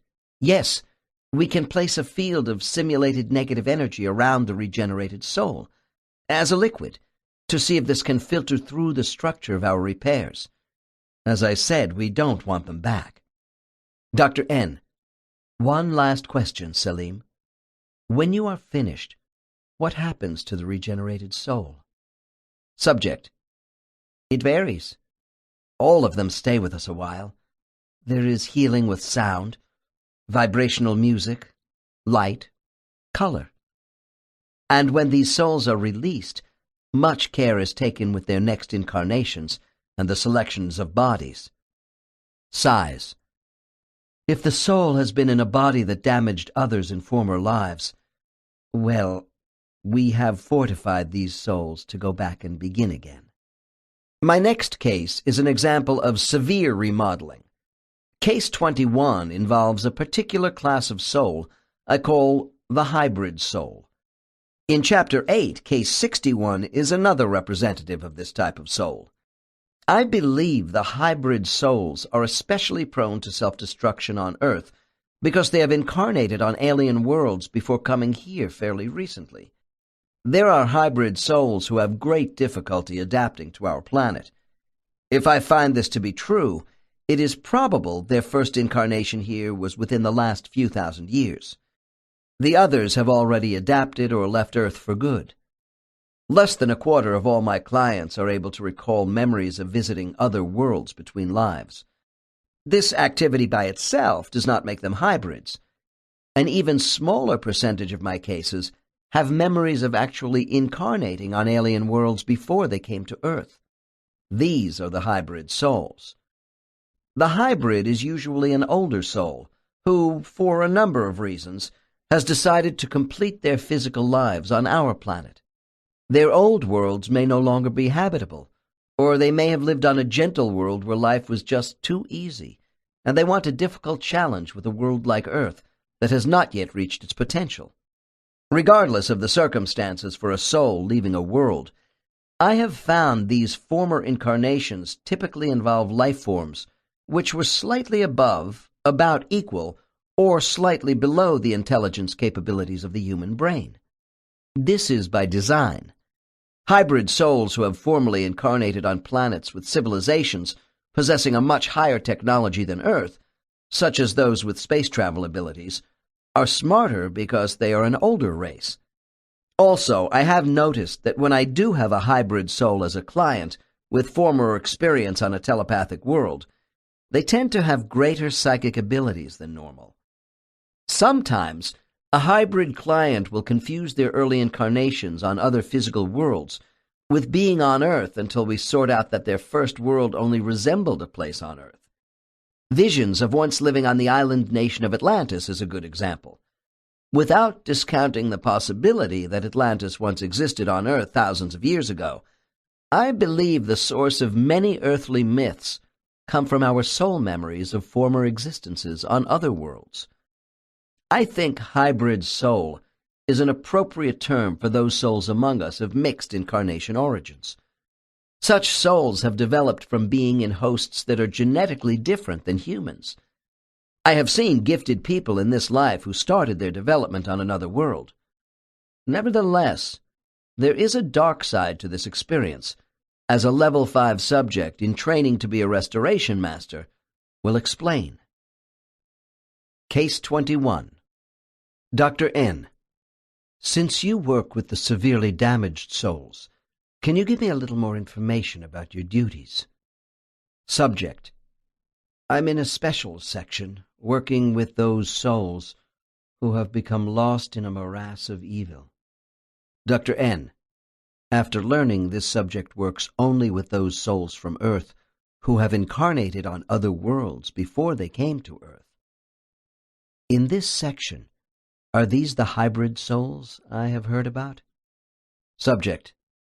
Yes, in a restoration area where we deal with those who have become atrocity souls. Dr. N. What a terrible name to call a soul. Subject. I'm sorry you are bothered by this, but what else would you call a being associated with acts of evil that are so serious they are unsalvageable in their present state? Dr. N. I know, but the human body had a lot to do with... Subject, cutting me off. We don't consider that to be an excuse. Dr. N. Okay, then please continue with the nature of your work. Subject. I am a second-stage restorer.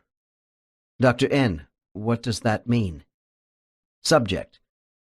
When these souls lose their bodies, they are met by their guides and perhaps one close friend. That first stage does not last long, and then the souls who have been involved with horrible acts are brought here to us. Dr. N. Why doesn't the first stage last as long as with other souls? Subject. We don't want them to begin to forget the impact of their deeds, the harm and pain they caused on earth. The second stage separates them from the uncontaminated souls. Dr. N. This sounds like you are running a leper colony. Subject, abruptly. I am not amused by that remark. Dr. N. After apologizing. You are not saying that all souls who commit evil acts are hybrid souls, as you define them. Subject. Of course not. That's my section. But you should understand some real monsters on Earth are hybrids. Dr. N. I thought the spirit world was a place of order, with masters of superior knowledge. If these hybrid souls are contaminated abnormalities in human form, souls with the inability to adjust to the emotional makeup of the human body, why were they sent here? This indicates to me the spirit world is not infallible. Subject. A vast majority are fine, and they make great contributions to human society. You would have us deny all souls the opportunity to come to Earth because some turn out badly? Dr. N. No, of course not. Let's move on. What do you do with these souls? Subject. Others, way above me, examine their contaminated energy in light of just how the world of their earlier experience impacted on their human body. They want to know if this was an isolated case, or if other souls from that planet have problems on Earth. If that is true, other souls from that world might not be permitted to come to Earth again. Dr. N. Please tell me more about your section. Subject. My area is not devoted to souls who have committed one serious act of wrongdoing. We work with habitually cruel lifestyles. These souls are then given a choice. We will do our best to clean up their energy by rehabilitation, and if we think they are salvageable, they are offered a choice to come back to Earth in roles where they will receive the same type of pain they caused, only multiplied. Dr. N. Could a salvageable soul be one who committed terrible atrocities in life, but showed great remorse? Subject. Probably. Dr. N. I thought karmic justice was not punitive. Subject. It's not. The offer represents an opportunity for stabilization and redemption. It usually will take more than one life to endure an equal measure of the same kind of pain they cause to many people. That's why I said multiplied. Dr. N. Even so, I suppose most souls take this option?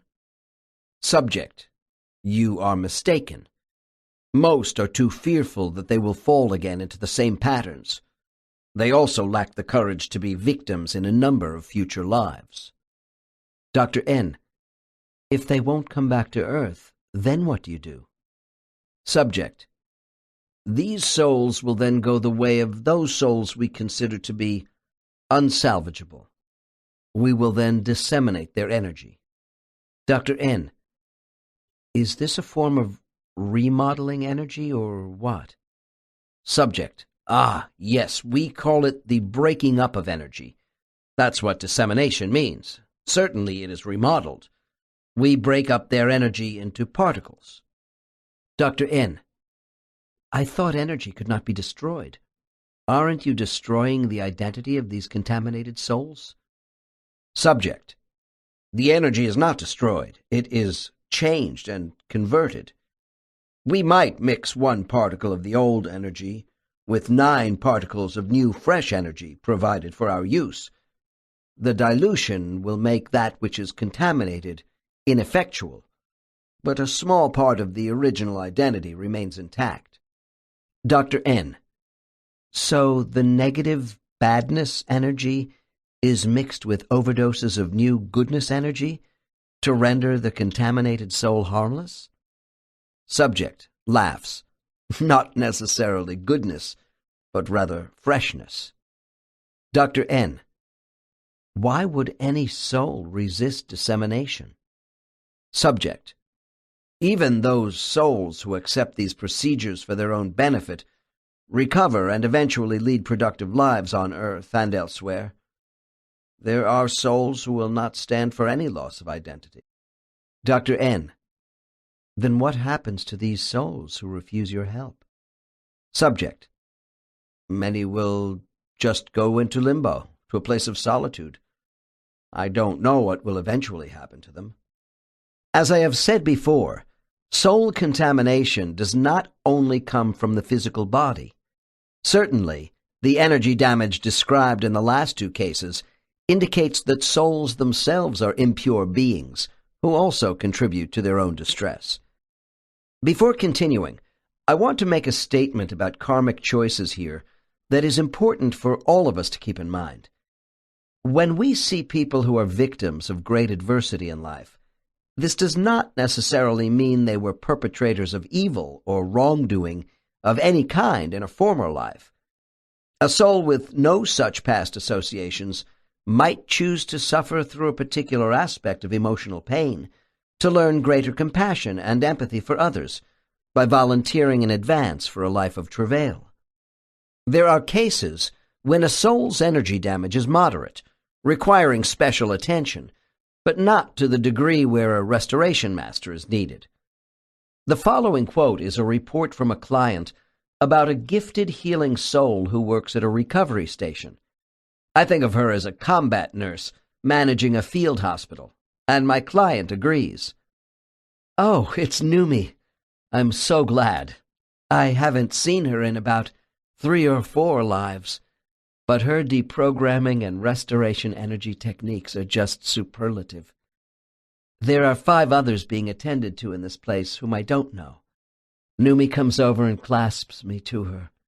She gets inside me and blends my tired energy with her own. I feel the infusion of her stimulating vibrations, and she performs a tiny bit of reshaping. It is as if I am receiving a gentle reaffirmation of that which created my own energy. Soon I am ready to leave, and Numi gives me a beautiful smile goodbye till next time." Souls of Solitude. In the last chapter, I explained how certain dysfunctional souls who have just experienced physical death leave their bodies and go into seclusion for a time. They are not ghosts, but they don't accept death, and they don't want to go home.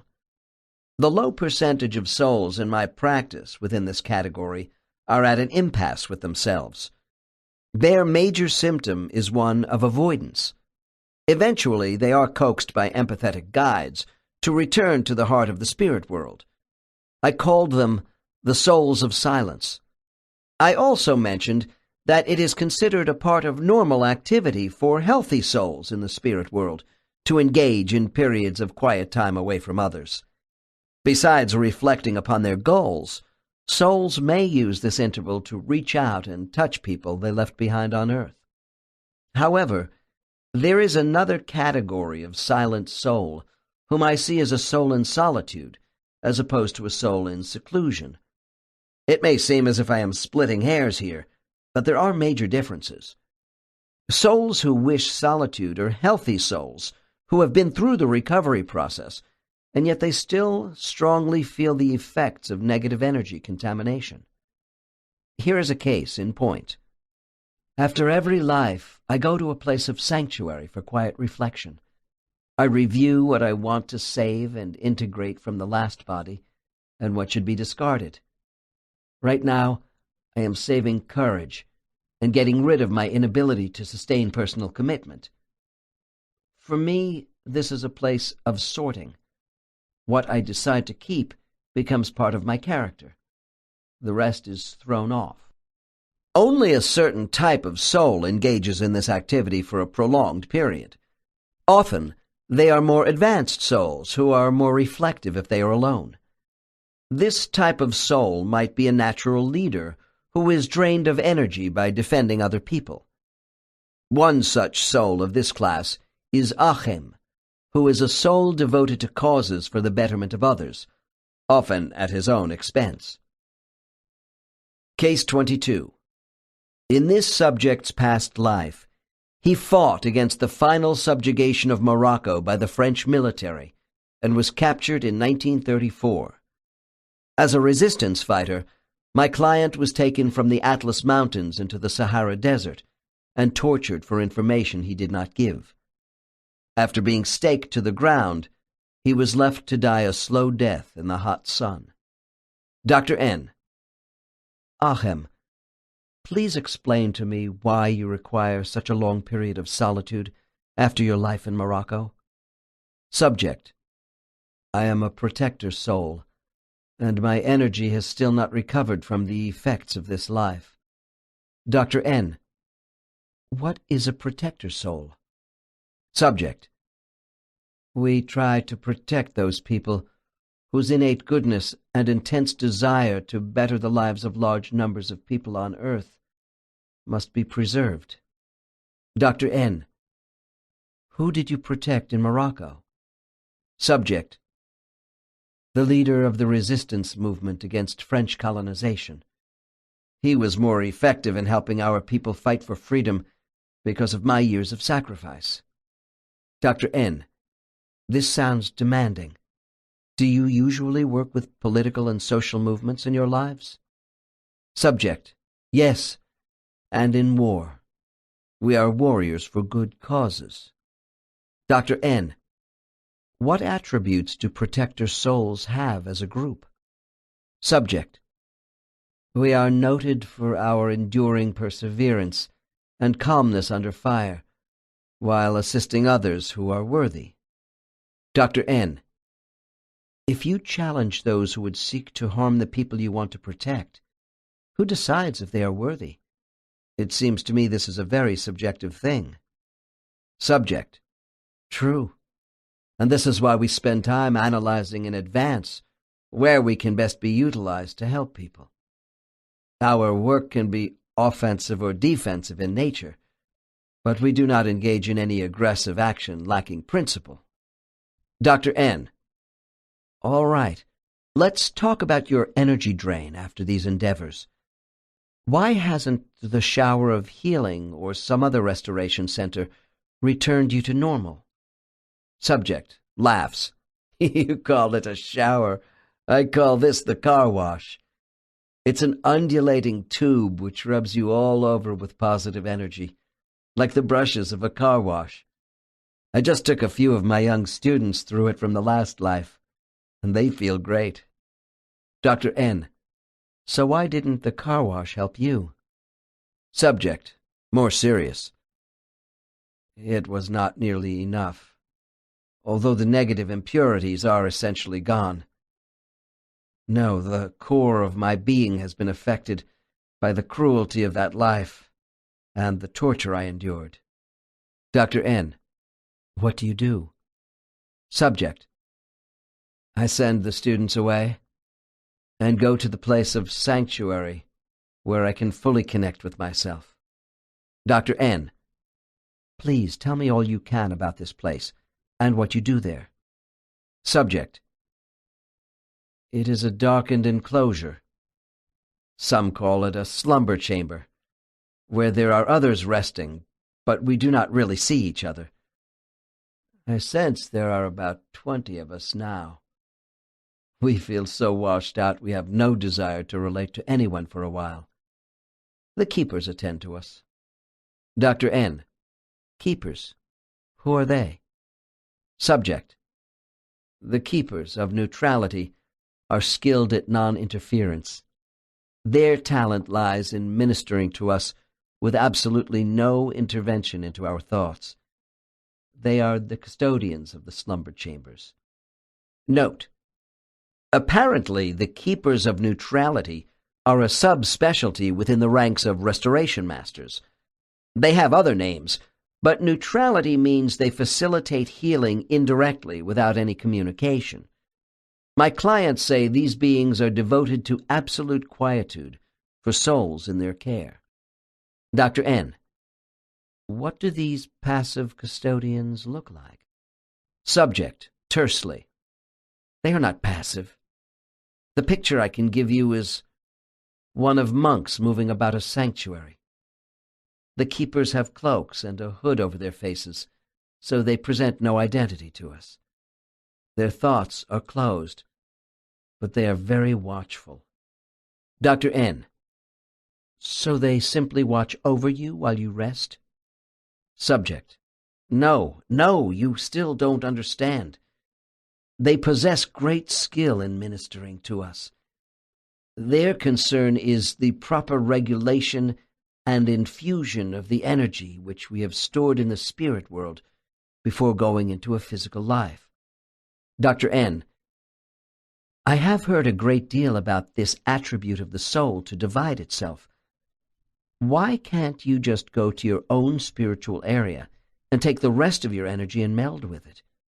Or why not have a team of restoration masters regenerate your contaminated energy? Subject takes a deep breath. I'll try to explain it. For us, all that is unnecessary. It is the effects of the impurities which we want healed by a slow, even return of our own purified, rested energy. The keepers assist us in the restoring of our own energy.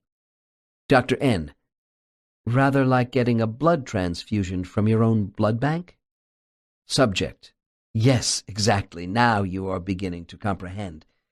We don't want it in a rush. We don't need major restoration either. We receive slow energy infusions of our own energy over a prolonged period for greater elasticity. We want the strength we had before a rough life, and more, from having gone through the physical experience. Dr. N: what's a prolonged period of time in Earth years for your recovery in this sanctuary? Subject: oh, that's hard to say. 25 to 50 years. We would always like it to be longer, because the keepers use their own vibrational frequencies to massage our energy, which is fantastic. They are very private beings, though, who don't want to be seen or spoken to, but they know we are grateful for their care. They also know when it is time for us to rejoin our friends and get back to work. Laughs. Then we are pushed out. It was from cases such as these that I learned one of the best ways to repair damaged energy is to receive it back slowly. Many souls of solitude are quite advanced and don't require restoration in the normal recovery areas. These vigorous souls can be too overconfident. Ahem admitted that he only took about 50% of his energy to Morocco and should have charged up more before departing into that life. The next section will address planetary healers who work in physical environments. Since these souls are generally still incarnating, my subjects do not consider them as masters. This would include the transformer souls mentioned in the next case. Planetary work is where our exposure to many specialties begins and is a basic training ground for developing souls. Energy healing on Earth. Healers of the human body. When I learned about souls who were specializing in restoring damaged energy in the spirit world, I was curious how these souls might apply their unconscious spiritual knowledge when they were working in physical form. Some place great emphasis on this aspect of their skill development, to help human beings. My next case is a woman who works with many energy modalities, including Reiki. However, until our hypnosis session, she had little idea of the source of her spiritual power to heal. Her spiritual name is Peruvian, and during our time together, she explained how and why energy adjustments are necessary for incarnates as well as discarnates. Case 23. Dr. N. Peruvian, I would like to know if your spiritual training in soul restoration is used by you in your earthly assignments. Subject. Subject evidenced some surprise as this information began to unfold in her mind after my question. Why, yes. I didn't realize how much until now. Only those of us who want to continue working in this way on Earth are called transformers. Dr. N. What is the difference? How would you define a transformer? Subject laughs in recognition. As transformers, we do repair jobs on Earth. We are the cleanup crew, transforming bodies to good health. There are people on Earth who have gray spots of energy which cause them to get stuck. You see it when they make the same mistakes over and over in life. My job is to incarnate, find them, and try and remove these blocks so they make better decisions and gain confidence and self-value. We transform them to be more productive people. Dr. N. Peruvian, I would like to clarify the differences in spiritual training, if any, between restoring souls in the spirit world and transforming energy on a physical world. Subject. Long pause. Some parts of our training are the same, but transformers are sent to other worlds between lives to study, those of us who like working with physical forms. Dr. N. Describe the last training you had as a transformer before you came back to Earth. Subject. Struck by my question, there is a dreamy response. Oh. 2 light beings came from another dimension to work with the 6 of us. Peruvian's independent study group. They showed us how to keep our vibrational energy into a tight, beamed focus, not scattered. I learned to pinpoint my energy to be more effective. Dr. N. Were these beings from a physical world? Subject in a soft tone. More like a gas sphere, where their intelligence exists in bubbles, but they were so good. We learned. Dr. N. Gently. I'm sure. Let's return to the practical use of what you learned, now that you are more aware of the origins of your skills.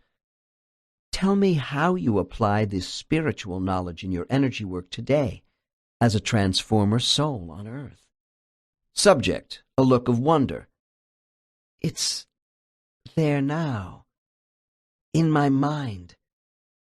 I see why it works. Stops. The focused beam. Dr. N. Pressing. The focused beam. Subject, earnestly. We use it as a laser, rather like a dentist would drill out a decayed tooth to pinpoint and clean up gray energy. This is the fast way. It is harder for me to use a slow procedure which is longer lasting and even more effective. Dr. N. Okay, Peruvian. Remember, you are explaining to me how you use your spiritual training and earthly training in combination to heal energy. You have the memory right now of both aspects. Tell me about the slow method. Subject takes a deep breath. I close my eyes and kind of go into a semi-trance when I cup my hands near my patient's head. I see now that what I have learned in the spirit world helps me more than what I learned in my classes down here. I guess that doesn't matter, really. Dr. N. We receive power to help others from many sources. Please go on about your healing by the slow method with your patients on Earth. Subject: Well, I work with geometric shapes, such as spirals of energy, forming them in my mind to match the configuration of the particular trouble spot. Then I lay these energy structures around the gray areas. This sets up the areas to be repaired with my slow healing vibrations, like placing a hot pad on a sore muscle. Pause. You see, these souls were damaged on the way in, and this infirmity only grows worse as the body develops on Earth. Dr. N, surprised. Back up a minute. What do you mean damaged on the way in? I thought your work on Earth mostly involved contaminated energy from life's trials. Subject: That's only part of the problem. When souls enter the human body on Earth, they come into dense matter. Their host bodies, after all, contain primitive animal energy, which is thick.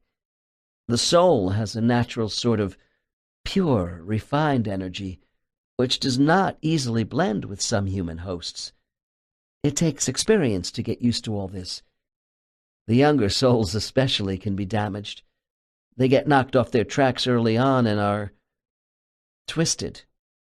Dr. N, and you might project different energy configurations with different people who are your patients.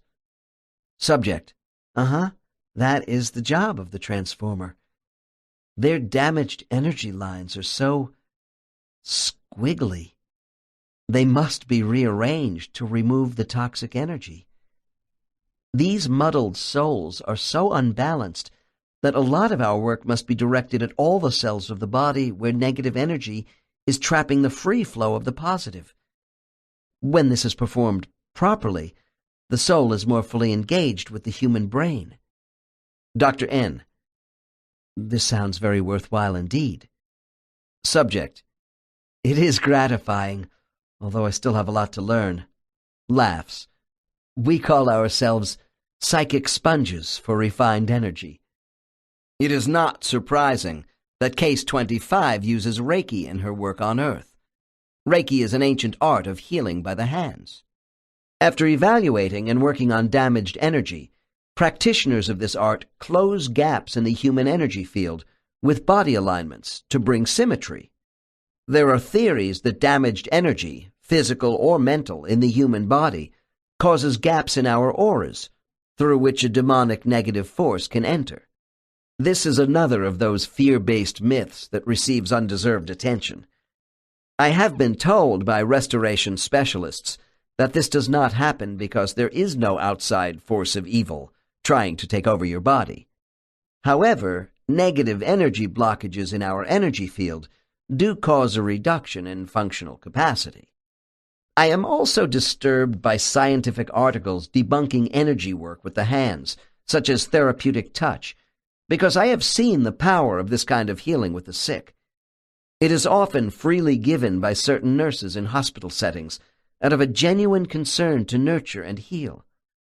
Our bodies are composed of an energy field of particles that appears solid, but is fluid, and acts as a vibrational conductor. One of my transformer souls had this to say about her therapeutic touch methods. The secret to healing is removing my conscious self, so as to avoid inhibiting the free flow of energy between us. My objective is to merge with the energy flow of the patient, to bring out the highest good in that body. This is done with love as well as technique. If the receiving party is resistant and inhibits the free-flowing passageways of qi, or life force, through their own mental negativism, they are perfectly capable of blocking the detection of their energy field by a healer. As we begin a new millennium, more people are becoming aware of the healing properties of meditation and guided imagery to build energy within themselves. There are many ways to reach the center of our inner wisdom by tapping into a higher energy source. Massage, yoga, acupuncture, and biomagnetic healing are some of the techniques available to help balance our qi. Body energy and soul energy are adversely affected by vibrational resonances not in harmony with each other. Each person has their own fingerprint or natural rhythm. Body and soul must smoothly coexist for humans to be productive. If we take a holistic approach to body health, our creative self is better able to function with the human brain. Being in harmony with our outer and inner self positions us to more energetically engage in physical, spiritual, and environmental interrelationships. Healers of the environment. Before my research into the spirit world, I had no idea of the special gifts of environmental healers on our planet. I have learned the Earth itself has its own vibrational rate, and there are people capable of tuning into this ecological energy. One of the cases that opened my eyes was a woman who works for the Forest Service in the Pacific Northwest. In her letter requesting a session, she explained, "In the last few years, I have felt a tingling, sparking sensation in my hands whenever I am around heavy vegetation. It is not painful, but there is an urgency for something to be released during my work in the forests. Lately, I have dreams about lightning going out of my hands and my wanting to pull it back into a bottle to save it. These dreams seem to fulfill a need inside me, and upon awakening, I feel happy. Am I going crazy? I am drawn to people who think they are going crazy because of unexplained phenomena in their lives. I know what this feels like personally. Many of my old traditional colleagues are convinced I've lost my marbles. Therefore, I was glad to take this woman as a client after she agreed to see a physician to make sure there was nothing causing neurological problems with her hands. I will pick up the dialogue of this case at the point where we are discussing her participation in an advanced independent studies group in the spirit world. Case 24. Dr. N. Why did the 5 of you come together in this study group? Subject. Because we work with energy the same way. It helps raise our consciousness, our abilities when we are together. Dr. N. Please explain this to me. Subject. Well, our situation right now is that individually we cannot sustain an energy flow of sufficient quality to last very long and have the necessary effect. Dr. N. So you accomplish what you wish to do collectively? Subject. Yes, to some degree. That's why we enjoy working together, so we can throw energy out in unison and bottle it up in concentrated reserves. Working alone, our energy is not as potent, not as refined. It goes in all directions. Dr. N. Is this why you are having these dreams and feeling these hand sensations right now in your life? Subject reflects. Yes, I see that it is a message for me. I must alter my life to include more energy work. Dr. N. You mean to store and use energy to heal people? Subject quickly responds to my wrong assumption. No, my study group works with energy differently. We are healers of plants, trees, and the land. That is why we pick lives as caretakers of the environment. Dr. N. Did you choose your current vocation for a specific reason related to your skills? Subject. Yes. Dr. N. How about other members of your spirit world study group? Subject with a big grin. 2 of them work with me in the Forest Service. Dr. N. I would think, as planetary healers, you and your friends have your work cut out for you, with all the environmental destruction going on around Earth. Subject, sadly. It's terrible, and we are so needed here. Dr. N. Tell me, have you and the members of your study group been involved with using energy environmentally in many past lives on Earth? Subject. Oh, yes, for a long time. Dr. N. Give me an example. Subject. In my last life, I was an Algonquin Indian with the name of Singing Tree. My job was to ensure our land would continue to supply us with food. I used to stand out in the forest for hours and hold out my hands. The tribe thought I was talking to the trees and the soil, but actually I was exchanging energy with the land. It's an extension of mind and body with some help from our guides. Dr. N. And how about today? Subject. Pause. When you create and support beauty and growth from the land, you also give power to others who live here.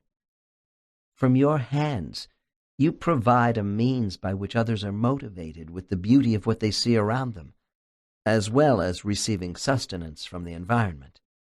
Sometimes I receive letters years later from clients who want to say they finally reached their goals in life. A person with environmental healing talents might write me to announce they have become a landscape architect, opened a garden nursery, or joined a protest group to stop the logging of old redwood trees. I enjoy these aspects of career counseling in my work that begin with the question, why am I here? When I became involved with delving into the mysteries of the spirit world, I thought people would mostly want to know about their spirit guides and soulmates. Instead, I found their primary interest was their purpose in life. Before leaving the subject of our environment on Earth and the manner in which people are able to tune into the energy vibrations of this planet, I should say a word about sacred sites. A number of researchers have reported on the fact that there are places in the world which give off intense pulses of magnetic energy. In the last chapter, I spoke about vibrational energy layers which vary in density around the Earth. Some sacred sites on Earth are well known to the public, such as the Places of Stone in Sedona, Arizona, Machu Picchu in Peru, and Ayers Rock in Australia, to name a few. People standing in these places feel a heightened awareness and physical well-being. Planetary magnetic fields do affect our physical and spiritual consciousness, and I find a curious similarity here with descriptions about the spirit world. My clients say the home ground of their cluster group is a space within a space, whose non-solid boundaries have a specific vibrational concentration of energy generated by that particular group. Perhaps certain human habitations on Earth, considered to be sacred by the ancients, contain vortexes of energy concentrations caused by what are called natural ley lines. The places where these magnetic grid lines converge are said to enhance unconscious thought and make it easier to open our mental passages into spiritual realms. Knowledge of vortex locations are very useful to planetary healers. In Chapter 8, under the section of Soul Explorers in Other Worlds, I will touch again on planetary vibrational grid patterns which affect intelligent life away from Earth. Soul division and reunification. The capacity for souls to divide their energy essence influences many aspects of soul life. Perhaps soul extension would be a more accurate term than soul division. As I reported in the section under Ghosts, all souls who come to Earth leave a part of their energy behind in the spirit world, even those living parallel lives in more than one body. The percentages of energy souls leave behind may vary, but each particle of light is an exact duplicate of every other self and replicates the whole identity. This phenomenon is analogous to the way light images are split and duplicated in a hologram. Yet there are differences with a hologram. If only a small percentage of a soul's energy is left behind in the spirit world, that particle of self is more dormant because it is less concentrated. However, because this energy remains in a pure, uncontaminated state, it is still potent. When I made the discovery of our energy reserve in the spirit world, so much fell into place for me. The grandeur of this system of soul duality impacts many spiritual aspects of our life. For example, if someone you loved died 30 years ahead of you and has since reincarnated, you can still see them again upon your own return to the spirit world. The ability of a soul to unite with itself is a natural process of energy regeneration after physical death. A client emphatically told me, If we were to bring 100% of our energy into one body during an incarnation, we would blow the circuits of the brain. A full charge of all a soul's energy into one human body would totally subjugate the brain to the soul's power. Apparently, this could happen even with the less potent, undeveloped souls. I suppose this factor of soul occupation in a host body was evaluated in the early stages of human evolution by those spiritual grandmasters who chose Earth as a planetary school. Moreover, having all the soul's energy capacity in one body would negate the whole process of growth for the soul on Earth, because it would have no challenge coping with the brain. By strengthening a variety of parts of a soul's total energy in different incarnations, the whole is made stronger. Full awareness at 100% would have had another adverse effect. If we did not divide our energy, we would experience a higher level of spiritual memory retention in each human body. Amnesia forces us to go into the testing area of the laboratory of Earth without the answers for the tasks we were sent here to accomplish. Amnesia also relieves us of the baggage for past failures, so we may use new approaches with more confidence. The ghost in Case 15 indicated how it is possible for souls to miscalculate the percentage of energy concentration they bring into a life. One client called this our light quotient. In a strange fashion, I find my level 4 and 5 subjects shortchange themselves more than the less developed souls. This was demonstrated by the warrior soul in Case 22. Typically, a highly advanced soul will bring no more than 25% of its total capacity to Earth, where the average, less confident soul has 50 to 70%. The energy of a more evolved soul is refined, elastic, and vigorous in smaller quantities. This is why the younger soul must bring more energy into their early incarnations. Thus, it is not the volume of energy which gives potency to the soul, but the quality of vibrational power representing a soul's experience and wisdom. How does this information help us understand the combined force of soul and human energy? Every soul has a specific energy field pattern which reflects an immortal blueprint of its character, regardless of the number of divided parts. When this spiritual ego is combined with a more structured personality of a physical brain, a higher density field is produced. The subtleties of this symbiosis are so intricate, I have only scratched the surface. Both blueprints of energy react to each other in an infinite number of ways to become one to the outside world. This is why our physical well-being, senses, and emotions are so tied to the spiritual mind. Thought is closely associated with how these energy patterns are shaped and melded together, and each nourishes the other in our bodies. I frequently use the analogy of a hologram to describe soul division. Holographic images are exact duplicates. This analogy is helpful, but it does not tell the whole story. I have mentioned one variable in the process of soul division as involving the potency of energy concentration in each divided part. This element relates to the experience of the soul. Another variable is the density of material energy in each human body and the emotional makeup which drives that body. If the same soul joins two bodies at the same time and brings 40% of its energy into each body, there will be different manifestations of energy. Think of taking a photograph of the same scene in the morning, at noon, and in the evening. The changes in light refraction would create a different effect on the film.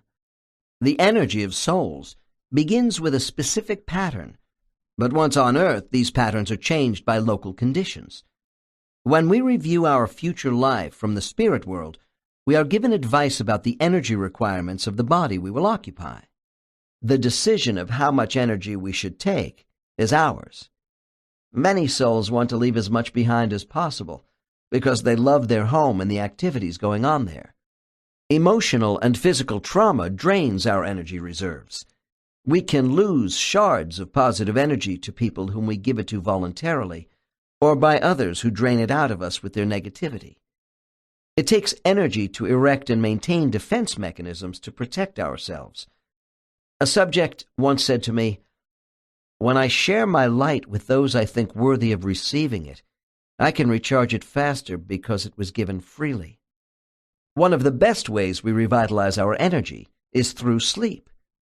Once again, we can further divide the energy we brought with us and roam freely, while leaving a small percentage behind to alert the larger portion to return quickly if needed.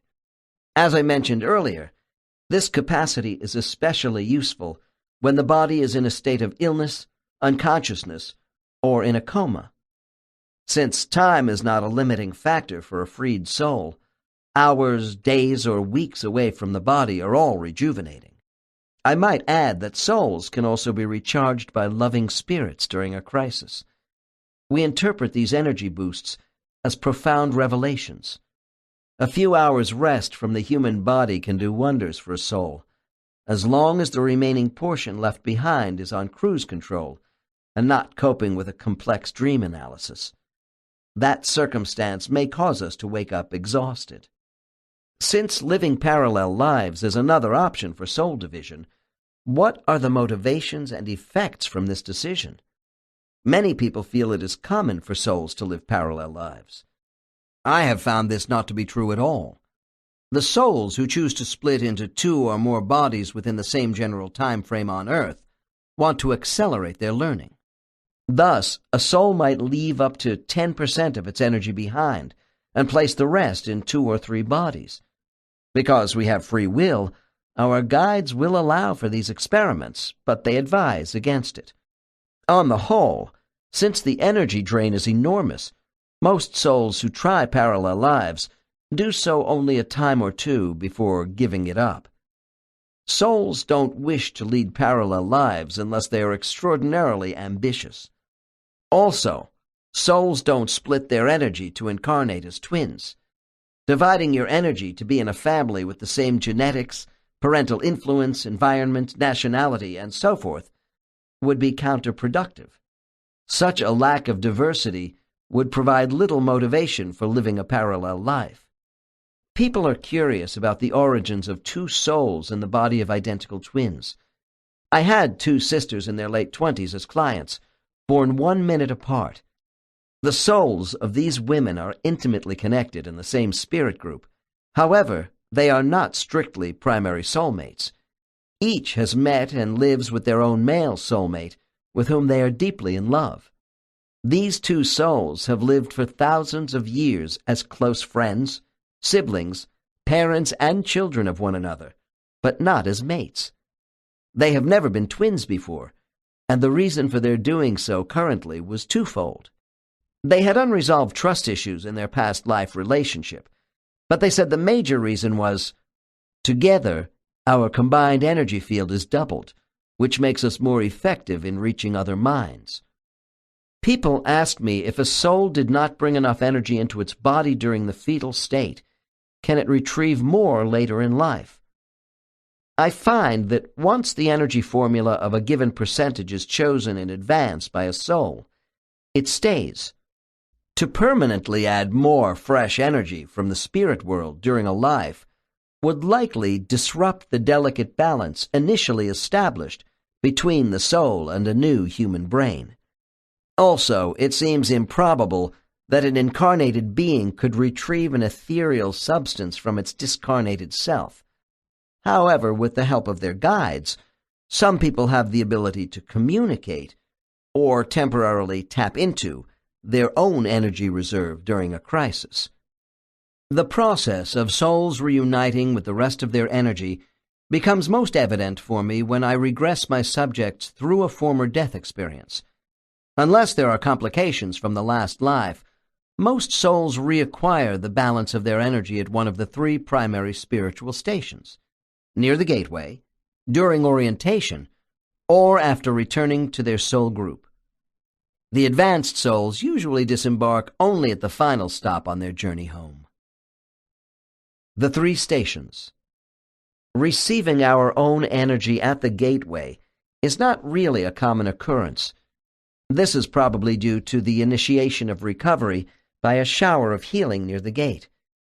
I do hear about it once in a while, though, as with the soul in my next quote, whose deceased husband brought a small remaining portion of her energy to the first stop.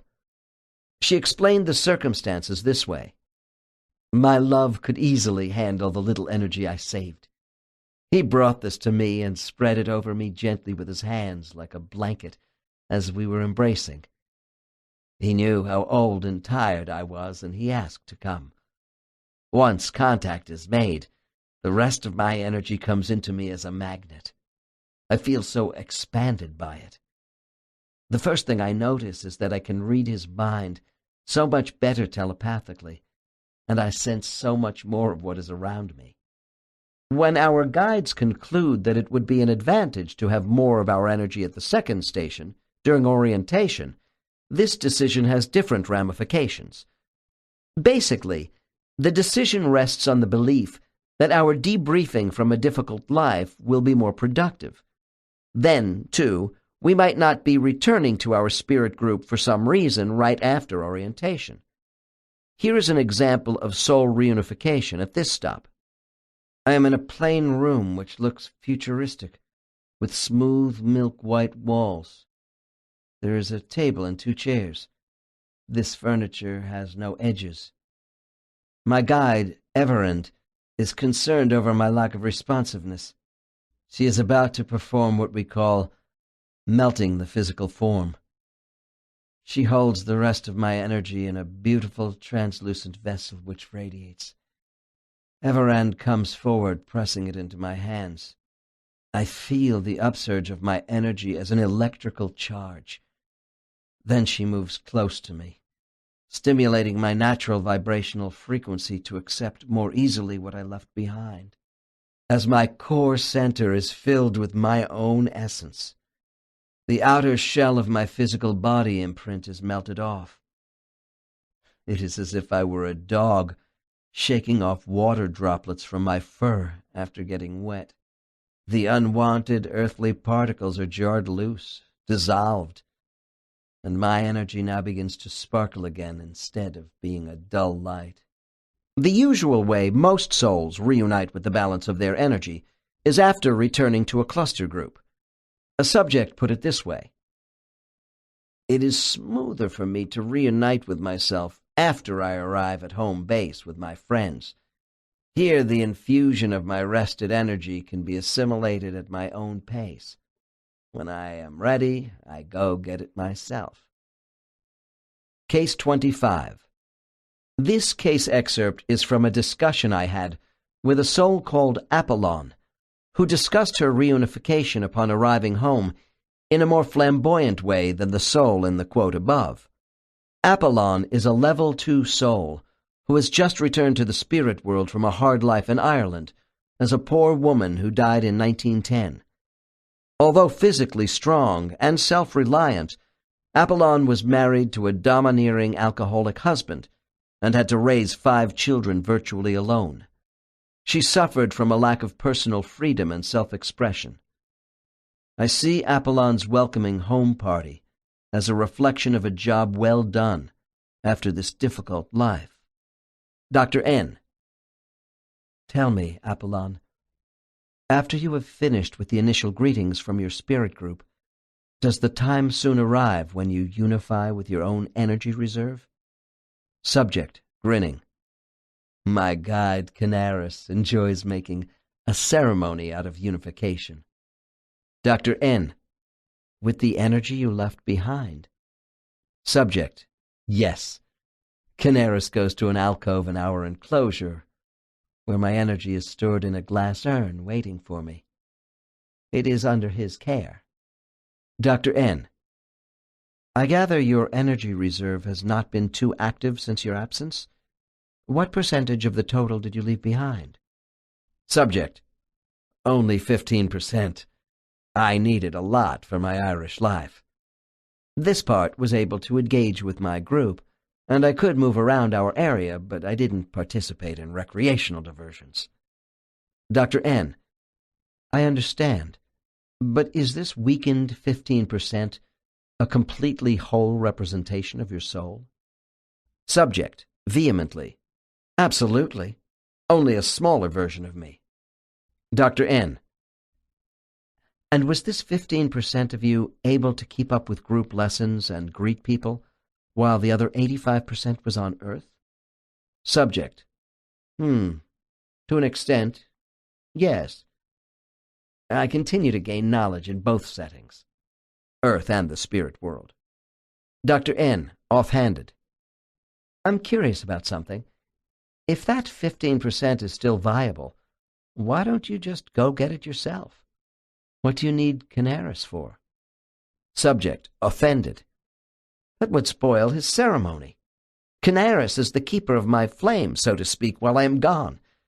Besides, what you suggest would be an infringement on his prerogatives to assist me with melding with my energy.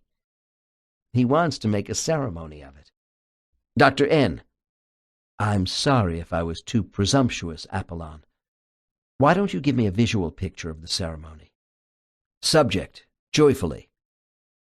Canaris goes to the alcove, and with the proud flourish of a nurturing father, brings it out while all my friends gather around and cheer about a job well done in Ireland. Dr. N. Does this party include the soul who was your husband in the Irish life? Subject. Yes, he is in the front row cheering the loudest. He is not really the same person out of his Irish body. Dr. N. All right. Then what does Canaris do? Subject. Laughs. He takes my energy in the greenish glass urn out of the alcove. It is glowing, but he rubs it with his hands to make it shine brighter, while enjoying our expressions of pleasure. Then he comes close and throws the cloud of light energy over me like a mantle of high office. He assists with my melding with his own powerful vibrations. Dr. N. At this moment, what does having all your energy feel like? Subject, softly. Joining with oneself resembles two globs of mercury coming together on a glass plate. They flow into each other naturally and instantly become homogeneous. I feel a resurgence of power and identity. The warmth of the merger gives me a sense of serenity and peace as well. I feel, well, my immortality. Dr. N. Rhetorically, to elicit a response. Isn't it a shame we don't take 100% of our energy to Earth? Subject reacts immediately. Are you serious? No human mind could retain much of itself under those conditions, but I needed a lot for the Irish life. Dr. N. What percentage do you have in your current body? Subject. Oh, around 60%, and it's plenty. Dr. N. I have been told of physical planets where souls go that allow for all of our energy and the retention of full memory. Subject. Sure, and many of these life forms allow for mental telepathy, too. Physical worlds like Earth, with the type of body we have, it's a stage of mental development. Right now, our evolutionary development sets up conditions which we must work through on our own. The limitations are good for us right now. Dr. N. Apollon, explain to me what you understand about how much energy you should take to Earth before every life. Subject. My energy level is monitored by Canaris and my council for each body, depending upon the physical and mental characteristics of that body. Certain bodies require more spiritual energy than others, and they know what conditions exist before we enter the life. Dr. N. Well, you told me this Irish woman was physically strong, and I assume she had a strong will as well, for you to have survived intact. Nevertheless, you took a lot of your energy to Ireland. Subject. Yes, she was stronger than I am today, but she needed my spiritual help, and I needed her strength to assert what influence I could to survive with some identity in a life of deprivation. We were not always in harmony. Dr. N. So when you are not in harmony with a body, It takes more personal soul energy? Subject: oh, yes. And if your environment is harsh, that too must be taken into consideration.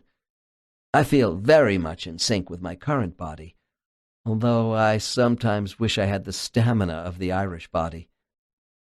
There are many variables. That is the challenge. That's what is fun. Note: today, Apollon has incarnated as an independent businesswoman who travels all over the world for an international financial consulting firm. She has had numerous offers of marriage, all of which she has refused. Occasionally, a client will tell me that after a former life, they preferred to wait longer than normal before unifying with their energy. This is illustrated by the following quote: "Sometimes I like to wait until after my council meeting, because I don't want the fresh energy to dilute the memories and feelings I had in the life just lived. If I did infuse myself, by taking in reserve energy, that former life would be less real to me. I want my thoughts to be centered on answering questions about my work in that body, with a clear, lucid memory of each event. I want to retain every emotional feeling I had of these events as they occurred, so I can better describe why I took certain actions. My friends don't like to do this, but I can always recharge and rest later."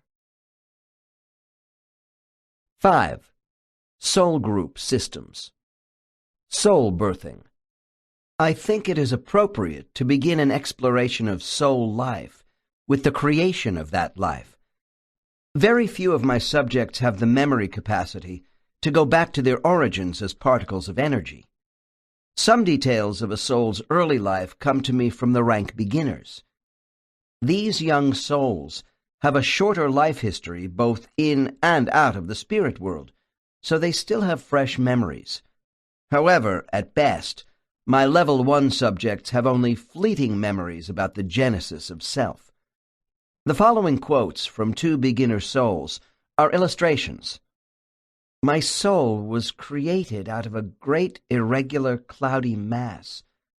I was expelled as a tiny particle of energy from this intense, pulsating, bluish, yellow, and white light.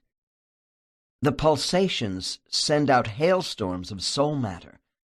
Some fall back and are reabsorbed, but I continued outward and was being carried along in a stream with others like me. The next thing I knew, I was in a bright, enclosed area with very loving beings taking care of me. I remember being in a nursery of some sort where we were like unhatched eggs in a beehive. When I acquired more awareness, I learned I was in the nursery world of Uras. I don't know how I got there. I was like an egg in embryonic fluid waiting to be fertilized, and I sensed there were many other cells of young lights who were coming awake with me. There was a group of mothers, beautiful and loving, who pierced our membrane sacs and opened us. There were swirling currents of intense, nurturing lights around us, and I could hear music. My awareness began with curiosity. Soon I was taken from Uras and joined other children in a different setting. The most revealing reports about soul nurseries come my way only infrequently from a very few highly advanced subjects. These are the specialists known as incubator mothers. The next case is a representative of this branch of service, who is an exceptional level 5, called Sina. Case 26. This individual is a specialist with children, both in and out of the spirit world. Currently, she works through hospice with severely ill children. In her past life, she was a Polish woman who, although not Jewish, volunteered to enter a German internment camp in 1939. She did so ostensibly to wait on the officers and perform kitchen duties, which was a ruse. She wanted to be near the Jewish children entering the camp and to help them in any way possible. As a local resident of a nearby town, she could have left the camp at any time in the first year. Then it was too late, and the soldiers would not allow her to leave. Eventually, she died in the camp. This advanced soul might have survived longer if she had brought more than 30% of her energy to sustain herself during the hardships of this assignment. Such is the confidence of a level 5. Dr. N. Sina, what has been your most significant experience between your lives? Subject, without hesitation. I go to the place of hatching, where souls are hatched. I am an incubator mother, a kind of midwife. Dr. N. Are you telling me you work in a soul nursery?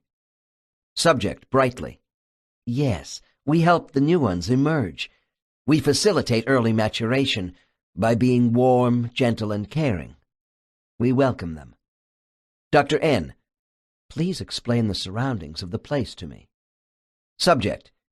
It's gas-like, a honeycomb of cells with swirling currents of energy above. There is intense light. Dr. N. When you say honeycomb, I wonder if you mean that the nursery has a beehive structure or what? Subject. Yes. Although the nursery itself is a vast emporium without seeming to be limited by outside dimensions, the new souls have their own incubator cells where they stay until their growth is sufficient to be moved away from the emporium. Dr. N. As an incubator mother, when do you first see the new souls? Subject. We are in the delivery suite, which is a part of the nursery at one end of the emporium. The newly arrived ones are conveyed as small masses of white energy, encased in a gold sack. They move slowly in a majestic, orchestrated line of progression toward us. Dr. N. From where? Subject. At our end of the emporium, under an archway, the entire wall is filled with a molten mass of high-intensity energy and vitality. It feels as if it's energized by an amazing love force rather than a discernible heat source. The mass pulsates and undulates in a beautiful flowing motion. Its color is like that on the inside of your eyelids if you were to look through closed eyes at the sun on a bright day. Dr. N. And from out of this mass you see souls emerge? Subject. From the mass, a swelling begins, never exactly from the same site twice. The swelling increases and pushes outward, becoming a formless bulge. The separation is a wondrous moment. A new soul is born. It's totally alive with an energy and distinctness of its own. Note, another one of my level 5s made this statement about incubation. I see an egg-shaped mass with energy flowing out and back in. When it expands, new soul energy fragments are spawned. When the bulge contracts, I think it pulls back those souls which were not successfully spawned. For some reason, these fragments could not make it on to the next step of individuality. Dr. N. What do you see beyond the mass, Sina? Subject. Long pause. I see this beatific glow of orange-yellow. There is a violet darkness beyond, but not cold darkness. It is eternity. Dr. N. Can you tell me more about the line of progression of new souls moving toward you out of the mass? Subject. Out of the fiery orange-yellow, the progression is slow as each hatchling emerges from the energy mass. They are conveyed off to various points where mothering souls like myself are positioned. Dr. N. How many mothers do you see? Subject. I can see 5 nearby, who, like me, are in training. Dr. N. What are the responsibilities of an incubator mother? Subject. We hover around the hatchlings so we can towel dry them after opening their gold sacks. Their progression is slow because this allows us to embrace their tiny energy in a timeless, exquisite fashion. Dr. N. What does towel drying mean to you? Subject. We dry the new soul's wet energy, so to speak. I can't really explain all this well in human language. It's a form of hugging new white energy. Dr. N. So now you basically see white energy? Subject. Yes, and as they come next to us, up close, I see more blue and violet glowing around them. Dr. N. Why do you think this is so? Subject. Pause, then softly. Oh, I see now. This is an umbilical, the genesis cord of energy which connects each one. Dr. N. From what you are saying, I get a picture of a long pearl necklace. The souls are the pearls connected in a line. Is this at all accurate? Subject. Yes, rather like a string of pearls on a silvery conveyor belt. Dr. N. Okay, now tell me, when you embrace each new soul, dry them out, does this give them life? Subject reacts quickly. Oh no. Through us, not from us, comes a life force of all-knowing love and knowledge. What we pass on with our vibrations during the drying of new energy is the essence of a beginning, a hopefulness of future accomplishment. The mothers call it the love hug. This involves instilling thoughts of what they are and what they can become. When we enfold a new soul in a love hug, it infuses this being with our understanding and compassion. Dr. N. Let me carry this vibrational hugging one step further. Does each new soul have an individual character at this point? Do you add or subtract from its given identity? Subject. No, this is in place upon arrival. Although the new soul does not yet know who they are, we bring nurturing. We are announcing to the hatchling that it is time to begin. By sparking its energy, we bring to the soul an awareness of its existence. This is the time of the awakening. Dr. N. Sina, please help me here. When I think of obstetric nurses in a hospital maternity ward, holding and nurturing new human babies, they have no idea what kind of person a baby will turn out to be. Do you function in the same manner, not knowing about the immortal character of these new souls? Subject laughs. We function as nursery caregivers, but this is not a human maternity ward. At the moment we embrace the new ones, we know something of their identity. Their individual patterns become more evident as we unite our energy with them to give them sustenance. This allows us to better utilize our vibrations to activate, to ignite their awareness. All this is part of their beginning. Dr. N. As a trainee, how did you acquire this knowledge of the proper employment of vibrations with new souls? Subject. This is something you mothers have to learn. If it is not performed properly, the hatchling souls move on not feeling fully ready. Then one of the nursery masters must step in later. Dr. N. Can you take me a little further here, Sina? During your love hug, when you first embrace these souls, do you and the mothers discern an organized selection process behind the assignment of a new soul's identity? For instance, could we have 10 courageous-type souls come through, followed by 10 more cautious souls? Subject. That is so mechanistic. Each soul is unique in its totality of characteristics, created by a perfection that I cannot begin to describe. What I can tell you is that no two souls are alike. None, ever. Note, I have heard from a few other subjects that one of the basic reasons each soul is different from the other is that after the source breaks off energy fragments to create a soul, what is left of the original mass becomes infinitesimally altered, so it is not exactly the same as before. Thus, the source is like a divine mother who would never create twin children.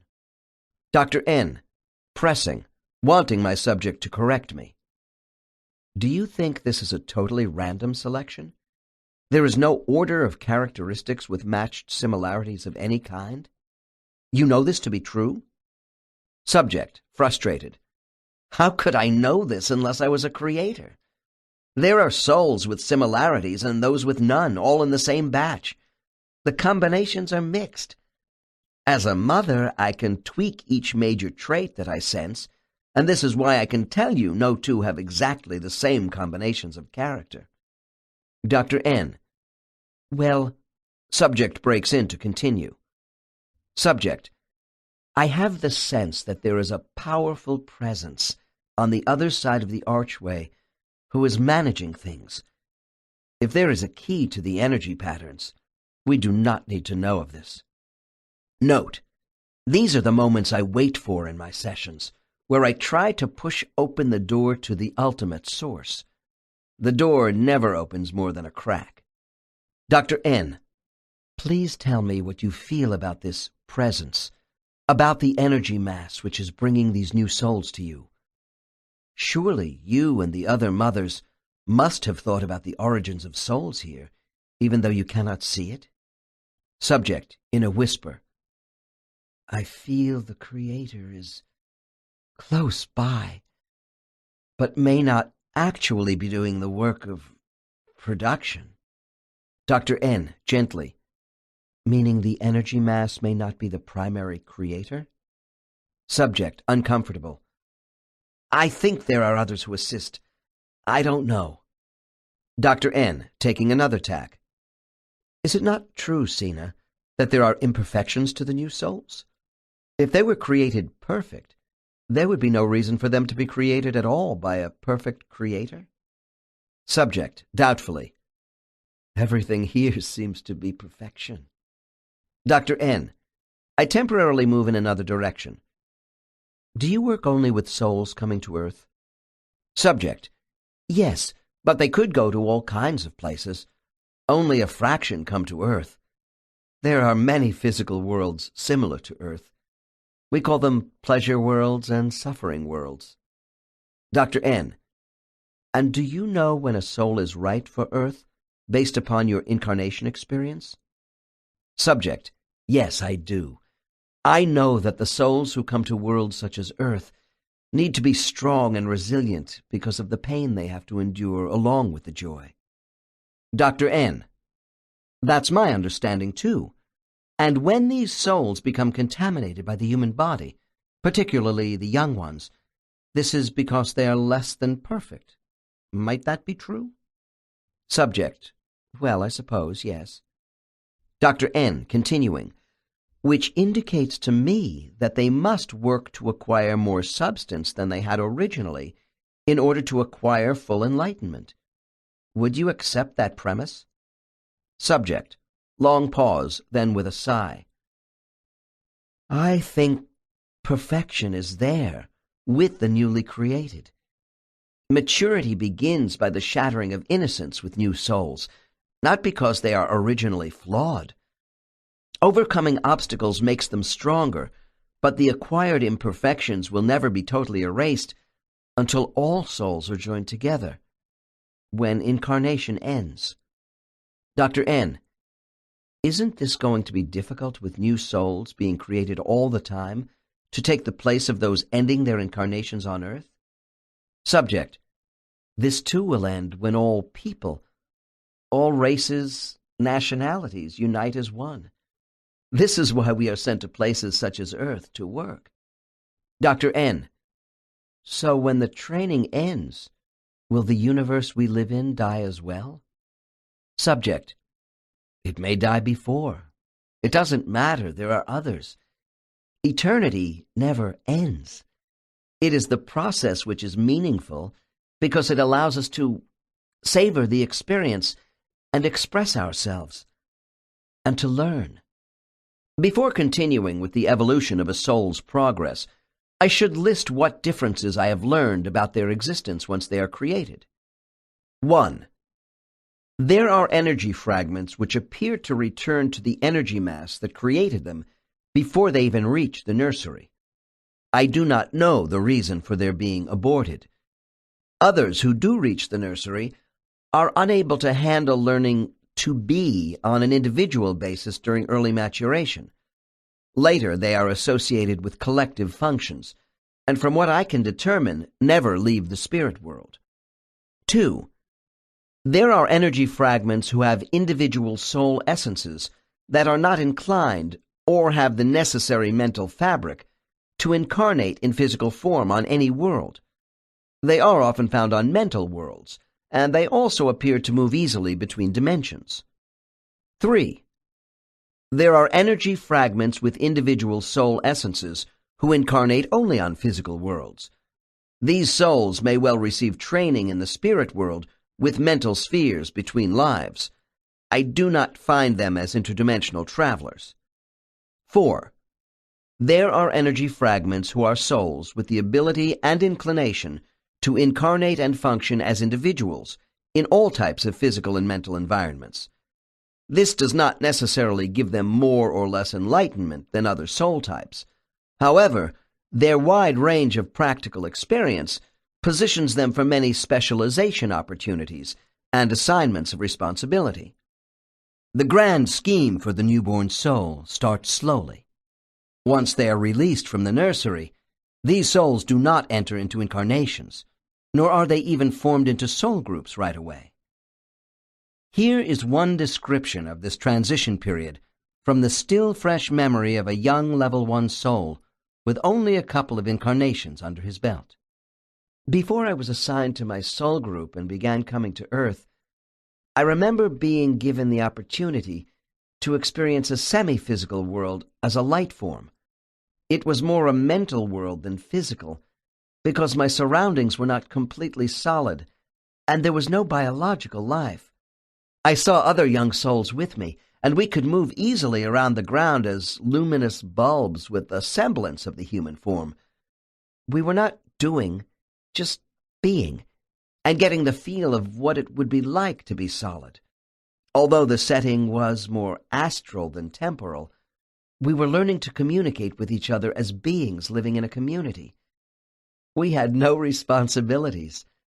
There was a utopian atmosphere of tremendous love, security, and protection everywhere. I have since learned that nothing is static, and this, the beginning time, would be the easiest of our existence. Soon we would exist in a world where we would not be protected, in places where we would have memories of pain and loneliness, and pleasure too, and that these experiences are the teaching memories. Spiritual settings.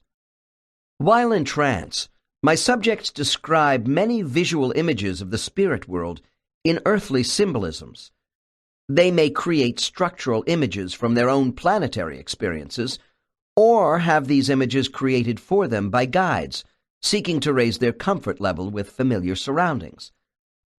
After discussing this aspect of unconscious memory at lectures, I have had people say that, regardless of the consistency of these observations, they strain credibility. How could schoolrooms, libraries, and temples exist in the spirit world?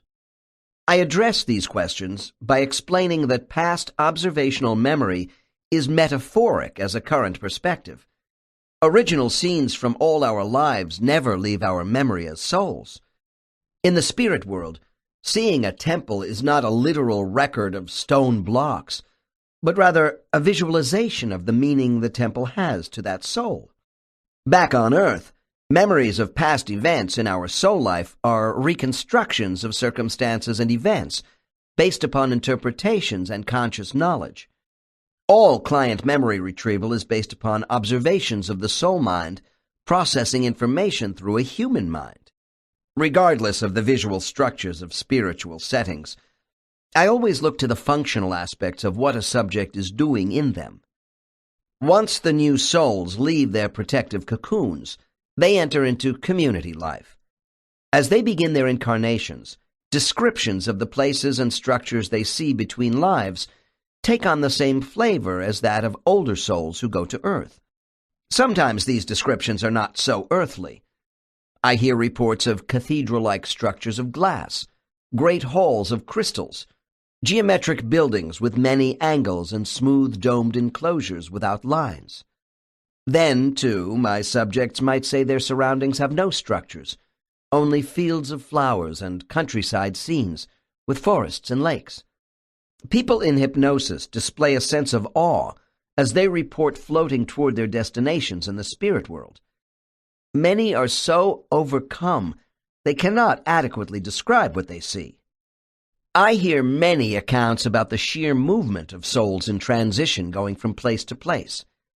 The following account is from a Level 4 subject who uses geometric shapes to describe the properties of the various settings he sees. I do a lot of traveling around in the spirit world. The geometric shapes I see represent certain functions to me. Each structure has its own energy system. The pyramids are for solitude, meditation, and healing. The rectangular shapes are for past life reviews and study. The spheroids are used to examine future lives, and the cylinder portals are for traveling to other worlds to gain perspective.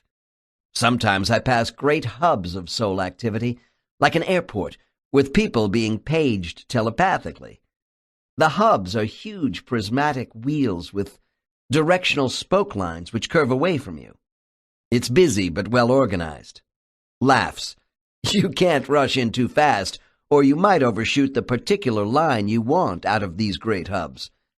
These centers are ports of call, with host souls directing traffic and looking out for inquiries from travelers.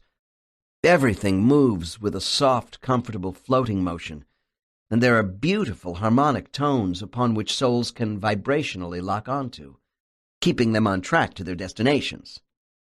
There is a statement from the Upanishads of India about our senses being carried in memory after death.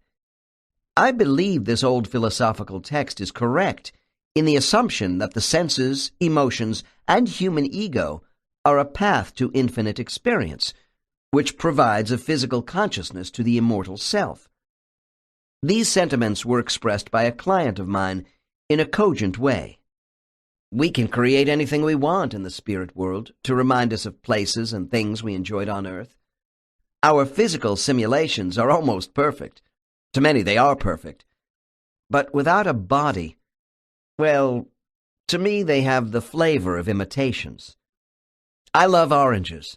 I can create an orange here and even come close to reproducing its pithy, sweet taste. Still, it is not quite the same as biting into an orange on Earth. This is one reason why I relish my physical reincarnations. Despite this client's comments, I have had subjects tell me they see the spirit world as true reality, and Earth as an illusion created to teach us. There may be no contradiction here. People from Earth have keen taste buds. Oranges and human beings are therefore in harmony with each other in one existence. There are degrees of reality. Simply because our universe is a training ground does not make it unreal, only impermanent. What may be a temporary illusion in the span of human surroundings does not take away from the fact that an orange on Earth, eaten by an earthling, does taste better than one created in the spirit world and eaten by a soul. By the same token, the reality of an interdimensional spirit world with its lack of absolutes allows the soul a magnitude of experience far beyond physical conceptions. When my subjects describe seeing their spiritual centers, it is a wondrous image for them. All cultural stereotypes, mixed with aspects of metaphoric symbolism recalled by the human mind, are in play to be sure, but these dramatic reenactments in a person's spiritual life are no less real. When the soul returns to Earth with the shroud of forgetfulness, it must adjust to a new brain without conscious memory. The new baby has no past experiences yet. The reverse is true right after death. For the spiritual hypnotherapist, there are two forces operating in regression. On the one hand, we have the soul mind at work with its great storehouse of past life and spiritual life memories. On the other side, we also have the conscious memories of a current body engaged in descriptive imagery while the subject is in hypnosis. The conscious mind is not unconscious during hypnosis. If it were, The subject would be unable to speak to the facilitator coherently. Memory. Before continuing with my analysis of what subjects in hypnosis see in the spirit world, I want to provide more information about divisions of memory recall and DNA. There are people who have the belief that all memories are carried by DNA. In this way, they derive comfort from what they consider to be a scientific position against reincarnation. Certainly, everyone has a perfect right not to believe in reincarnation for a number of personal reasons, religious and otherwise. But to say that all past life memory is actually genetic in origin, carried in our DNA cells from remote ancestors, is an argument that, for me, fails in several ways. Unconscious memories of past life trauma are capable of carrying a severely damaged physical imprint of that long-dead body into our new body. But this is not the result of DNA. These molecular codes are brand new and came with our current material body. Attitudes and beliefs from the soul mind do affect the biological mind. There are researchers who believe our eternal intelligence, involving energy imprints and memory patterns from past lives, may influence DNA.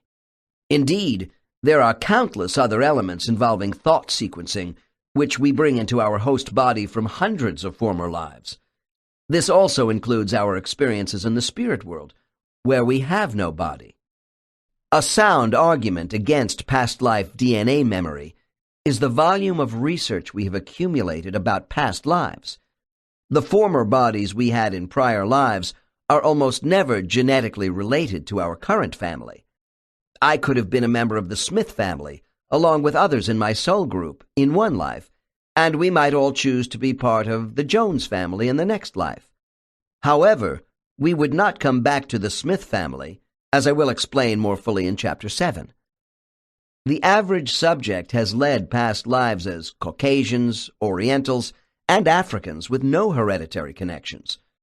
Moreover, how can our memories of being on other worlds in other species come from human DNA cells created only on Earth? The answer is simple.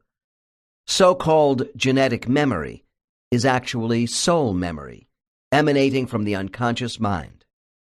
I divide memory into three categories. 1. Conscious memory. This state of thought would apply to all memories retained by the brain in our biological body. It is manifested by a conscious ego self that is perceptive and adaptive to our physical planet. Conscious memory is influenced by sensory experiences and all our biological, primitive, instinctual drives, as well as emotional experiences. It can be faulty because there are defensive mechanisms related to what it receives and evaluates through impressions from the five senses. 2. Immortal memory. Memories in this category appear to come through the subconscious mind. Subconscious thought is greatly influenced by body functions not subject to conscious control, such as heart rate and glandular functions. However, it can also be the selective storeroom of conscious memory. Immortal memory carries the memories of our origins in this life and other physical lives. It is a repository of much of our psyche because the subconscious mind forms the bridge between the conscious and superconscious mind. 3. Divine memory. These are the memories that emanate from our superconscious mind, which houses the soul. If conscience, intuition, and imagination are expressed through the subconscious mind, they are drawn from this higher source.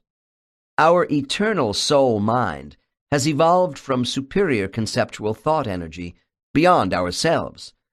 Inspiration may seem to spring from immortal memory, but there is a higher intelligence outside our body-mind which forms a part of divine memory. The source of these divine thoughts is elusive. Sometimes we conceive of it as personal memory, when actually divine memory represents communication from beings in our immortal existence. Community centers. My next case illustrates the visual associations subjects in a superconscious state bring to descriptive memories of arriving back home. It involves an identification with classical Greece, which is not unusual. I have listened to visualizations so futuristic and surreal as to allow for few comparisons with Earth. People do say to me that words cannot adequately describe the images of what they see at this junction. Once I take a client past the gateway to spaces where they begin to make contact with other spirits, they become exhilarated. In case 27, a subject whose spiritual name is Ariane will associate a Greek temple with her experience after death from her most immediate past life. Perhaps this is not surprising, since so many of my subjects had incarnations during the time when ancient Greece brought the light of a high civilization into a dark world. In art, philosophy, and government, they left a legacy and a challenge for those who followed. This society sought to unite the rational with the spiritual mind, which is remembered by those clients who were part of this golden age. Ariane had her final life in ancient Greece during the 2nd century BC, just before Rome began its occupation. Case 27. Dr. N. When you approach your spiritual center, Ariane, what do you see there? Subject. A beautiful Greek temple with bright white marble columns. Dr. N. Are you creating this image of a temple yourself, or is someone else placing it in your mind for you? Subject. It's really there in front of me, just as I remember it. But someone else could be helping me. My guide. I'm not sure. Dr. N. Is this temple familiar to you? Subject, smiling. I know it so well. It represents the culmination of a series of meaningful lives that I was not to know again for a long time on Earth. Dr. N. Why is that? What is it about this temple that means so much to you? Subject. It is a temple to Athena, goddess of wisdom. I was a priestess, with 3 others. Our job was to tend the flame of knowledge. The flame was on a flat, smooth rock in the center of the temple, with writing etched around it. Dr. N. What does the writing mean? Subject. Pause. Essentially, to seek truth above all things. And the way to seek truth is to look for harmony and beauty in that which surrounds us in life. Dr. N. Deliberately obtuse. Well, is that all you did? Just making sure the flame didn't go out? Subject, with some exasperation. No, this was a place of learning where a woman could participate. The flame symbolized a sacred flame in our hearts for knowing truth. We held the belief in the holiness of a single God with lesser deities representing parts of that central power. Dr. N. Are you telling me that you and the other women had monotheistic beliefs? Subject, smiling. Yes, and our sect went beyond the temple. We were seen by the authorities as being pure in heart and not as an intellectual caste. Most of them did not realize what we were about. They saw Athena in one light, while we saw her in another. To us, the flame meant that reason and feeling were not opposed to one another. To us, the temple placed the mind above superstition. We also believed in equality between the sexes. Dr. N. This kind of radical thinking could get you into a lot of trouble with a patriarchal establishment, I suppose? Subject. It did, eventually. Their tolerance eroded, and we had deceit and intrigue within our own ranks, and then betrayal. Our motives were mistrusted. We were disbanded by a sexist state which was losing power, and felt our sect was contributing to corruption within the state. Dr. N. And after this series of lives in Greece, you wanted your temple with you in the spirit world? Subject. That's one way of putting it. To my friends and me, this life, and a few earlier ones in Greece, represented the high point of reason, wisdom, and spirituality. I had to wait a long time before openly being able to express these feelings again in a female body. Once I took Ariane into her temple, she saw a huge rectangular gallery without a ceiling, filled with approximately 1,000 souls. These souls were a large secondary group whom she saw bunched into smaller clusters, called primary groups, made up of souls numbering from 3 to 25. Her own cluster was midway back on the right side. As she made her way back, Ariane was accompanied by her guide. She then described how this entrance appears to a returning soul. This scene is one I hear repeated over and over again, involving large numbers of soul groups, regardless of the structural setting. In the superconscious minds of people, these gatherings could just as well be in an amphitheater, palace courtyard, or school auditorium as in a temple. Dr. N. Ariane, give me a sense of what it feels like to make your way through this crowd of souls to your cluster. Subject, with excitement. It's uplifting and awesome at the same time. With my guide leading, we start to weave our way left and right between the clusters, some of whom are seated in a circle, and others are standing, talking. In the early stages, most people pay no attention to me because we are strangers. Souls who are nearby my path might nod their heads in polite acknowledgement of my arrival. Then, about midway through, people who see me become more animated. A man who was my lover 2 lives ago stands up and gives me a kiss and asks how I am doing. More people in other clusters begin now to smile and wave at me.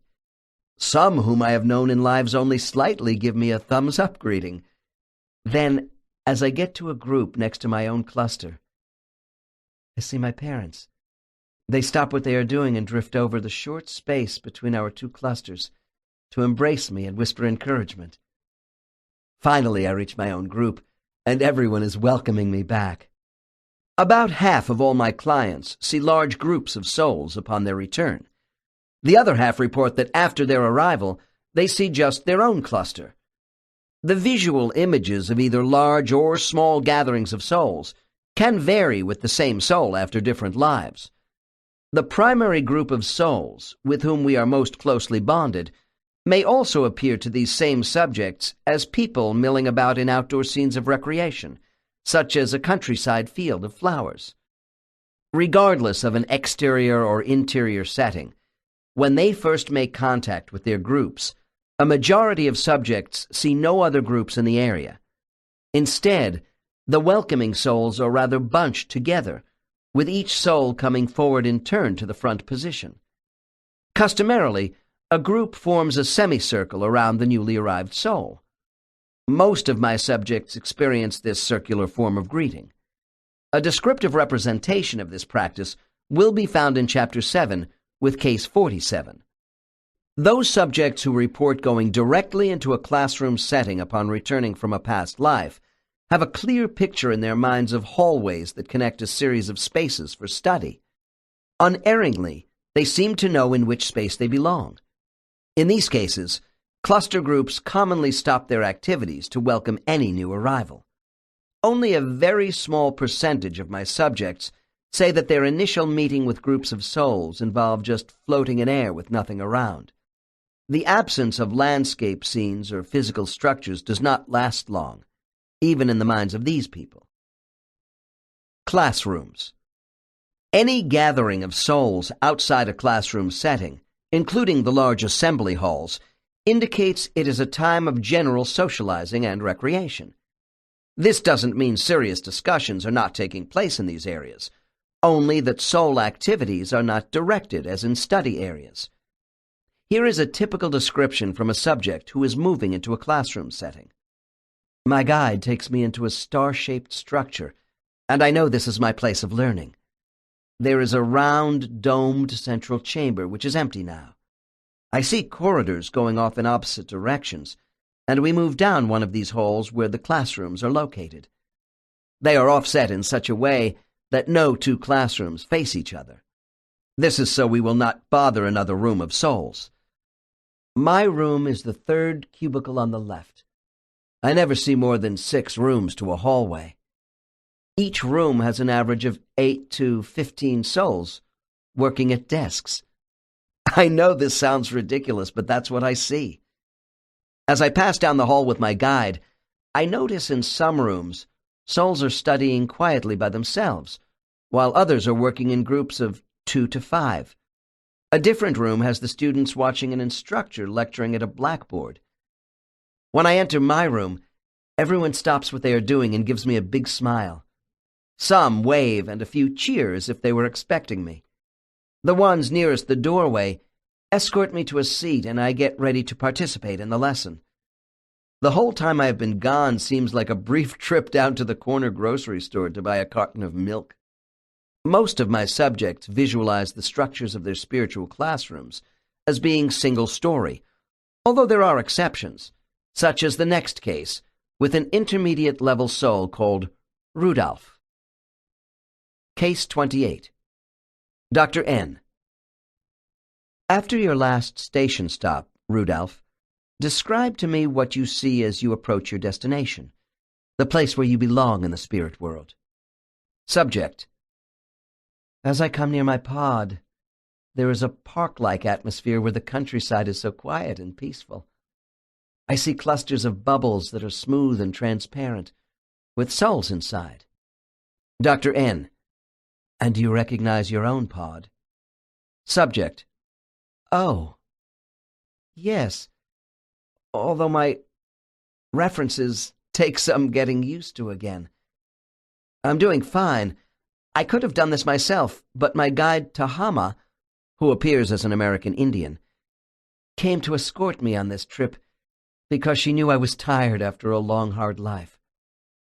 Subject died at age 83 in 1937. She is so considerate. Dr. N. All right, describe your pod for me. Subject. I see my pod as a large bubble, which is a school building, divided into 4 floors. Inside the bubbles there are many bright, colorful points of soul energy. Dr. N. And all this is transparent from the outside to you? Subject. Semi-transparent. Milky. Dr. N. Okay.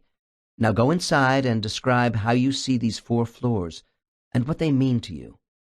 Subject. The 4 floors are transparent and look like glass. Each level is connected by a stairway with a compartment for study at one end. On each floor there are groups undergoing instruction. I enter on the first floor, where a beginning-level group of 18 souls is listening to a visiting lecturer called Bion. I know her. She is very aware of the pitfalls of young people. She is strong but tender. Dr. N. Do you know all the teachers in this school? Subject. Oh, sure, I'm one of them. Just starting, of course. Please don't think I'm bragging. I'm just a student teacher. But I'm very proud. Dr. N. As well you should be, Rudolph. Tell me, does each floor have one primary cluster group? Subject. Hesitates. Well, the first 2 do. There are 12 working on the second level. The upper floors have souls from other groups working on their individual specialties. Dr. N. Rudolph, is this the same thing as an independent studies program? Subject. That would be accurate. Dr. N. All right. What happens next to you? Subject. Tahama tells me where I need to be, reminding me that I belong on the 3rd level, but to take as much time as I want. Then she leaves me. Dr. N. Why does she do that? Subject. Oh, you know. Our guides maintain a teacher-student relationship with us in this center. They try not to be real familiar with us in a social way because of their professional status. I don't mean for this to sound as though they act like some pompous professors on Earth. This is different. The master teachers, such as my other guide, Raylon, keep a little distance from the students when not engaged in teaching, to give them space and allow for individual expression among themselves. They feel it is important for the students' growth not to be hovering around them all the time. Dr. N. That's most interesting. Please continue, Rudolph. Subject. Well, Tahama says she will see me later. To be honest, I'm not completely tuned into this place yet. It's just the way I am when I come back. It always takes me a while to acclimatize. so I'm going to relax and enjoy the children on the ground floor. Dr. N. Children? You call these first-level souls children? Subject, laughing. Well now, I'm sounding a bit pompous myself. It's just how we describe the beginners, who can be rather childlike in their development. This group is really just starting. They acknowledge me because I have been active with them. I know the ones who are repeating the same mistakes because of a lack of self-discipline. They are not making much effort to move up in development. I don't stay too long because I don't want them to be distracted from Bion's lesson. Dr. N. What is the teacher's attitude about the slow ones? Subject. Frankly, the teachers of the first level do get tired of certain students who almost refuse to progress, so they leave them alone a lot. Dr. N. Are you saying the teachers stop pushing those students who are difficult? Subject. You have to understand that teachers have infinite patience because time is meaningless. They are content to wait until the student is disgusted with treading water and offers to work harder. Dr. N. I see. Please continue with your tour of the school. Subject. I am looking up through the glass ceiling to the second level. That's where I'm headed next. These souls have a fleecy gauze appearance from here. I don't really need a stairway, but it represents a means of passage in my mind. As I climb to the second floor, I see the adolescents. They are like super-active teenagers, full of restless energy, sponges absorbing a lot of information fast and trying to act on that knowledge. They are learning to get a grip on themselves, but many don't know yet how to give back to others in effective ways. Dr. N. As a teacher, would you say that these souls are self-absorbed? Subject, laughs. That's normal, along with a constant need for outer stimulation. More seriously, I am not yet qualified to teach on this level. Enid is in charge here, a disciplinarian with a big heart. Right now they are on a break. I find them fun to be around because they all pump me for information about the manner in which I have learned to accomplish things on Earth. Soon it's time for me to go to the third level. Dr. N. What would happen if one of these students followed you up into the third level? Subject, smiles. Once in a while, a curious one will wander into more advanced areas. It's similar to a third grader walking down the hall into a sixth grade class. The kid would be lost. They might get teased a little on Earth, but someone would quietly take them back to their own classroom. It's the same here. Dr. N. Well, I guess you are ready to take me up to the third level. May I have your impressions of this place? Subject, brightly. This is my area, and we are like young adults. Many of us are training to be teachers. The mental challenges here are more constant. Now we are working on resourcefulness, not just reacting to situations. We are learning to protect and inform, to keep our eyes open, and to see the spirit of others through the light in their eyes on our earthly rotations. Dr. N. Do you recognize people you know? Subject. Oh, I see Elan. Husband in both past and current life, a primary soulmate. He appears to me as we were in our last life. Elan sparks up my tired energy with his love, like lighting a fire in a cold stove. I was a widow for a long time. Tearfully, we are sucked up into a pool of happiness together for a few moments.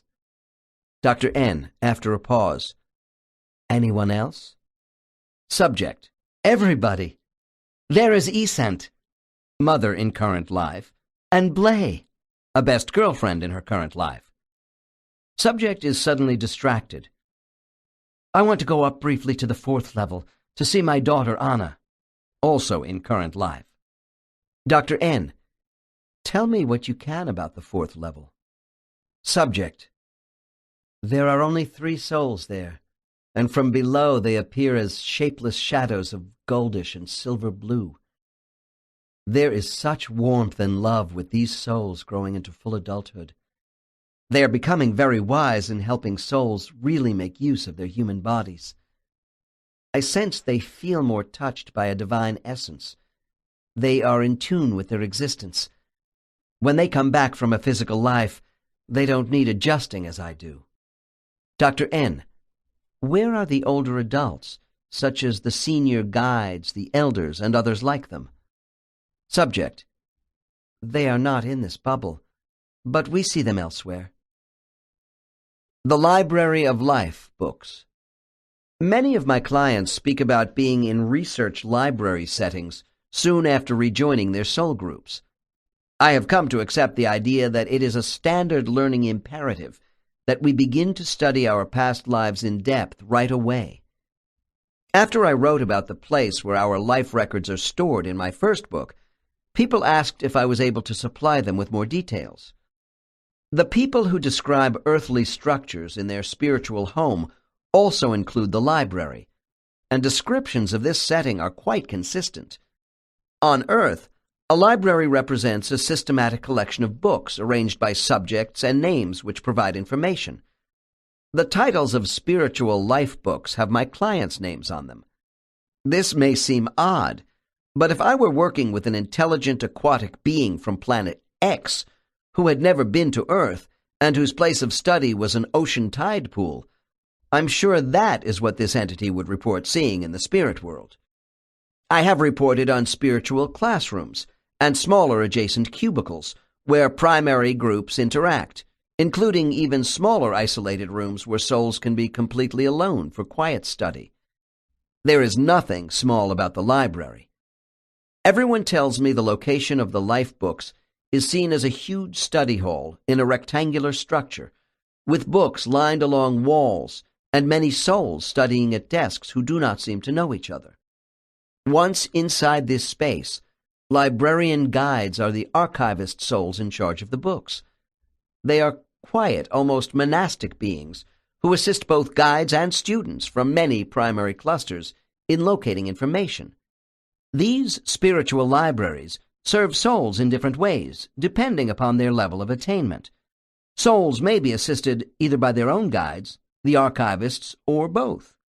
Some of my clients go to the library alone upon returning to the spirit world, while others have guides who routinely accompany them into this space. A guide might get his students started and then leave the room. Many elements come into play here, including the complexity of the research and the timeline to be reviewed by the student's soul.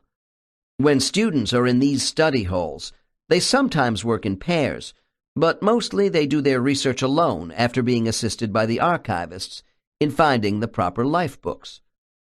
Eastern philosophy holds that every thought, word, and deed from every lifetime in our past, along with every event in which we participated, is recorded in the Akashic record.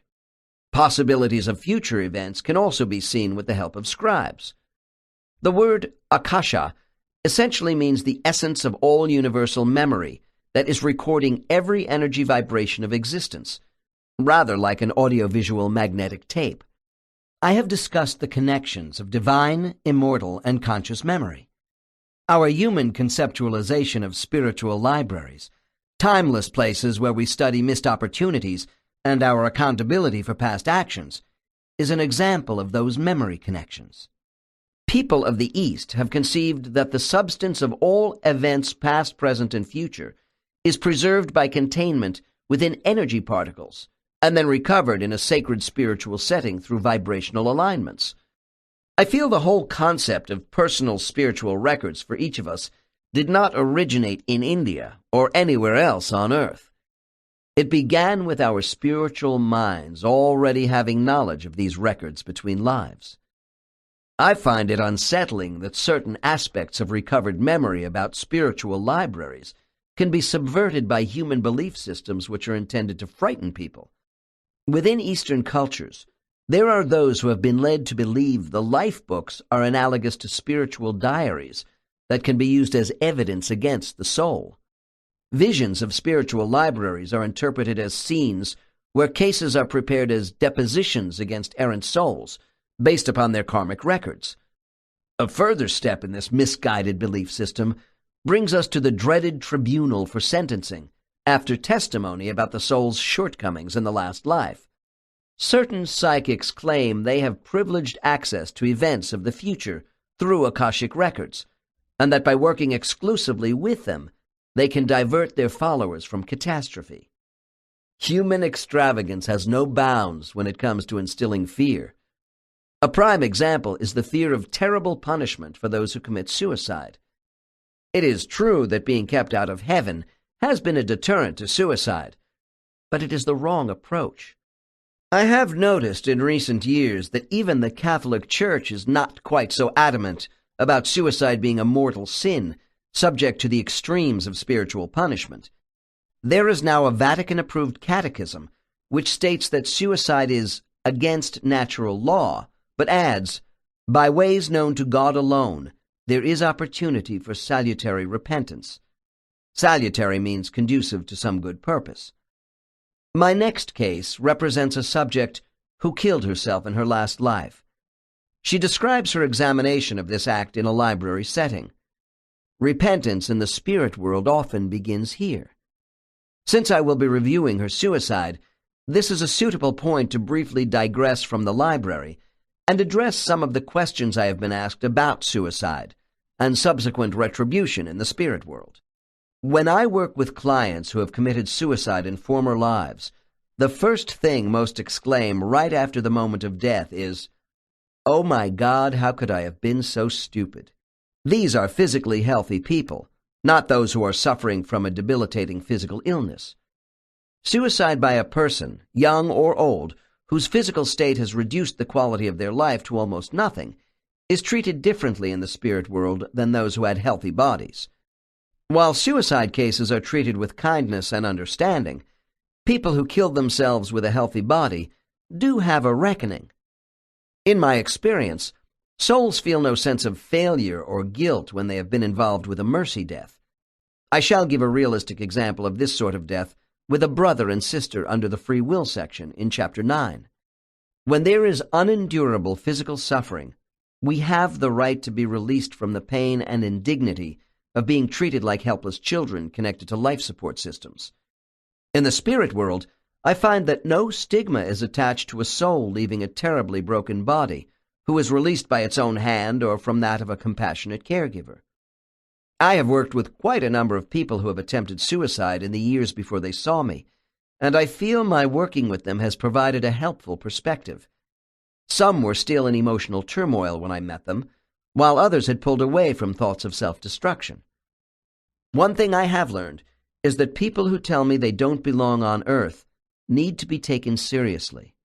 They may even be potential suicide cases. In my practice, these clients fall into one of three spiritual classifications. 1. Young, highly sensitive souls who began their incarnations on Earth but have spent little time here. Certain souls in this category have had great difficulty adjusting to the human body. They feel their very existence to be threatened because it is so cruel. 2. Both young and older souls who incarnated on another planet before coming to Earth. If these souls lived on worlds less harsh than Earth, they may be overcome by the primitive emotions and high density of the human body. These are the hybrid souls I discussed in the last chapter. Essentially, they feel they are in an alien body. 3. Souls below level 3 who have been incarnating on Earth since their creation, but are not merging well with their current body. These souls accepted a life contract with a host body whose physical ego-mind is radically different from their immortal soul. They cannot seem to find themselves in this particular lifetime. What happens to souls involved with suicide in healthy bodies? These souls tell me they feel somewhat diminished in the eyes of their guides and group peers because they broke their covenant in a former life. There is a loss of pride from a wasted opportunity.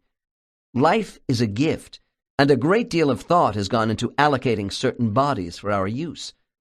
We are the custodians of this body, and that carries a sacred trust. My clients call it a contract. Particularly when a young, healthy person commits suicide, Our teachers consider this an act of gross immaturity and the abrogation of responsibility. Our spiritual masters have placed their trust in our courage to finish life with functional bodies in a normal fashion, no matter how difficult.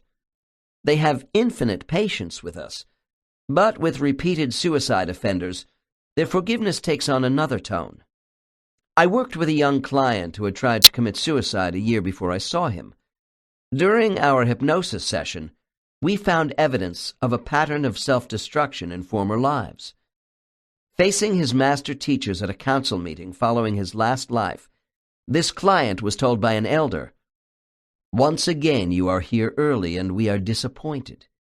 Have you not learned the same test grows more difficult with each new life you terminate? Your behavior is selfish for many reasons, not the least of which is the sorrow you cause to those left behind who loved you.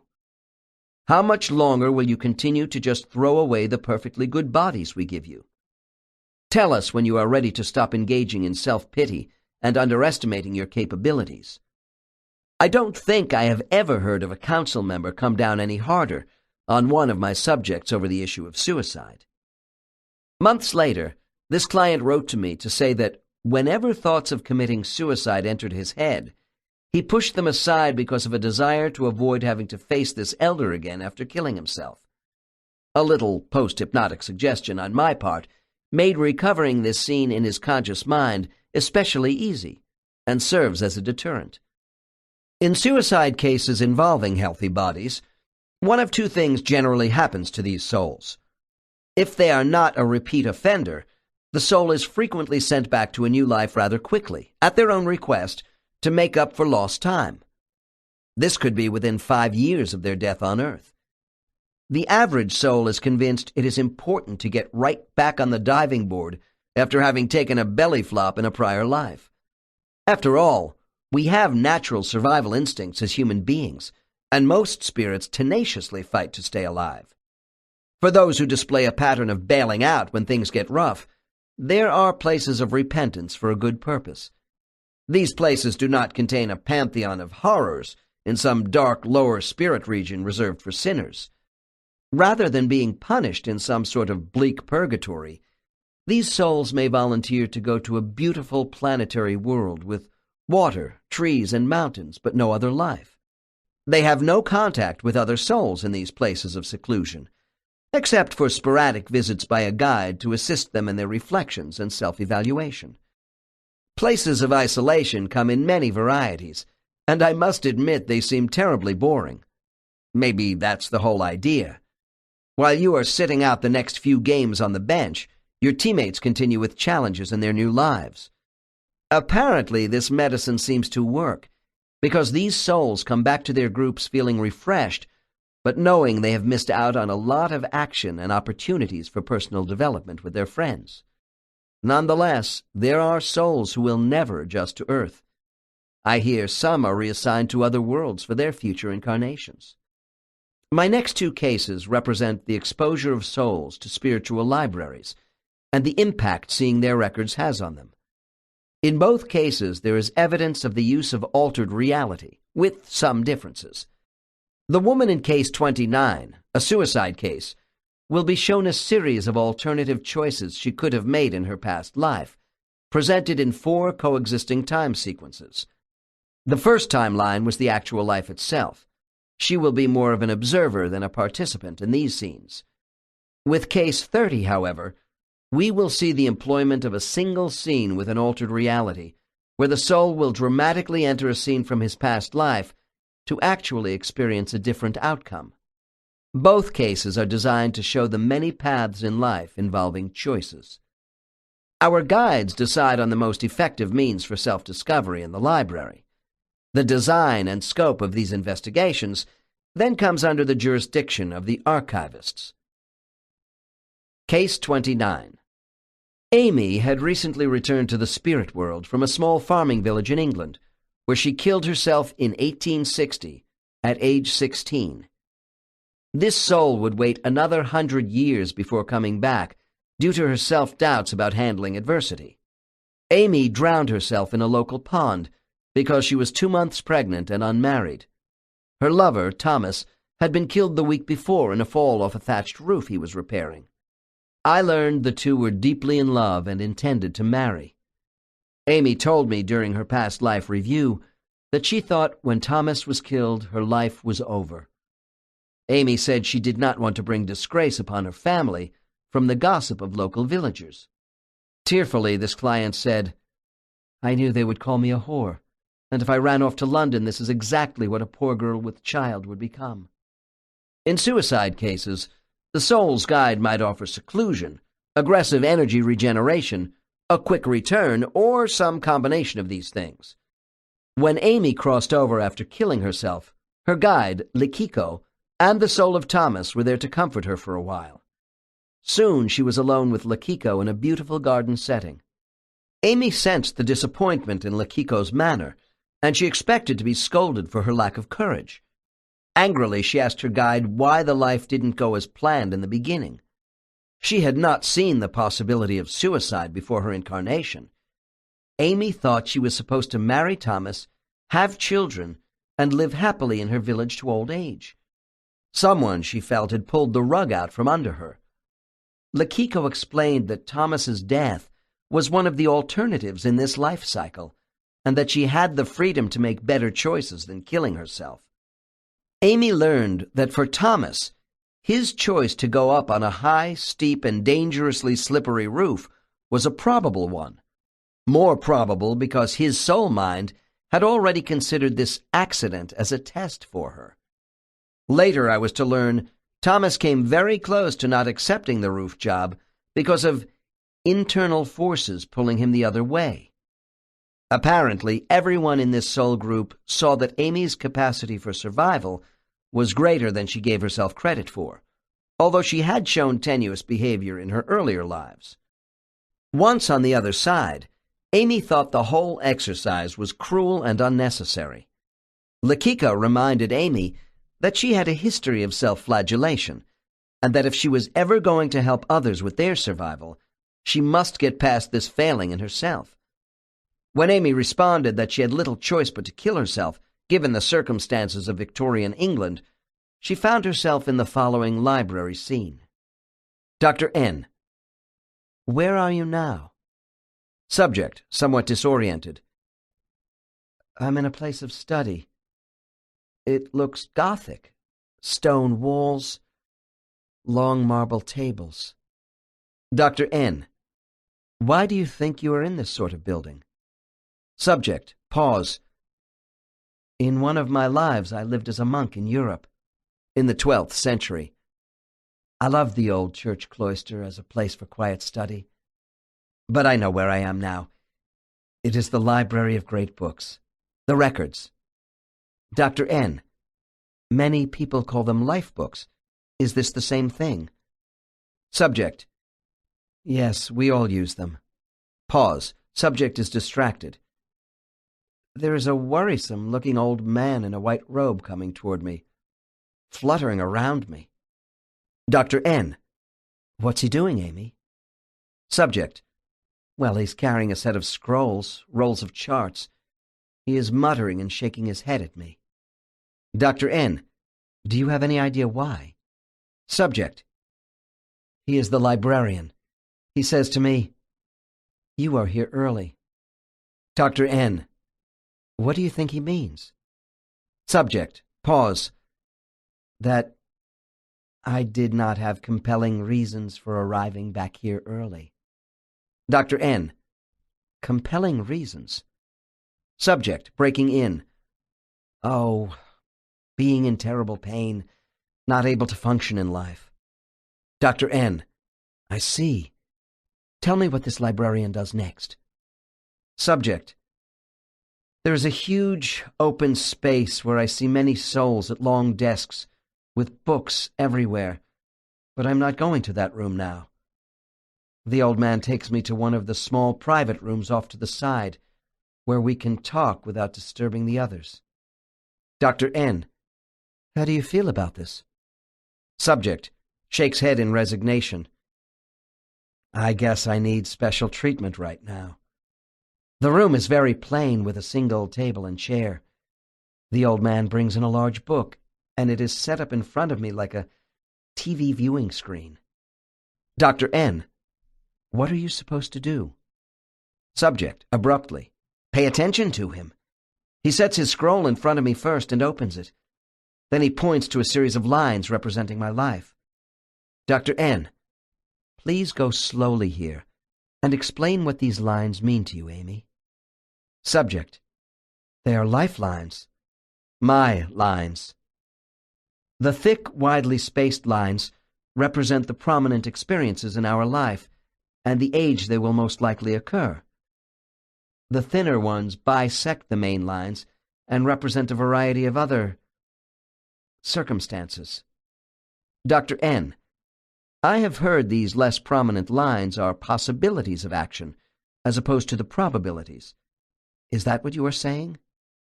Subject, pause. That's right. Dr. N. What else can you tell me about the thick versus thin lines? Subject. Well, the thick line is like the trunk of a tree, and the smaller ones are the branches. I know the thick one was my main path. The old man is pointing at that line and scolding me a bit about taking a dead-end branch. Dr. N. You know, Amy, despite this archivist fussing about these lines, they do represent a series of your choices. From a karmic standpoint, all of us have taken a wrong fork in the road from time to time. Subject, heatedly.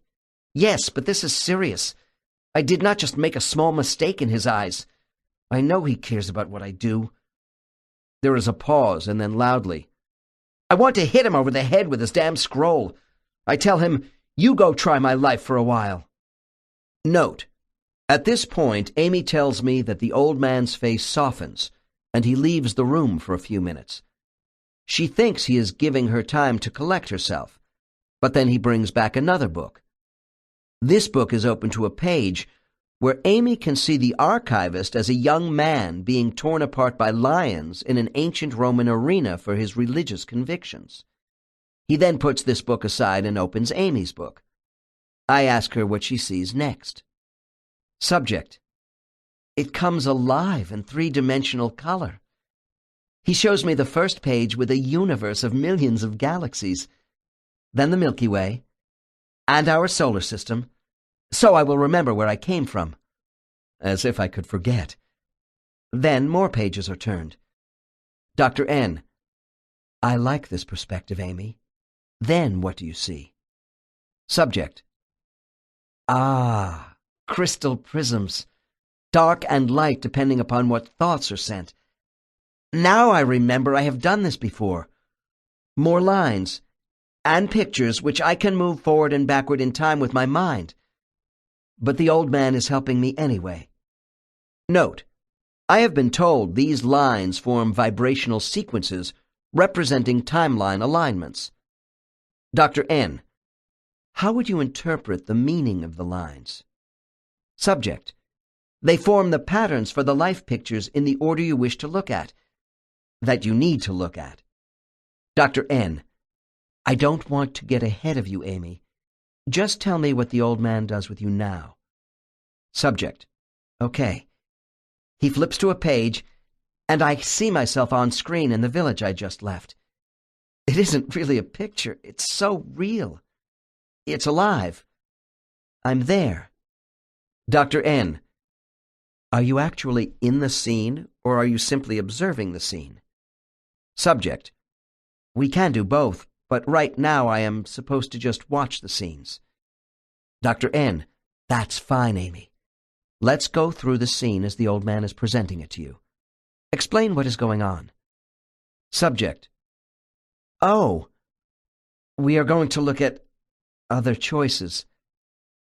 After seeing what I actually did at the pond where I took my life, the next scene has me back at the pond on the bank. Pause. This time I don't wade in and drown myself. I walk back to the village. Laughs for the first time. I'm still pregnant. Dr. N, laughing with her. Okay, turn the page. Now what? Subject. I'm with my mother, Iris. I tell her I am carrying Thomas's baby. She is not as shocked as I thought she would be. She is angry, though. I get a lecture. Then she is crying with me and holding me. Subject now breaks down while tearfully continuing to talk. I tell her I am a good girl, but I was in love. Dr. N. Does Iris tell your father? Subject. That is one alternative on the screen. Dr. N. Follow that alternative path for me. Subject. Pause. We all move to another village, and everyone there is told I am a widow. Years later, I will marry an older man. These are very hard times. My father lost a lot when we moved, and we were even poorer than before. But we stay together as a family, and life eventually becomes good. Crying again.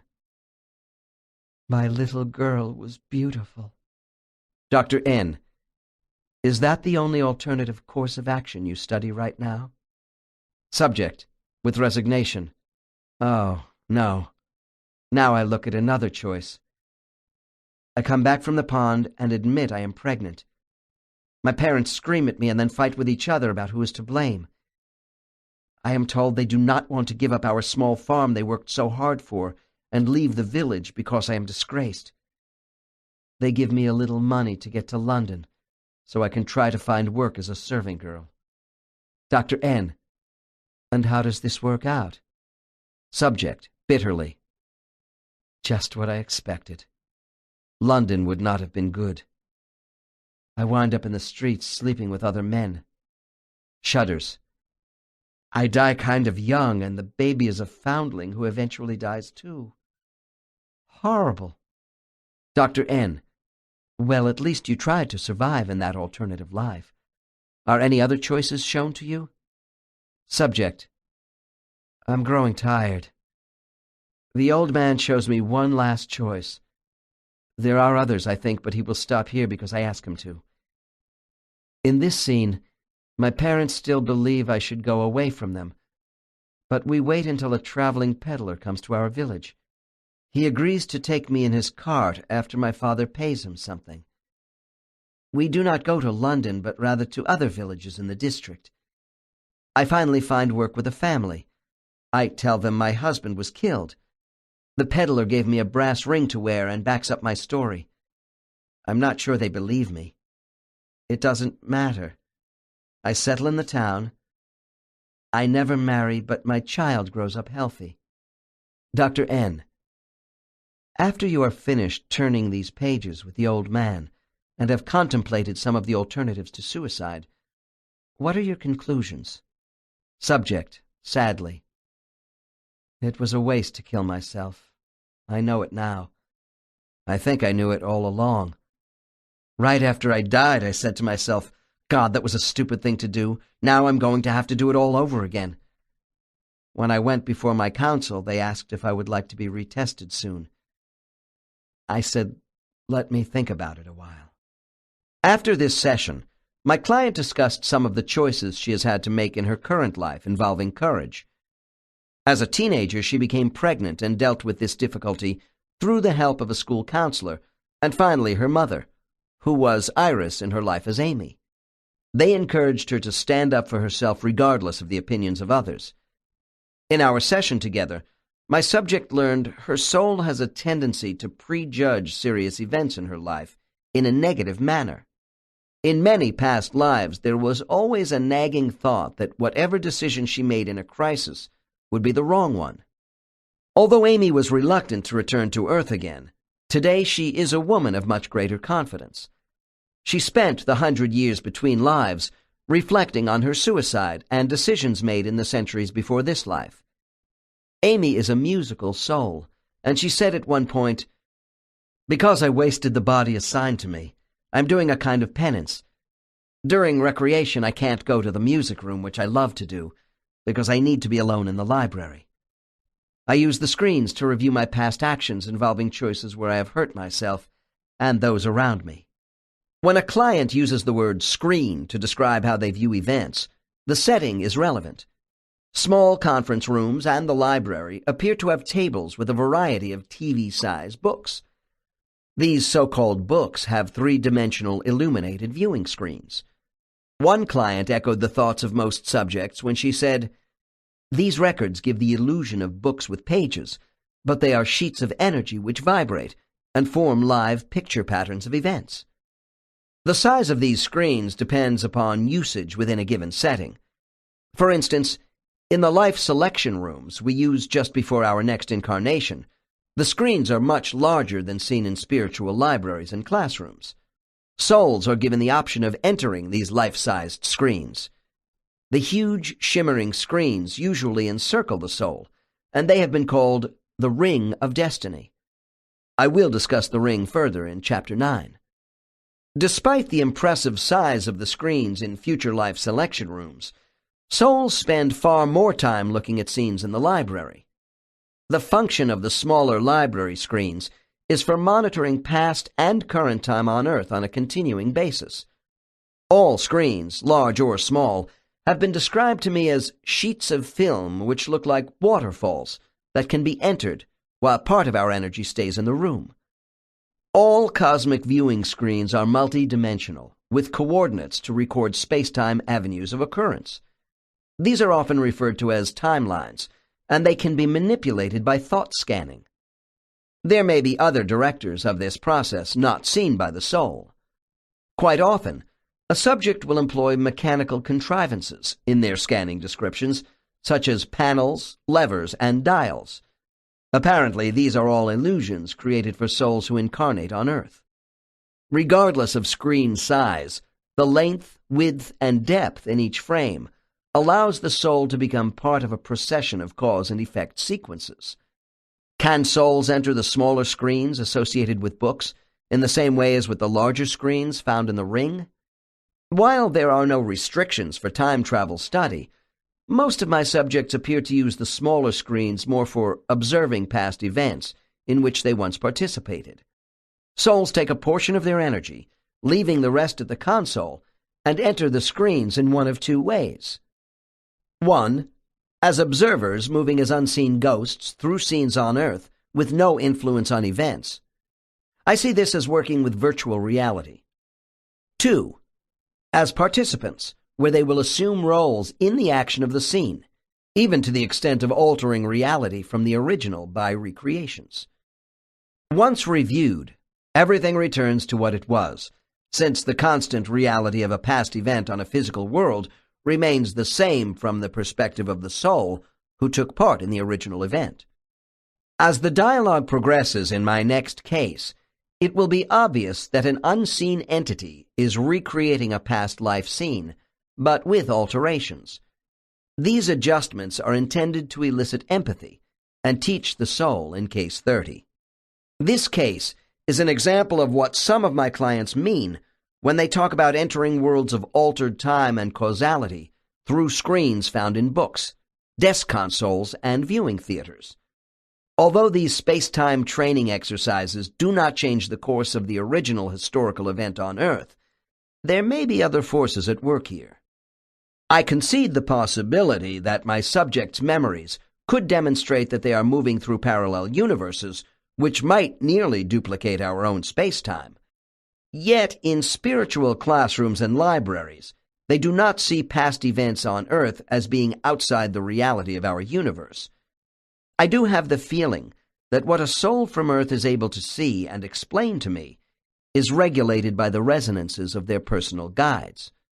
When they reach the life selection room, with larger theater-type screens to look solely at the future, their perspective about a constant reality changes more to a fluctuating reality. Events on any screen can be moved forward or backward. They can be placed into fast or slow motion, or suspended for study.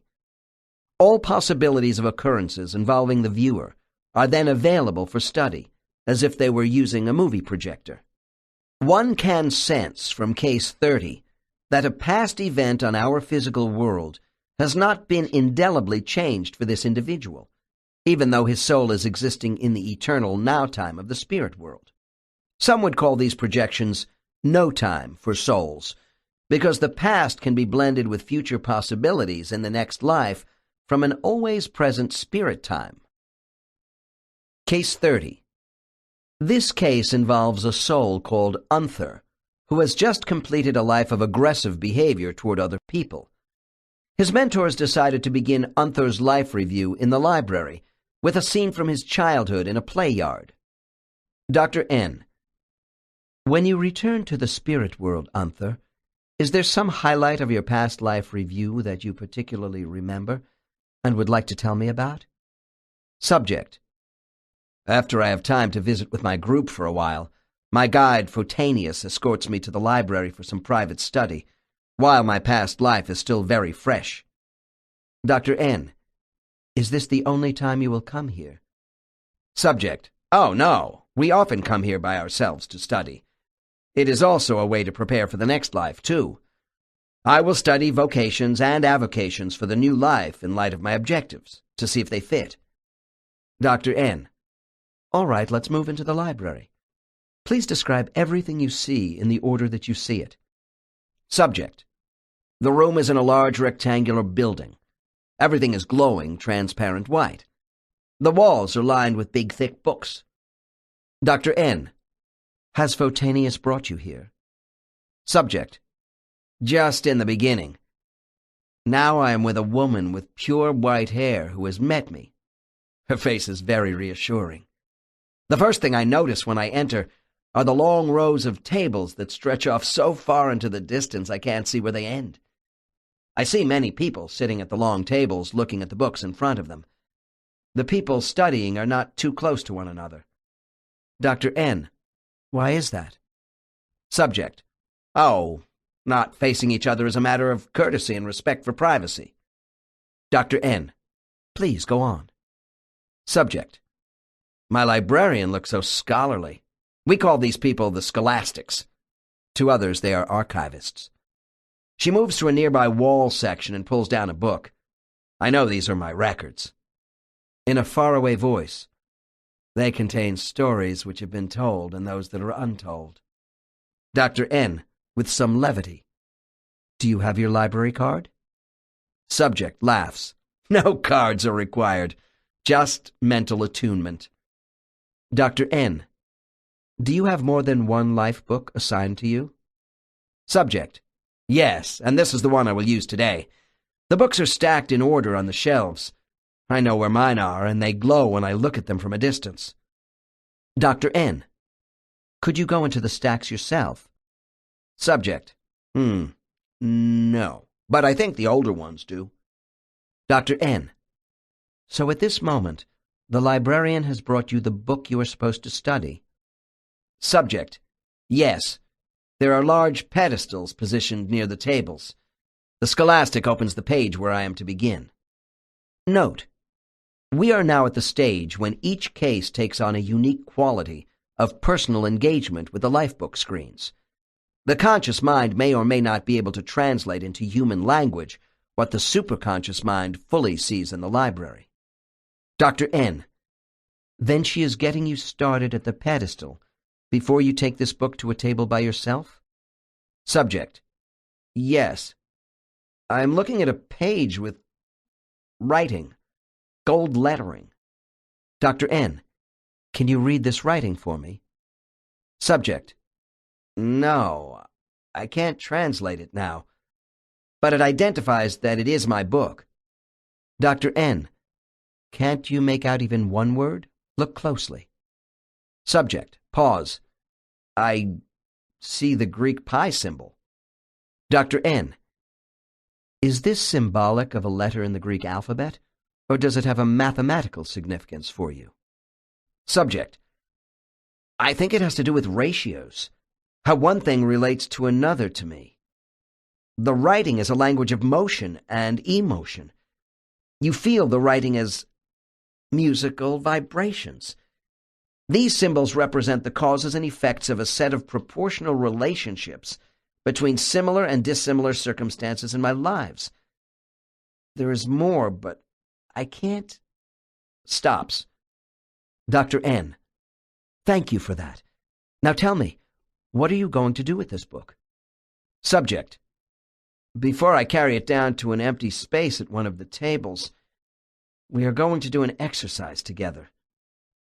The writing symbols tell us where to turn the pages. But I can't tell you how. I don't know how to explain it.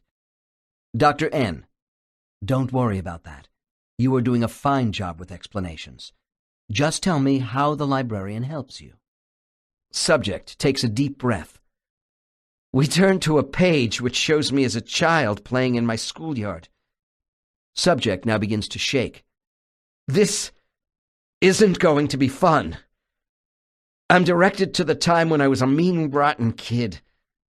I am supposed to experience this again. Something they want me to see. A part of my energy crawls into the page itself. Dr. N, encouraging. All right. Let the scene unfold and tell me all you can. Subject, squirming in his chair. After I crawl into the book, I am totally engaged with the scene in every respect, as if it was being replayed all over again. I'm in grade school.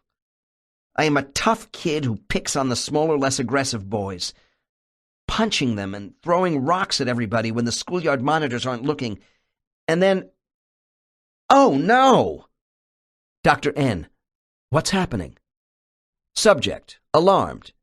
Oh, for God's sake! Now I am the smallest kid in the yard and I'm being punched by me. This is incredible. After a while, I am me again, being pelted by rocks from everyone else. Ow, this really hurts.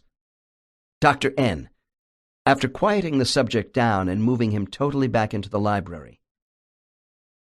Were you in the same time frame as you were as a child, or in a form of altered reality? Subject, pause. In the same time with altered reality. None of this happened in my early life, but it should have. So the time has been played back to me in a different way. We can relive an event to see if we can get it better. I felt the pain I inflicted upon others by my bullying. Dr. N, Unther, what have you learned from all this? Subject, long pause. That I was an angry kid driven by fear of my dad. Those are the scenes I am going to do next. I am working on compassion and learning to control my rebellious nature as a soul. Dr. N, what is the significance of your life book and being in this whole library atmosphere? Subject, by studying my book, I am able to recognize mistakes and experience alternatives. Being in this quiet study area, watching all the other souls at the tables doing the same thing, well, it gives me a feeling of camaraderie with them and all we are going through together. Later in our session, we discovered that Unther needed self-discipline and to be more considerate of people. This had been a pattern of conduct over many lives. When I asked if it was possible to study future lives in the library, I received this answer. Yes, we can scan a variety of possibilities here on the timelines, but future events are very indeterminate, and this is not the space where I would make any decisions about what is to come. When I hear statements such as this, I do think of parallel universes, where all possibilities and probabilities can be examined.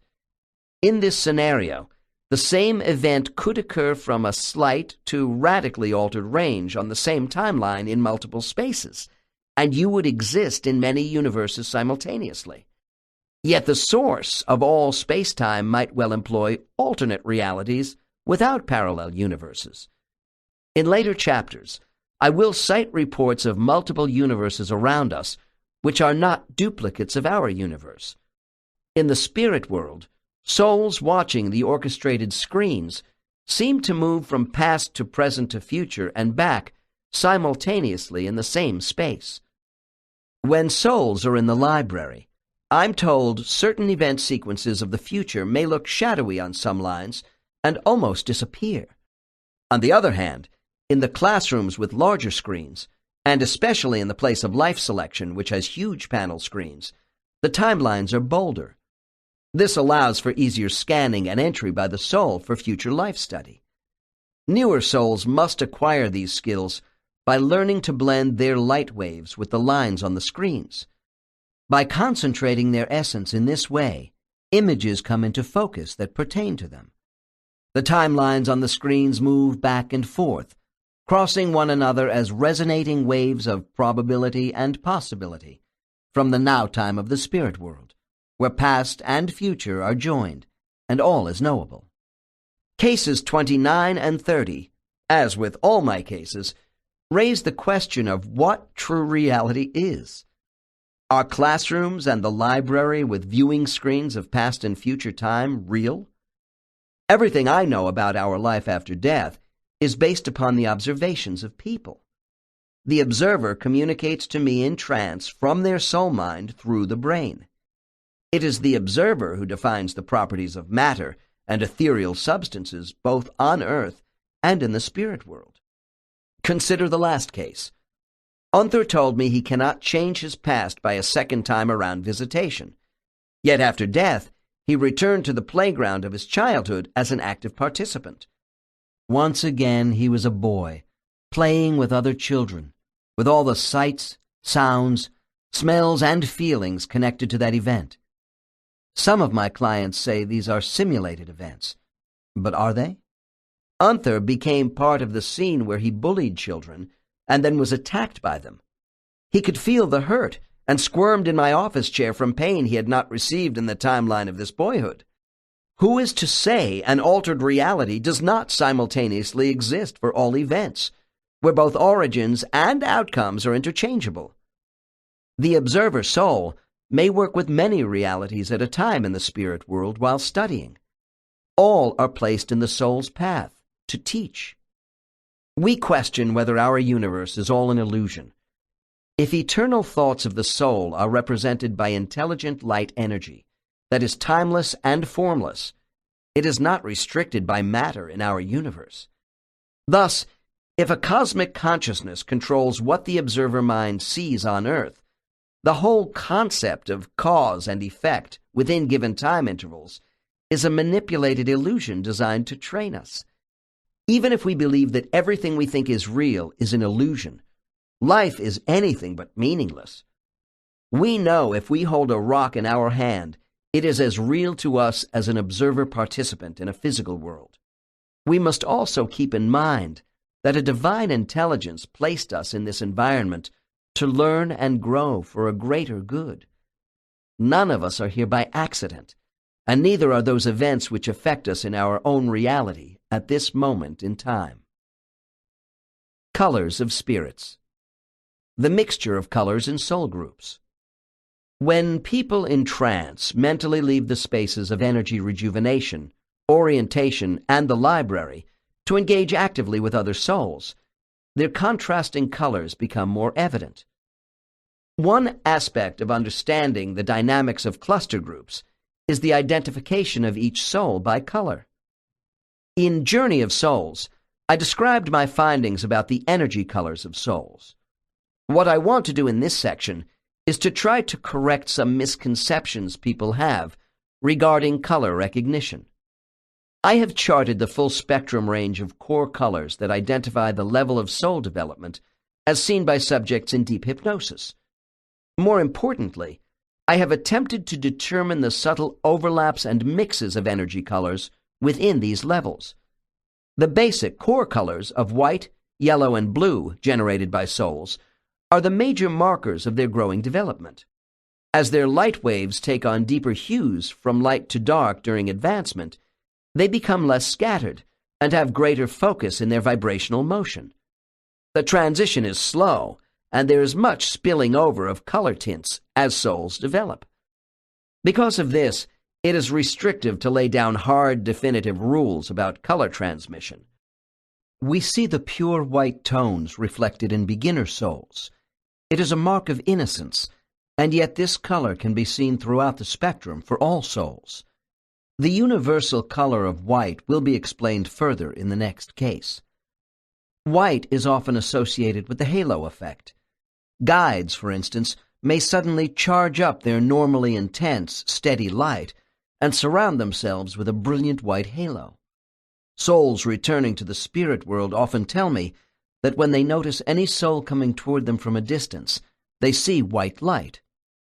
Souls whose core level of development are in the beginnings of levels 1, 3, and 6, as well as higher-level souls, are usually seen with no overlapping of other color tints in the center of their energy mass. I don't see many clients exclusively displaying green or brownish-green, the colors of an advanced level 4. This may indicate we need more healers on Earth. I have never had a subject whose energy is totally in the violet-purple range. The color ranges beyond level 5 are ascended masters who do not appear to be incarnating, so the little I know about them comes only from my subjects' observations. There are individual variables within each soul cluster group in terms of their basic core color, because they are not all developing at the same rate. However, a soul's energy color may also be affected by another factor, which initially confused me. Besides the primary core colors indicating the stage of overall development, certain souls carry secondary colors.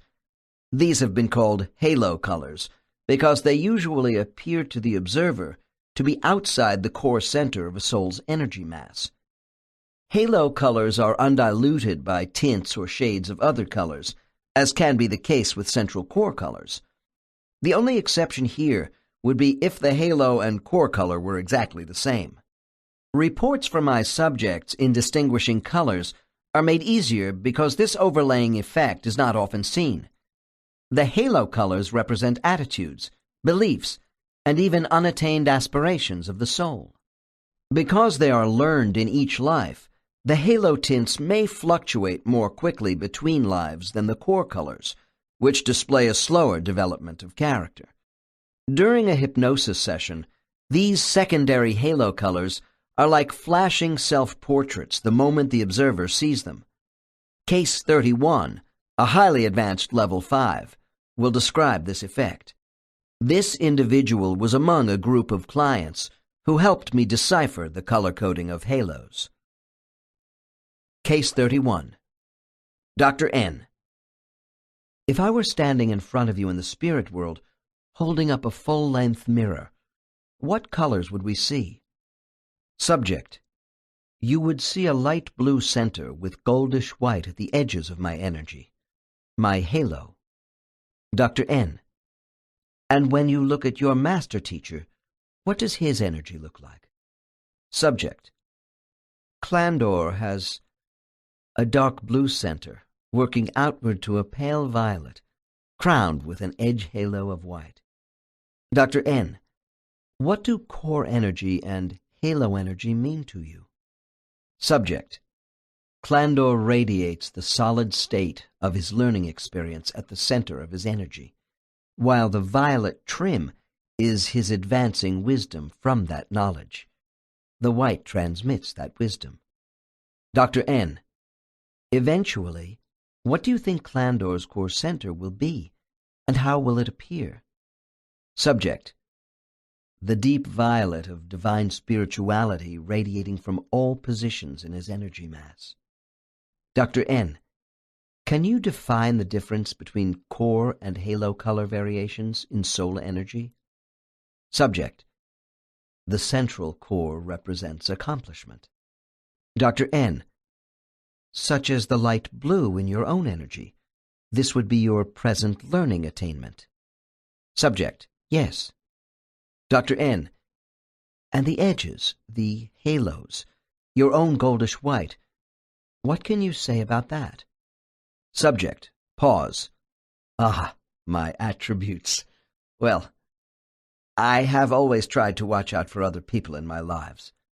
This is who I am. But it is also what I wish to become. Rather, I should say, I want to strive to grow stronger in this aspect. Dr. N. You are not a beginner soul, and yet you display some white in your energy. I'm curious about this bright white halo ring around so many souls with other colors to their energy. Subject. The vibrancy of white energy indicates we are able to meld our vibrations easily with all others, souls, for clear communication. Dr. N. I suppose this is why teacher guides often display bright white halos, But how does this white differ from the solid white light of a young soul? Subject: white represents the energy color base for all souls. It is the shading of white with other color mixtures which identify each soul. White is very receptive energy. The newer ones are receiving vibrations in great quantities, while teachers are sending information in large amounts to be absorbed as uncluttered truths. Dr. N: and the beginner soul has had so little experience, you don't visualize any other colors except white? Subject: that's correct. They are undeveloped. Although there is much I don't know about the entire matrix of soul energy color, I have learned that changes in color cores have become much less evident after level 4. Over many years of research, I have kept a record of what people have told me about these secondary halo colors. The major colors each have their own range of attributes. Over 90% of my subjects agree on the qualities these colors represent in a soul. I have condensed what I have learned into 3 of the most commonly reported character traits for each color without regard to shade variations. Black is either tainted, damaged, or defiled negative soul energy, which is generally seen in the soul restoration centers. White: purity, clarity, restlessness. Silver: ethereal, trust, flexibility. Red: passion, intensity, sensitivity. Orange: exuberant, impulsive, openness. Yellow: protective, strength, courage. Green: healing, nurturing, compassion. Brown: grounded, tolerant, industrious. Blue: knowledge, forgiveness, revelation. Purple: wisdom, truth, divinity. In the next chapter, there will be other spiritual references to the significance of colors. This pertains to the colored garments council members wear as perceived by the souls who come before them. In addition, I will show how the designs of certain emblems worn by these elders, some of which are gemstones, convey certain meanings through color. For example, in a particular level 2 soul group, displaying both core and halo colors, there are 12 members, including my primary subject, a level 2 male. Under hypnosis, this subject is looking at the 11 souls in his primary group, who are members of his current family in this life, plus a best friend. His sister has a core color that is almost solid yellow, because she is moving into level 3. If she also had a strong protective side to her of yellow, instead of the blue knowledge that she actually has, it would have been harder for my subject to report that fact based on color alone, because her halo and core color would have been nearly the same. Besides his sister, the subject's grandparents and son are slightly more advanced than other members, while his father and aunt are slightly less so. The grandfather and mother of this family are healers. Almost half the group have no secondary halo colors. It is not at all unusual for me to encounter groups with none. My subject's bright red halo over an energy core mass of white and reddish pink confirmed his fiery, intense nature. His son in this life has similar behavioral traits. His wife is more contemplative, with an open, trustful nature. His daughter is non-judgmental and very spiritual. When I asked this subject to give me his thoughts about the red in his energy, here is what he had to say. Because of my intense nature, I have a problem with anger in my lives. I often choose bodies which are high-strung emotionally, because they match my character. I don't like passive bodies. My guide doesn't mind these choices, because she says I will learn to control myself by relaxing the brain of these bodies. This sort of control is hard because of my own impulsive reactions and passion in difficult situations. It has taken many centuries of past lives, but I am getting better at self-discipline. In the past, I have too easily entered into aggression, and now this is slowly changing. I also have the help of my soulmate. current wife. It sometimes happens that I will encounter souls who are anomalies in the way their development progresses. This becomes evident to me when clients describe souls in their groups with core colors that seem to be out of place. A prime example is the white lights of younger souls. The following case involves a group of level 3 to 4 souls. I had just finished reviewing all the yellow-blue members of this group when this subject disclosed there was a soul who was mostly white standing next to her. Case 32. Dr. N. What is a white light doing in your group of advanced souls? Subject. Lavani is in training with us because of her gifts. It was decided that although she is young, without much experience, she should not be held back. Dr. N. Isn't Lavani rather lost in your group? How can she keep up? Subject. She is being tested right now, and to be honest, Lavani is a little overwhelmed. Dr. N. Why was she assigned to your group? Subject. Our group is rather unusual because we have a high tolerance for working with inexperienced souls. Most groups of our type are so busy they would probably ignore her. I'm not saying they would be unkind, but after all, she is still a child and looks to us like a child, with her small, wispy energy patterns. Dr. N. I suppose most advanced groups would not want this responsibility? Subject. Quite right. Developing groups are very absorbed with their own work. To a child, they can appear almost disdainful. Dr. N. Then explain to me why Lavani's guide permitted her to come over here with your people. Subject. Lavani has great talent. We are a group of quick learners, and our lives have been immensely difficult and fast-paced. My subject has only spent 1,600 years on Earth. Despite our rapid advancement, we have a reputation for being very modest, some say overly so. We are studying to be teachers of children, and Lavani is good for us, too. Dr. N. I am very puzzled by this.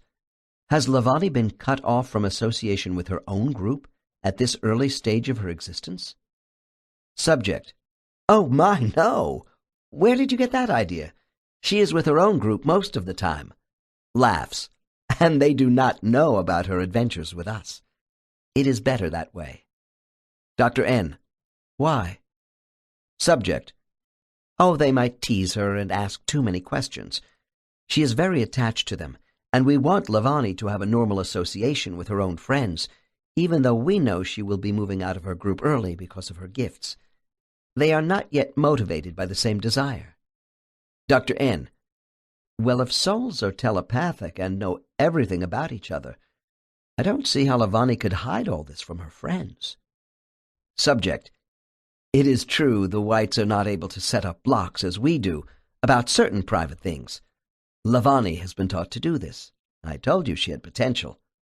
Pause, and then adds, of course, everyone respects the private thoughts of others. It is not uncommon to find that when souls, such as Case 32, do incarnate, the younger souls they are working with ask to be their children in life. Lavani is the child of this subject today. The reverse may also be true, where it is the child who is the advanced soul, living with a parent having the younger soul.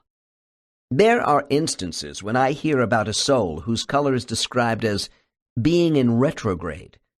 Most of us in our existence have slipped backward after some lives, but when our color regresses to any great extent, it is due to a condition that is both serious and prolonged.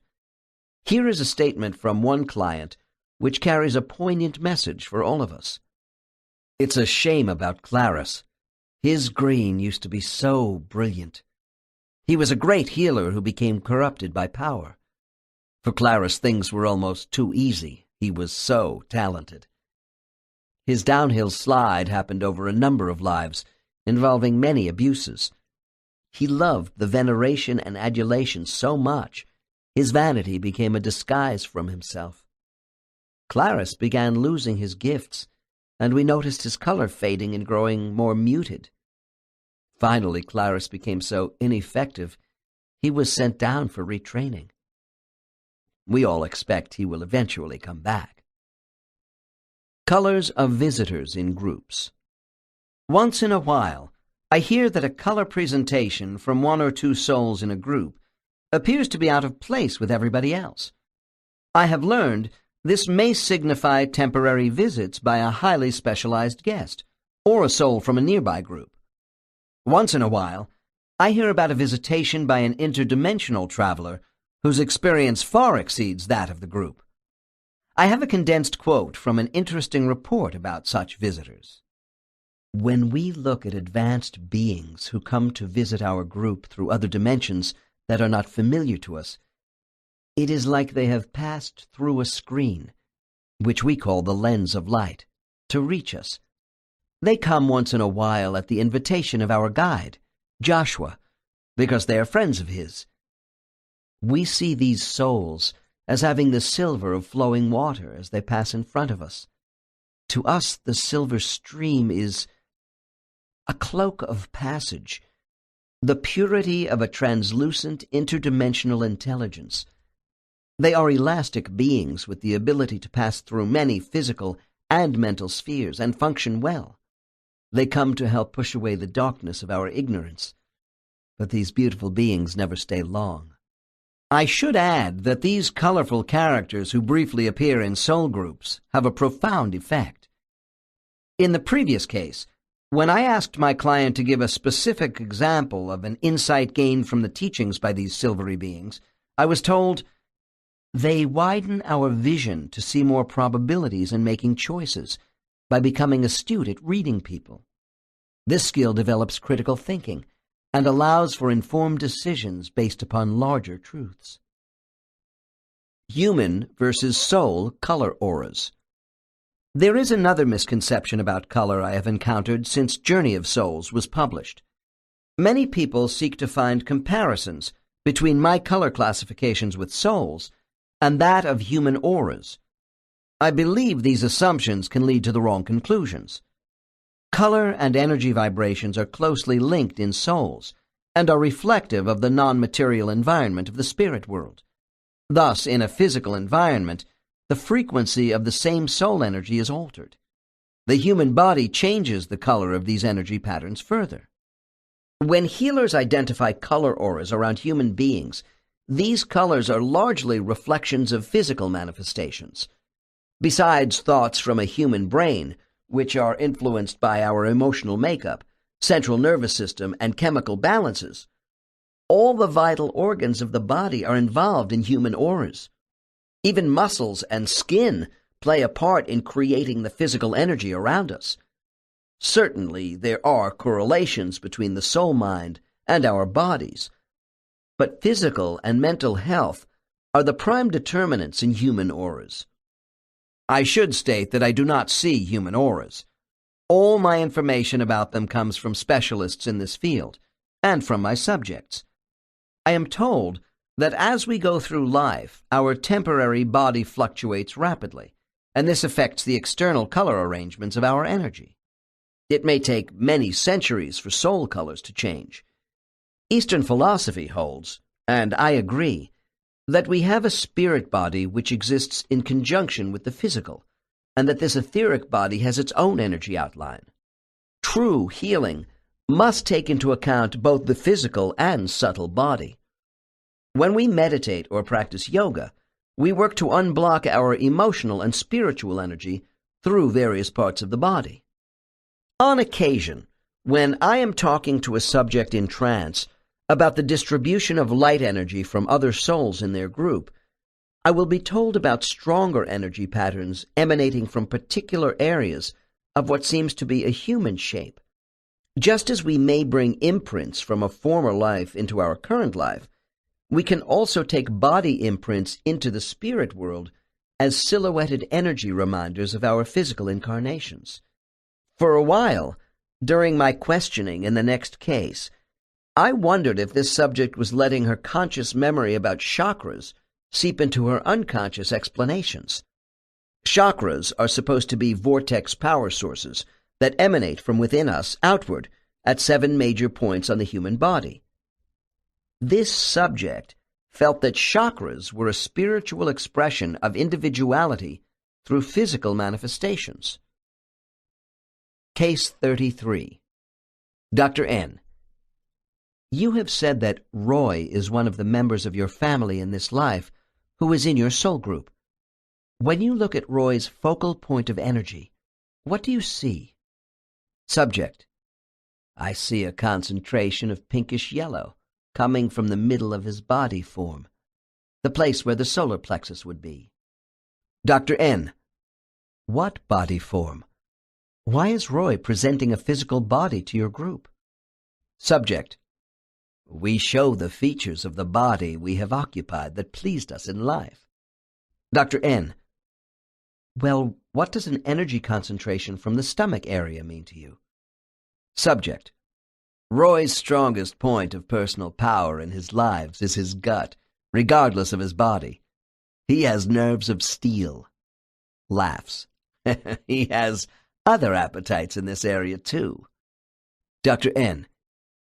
If Roy's metabolic energy rate shows that attribute, can you pinpoint a distribution of extra light energy coming from certain places of the body in other members of your group? Subject. Yes. Larry has his greatest development from his head. He has been a creative thinker in many lives. Dr. N. Anyone else? Subject. Yes, Natalie. Her power essence is developing faster from the heart area because of her compassion. Dr. N. How about yourself? Subject. Mine comes from the throat because of my communication skills through speech in some lives and singing in my current life. Dr. N. Do these energy points have anything to do with the projection of human color auras? Subject. As far as color, not generally. As far as strengths in energy concentration, yes. Spiritual meditation using color. The healing properties of multicolored lights for energy rebalancing in a recovery area were quoted in the last chapter from a soul called Banyan.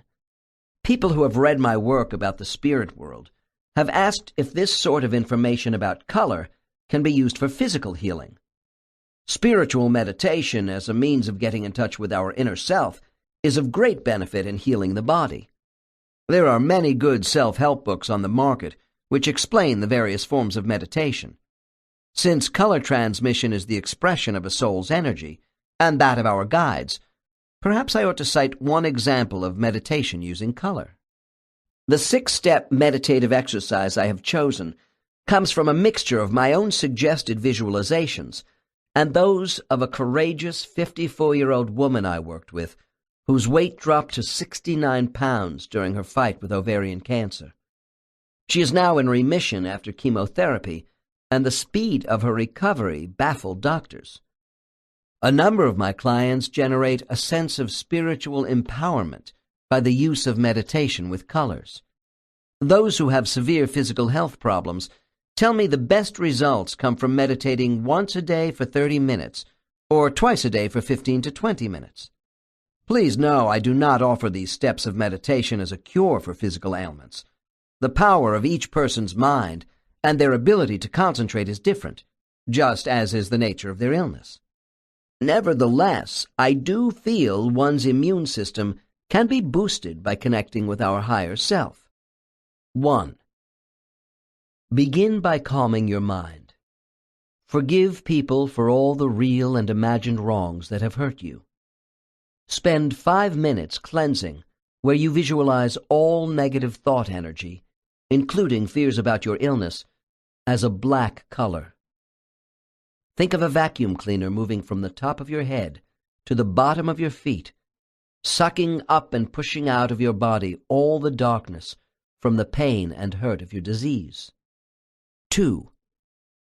Now, create a light blue halo above your head that represents your spirit guide, whom you call upon for help while sending out loving thoughts. Then spend another 5 minutes concentrating on your breathing while counting the breaths. Measure your breaths carefully while thinking comfort in and tightness out. You want to harmonize your breathing with the rhythm of the body. 3. At this point, start to think of your own higher consciousness as an expanding white gold balloon to help protect your body. Say in your mind, I want that part of me which is immortal to defend the mortal. Now begin your deepest concentration. You will pull the purity of white light from the balloon and send it as a power beam into your body organs. Since your white blood cells represent the strength of your immune system, visualize them as bubbles and move them around your body. Think of the white bubbles as attacking the black cancer cells and dissolving them with the power of light over darkness. 4. If you are receiving chemotherapy, support this treatment by sending out a lavender color as you would see from an infrared heat lamp to all parts of your body. This is the divine color of wisdom and spiritual power. 5. Now, send out the color green for healing these damaged cells from the effects of the cancer. You might blend this color with the blue of your spiritual guide intermittently during the most difficult periods. Pick your own shade and think of the green as a flowing liquid, mending your insides. 6. Your last step is to once again create the blue halo of light around your head to sustain mental strength and courage over a weakened body. Expand it around the external parts of your body as a shield. Feel the healing power of this light of love both inside and outside. Think of yourself in a state of suspension and close by repeating a mantra such as heal, heal, heal. Meditation as a daily discipline is hard work which pays big dividends. There is no right way to meditate. Each person must find a program which links their intellectual and emotional systems in a framework that suits their needs. Deep meditation brings us into a divine consciousness and a temporary release of the soul from personality. With this liberation, one is able to transcend into a different, non-dimensional reality where everything in the focused mind is unified into a single whole. The woman with ovarian cancer was able to help her doctors by bringing total mental concentration to bear on healing her body. When the mind is in a pure centered state, we can find who we really are, that essence we may have lost somewhere along the road of life. Daily meditation is also beneficial as a means of connecting with the presence of loving spirits. Forms of energy color. Besides the effects of color, another external means of investigating souls in groups is to compare their shapes. These energy forms would include symmetry versus irregularity of shape, brightness or dimness of light configurations, and the qualities of motion, all of which provide spiritual signatures of the group members. When observing other souls, many people in a trance state are aware of a soul's vibrational resonance. After I review the nuances of color tone with a client, together we will study the pulsation and vibrational rates of motion of their soul companions. In discussing the energy form of any soul, my first question is, how much energy was left behind in the spirit world before the current incarnation? This question has much to do with the activity or passivity of the soul and relates to brightness and dimness of energy. Despite the amounts of energy, however, all manner of energy generation is identified by character, capacity, and mood of the soul. These are variables that can change after a series of lives. During my pre-hypnosis intake interview with a new client, I inquire about the cast of characters in their current life. I make notes about all their relatives, friends, and past loves as well. This is because I will have a front row seat in the play that is about to unfold from their minds, and I want a theater program. My client will be the leading actor in this drama, with others in supporting roles.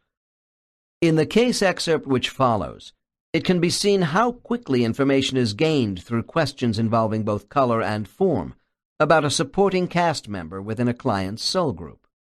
During my intake interview with Leslie, my client, I learned of her sister-in-law named Rowena, who was a real thorn in her side. Leslie, whose spiritual name is Susius, described herself as someone who seeks security in her lives and tends to be around peaceful people. In her current life, this subject remarked, "Rowena seems to enjoy confronting me and challenging all my convictions." What follows is the opening scene of Leslie's mental picture of her spirit group. Case 34. Subject: very upset. "Oh, I don't believe it. Rowena is here. Or rather, it's Shath. That's Rowena." Dr. N. What's wrong with seeing the soul of Rowena in your spirit group? Subject, frowning with a tightening of the mouth. Well, Shath is one of the disruptive ones. Dr. N. Disruptive in what way? Subject. Oh, compared to those of us who have smooth, unruffled energy vibrations. Dr. N. Susius, as you observe your sister-in-law, how is she different in terms of color and shape? Subject, still verifying the recognition of Rowena. There she is, all right. Her orange energy is pulsating rapidly, the usual sharp, jagged edges. That's Shath. Sparks, that's what we call her. Dr. N. Does the form she presents to you indicate she is as antagonistic to you here in this spiritual setting as in your current life? Subject. Leslie is now adjusting to Rowena's presence, and her voice softens. No. Actually, she draws us out. She is good for our group. I can see that. Dr. N. I want to consider how her projections are different from your own energy in color and form. What can you tell me about yourself in the spirit world? Subject. Mine is soft white with rose variations.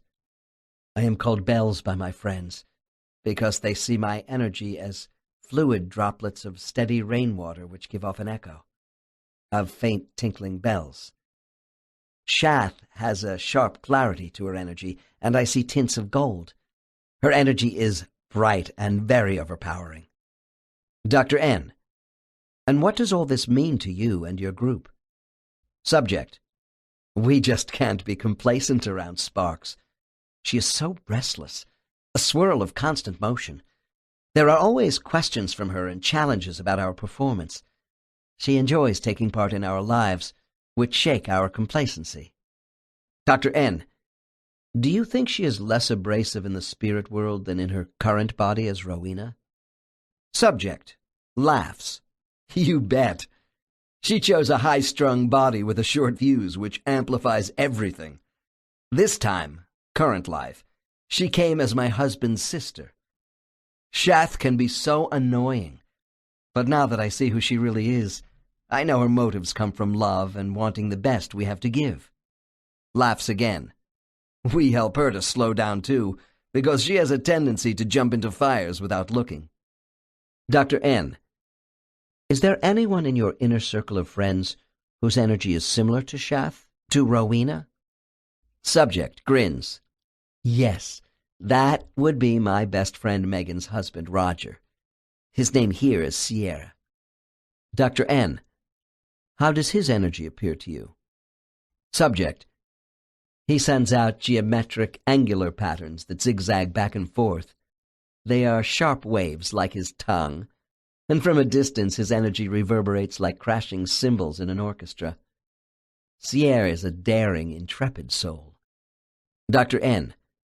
Based on what you have been telling me about energy shapes, could Shath and Sierra, Rowena and Roger, have a compatible matchup in life? Subject bursts out laughing. You must be joking. They would kill each other. No, Rowena's husband is Sen, my brother, Bill, a peaceful soul. Dr. N. Please describe his energy. Subject. He has a grounded energy which is greenish-brown. You know Vines is around when you hear a gentle swishing. Dr. N. Vines. I don't understand what that means. Subject: in our group, when you get a nickname, it sticks. Sen has vibrational waves which look like a vine, with the patterns forming braided strands, as with long hair. Dr. N: does this energy pattern identify Sen, your brother Bill, in some way? Subject: sure. Complex but constant. Very dependable. It reflects his ability to weave a variety of elements together in lovely harmony.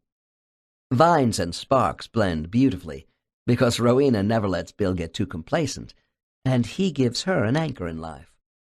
Dr. N: before I go on, I have noticed that the spirit names you have given for your soul group all start with the letter S. Does that mean anything? I'm not sure I am even spelling them correctly. Subject: don't worry about that. It is the sound which gives off the intonations of their energy motion. That reflects who my friends really are. Dr. N: sound. So, besides the color and form of your group's energy, their waves have sound linked to each of them, as we might hear on Earth? Subject: well, sort of. With us, it's energy resonance we identify with Earth, although you could not hear these vibrations with a human ear. Dr. N: could we go back to your best friend, Megan? You mentioned her, but I don't know her vibrational pattern color. Subject, with a warm smile: her wispy, pale yellow energy is like flickering sunlight on a field of grain, smooth, even, and delicate. Dr. N: and her character as a soul? Subject: absolute, unconditional compassion and love. Before going further with the issue of sound and the similarity of some spiritual names, I should explain the karmic link between my client Leslie and her best friend in this life, Megan. To me, it is an emotionally compelling story. During my intake with Case 34, Leslie explained to me that she was a professional singer, and that occasionally her throat and larynx were especially tender. I regarded this as simply an occupational hazard, and thought no more about it until we reached the death scene in her past life. It was then necessary to deprogram a former body imprint directly related to Leslie's throat. In their past life, Megan was Leslie's younger sister. As a young girl, Megan had been forced by her father to marry a wealthy, brutal older man called Hogar, who beat and sexually abused her. After a short while, Leslie helped Megan escape from Hogar in order to run away with a young man who loved her, Roger. An enraged Hogar found Leslie that night and dragged her to a secluded place where he raped and beat her for hours to learn the whereabouts of her sister. Leslie told Hogar nothing until he began to strangle her for information.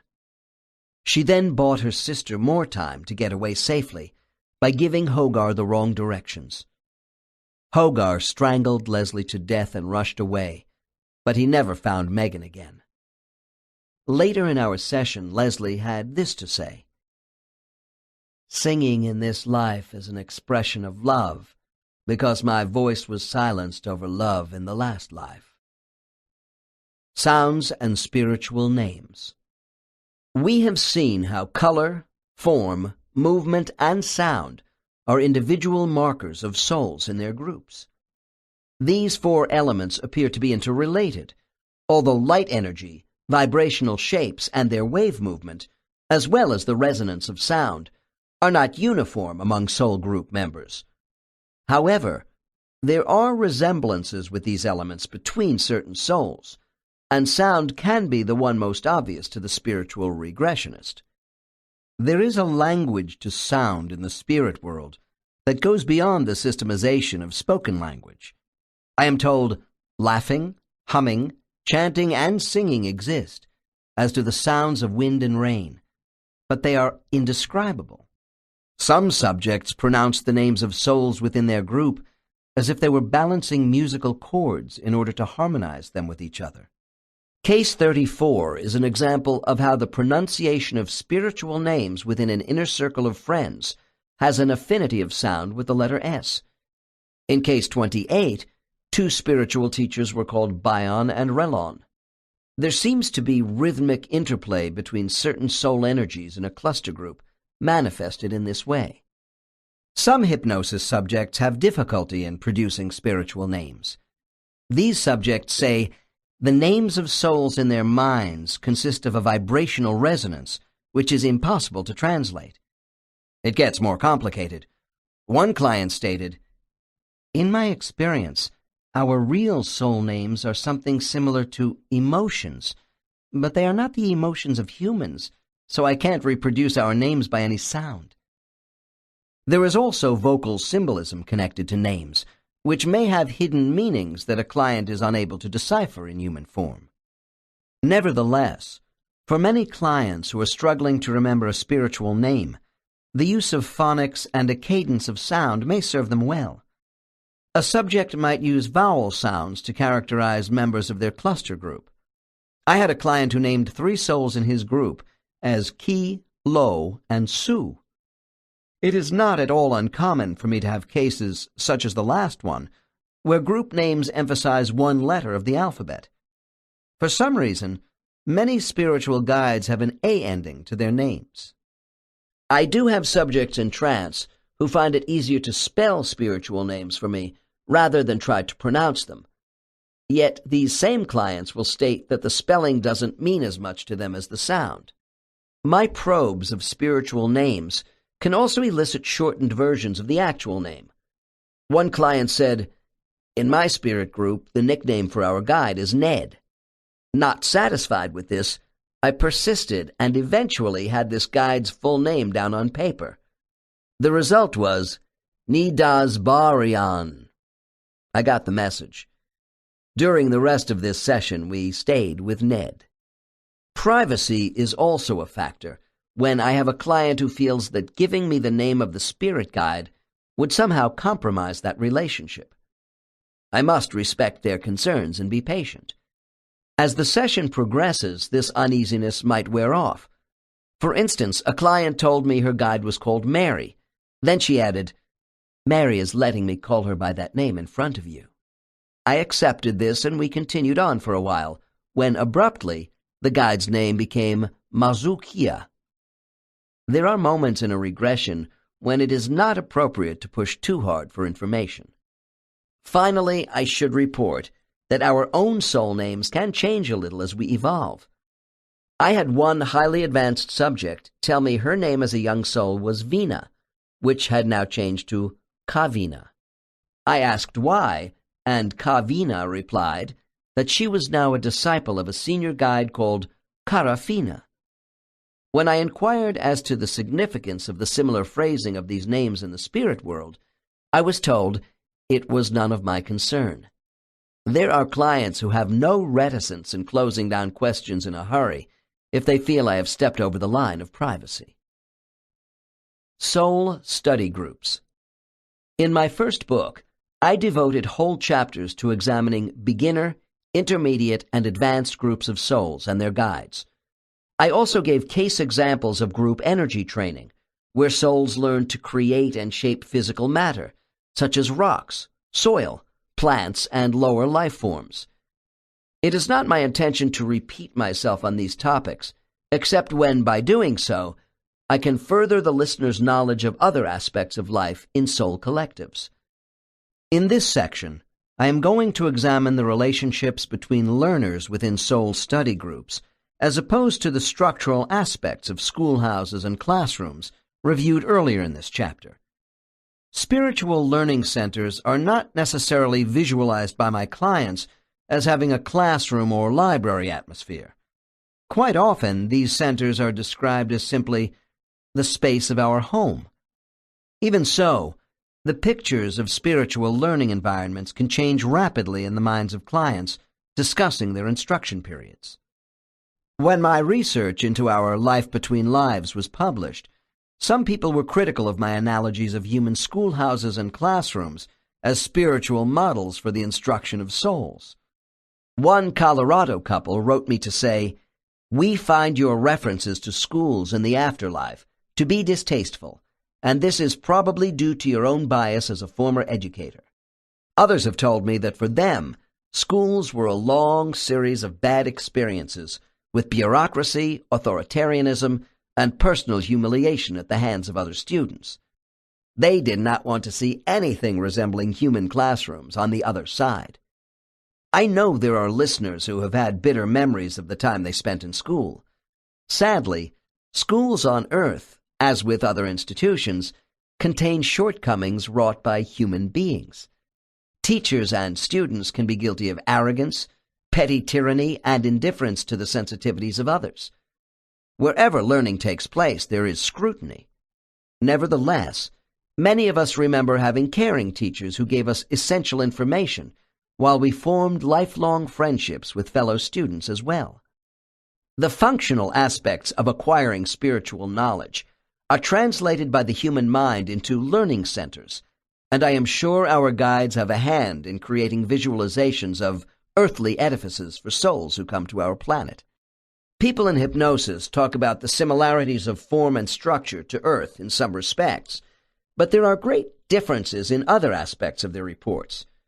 My clients tell me about the overwhelming kindness, benevolence, and infinite patience of everyone in ethereal study areas. Even the analysis of each soul's performance by fellow students is conducted with total love, respect, and a mutual commitment to make things better in the next incarnation. Soul groups appreciate individualism. It is expected that you will stand out and make contributions. There are forceful souls and quiet souls, but no one dominates, just as no one is obtrusive. Individualism is appreciated because each soul is unique, with strengths and weaknesses that complement others in the group.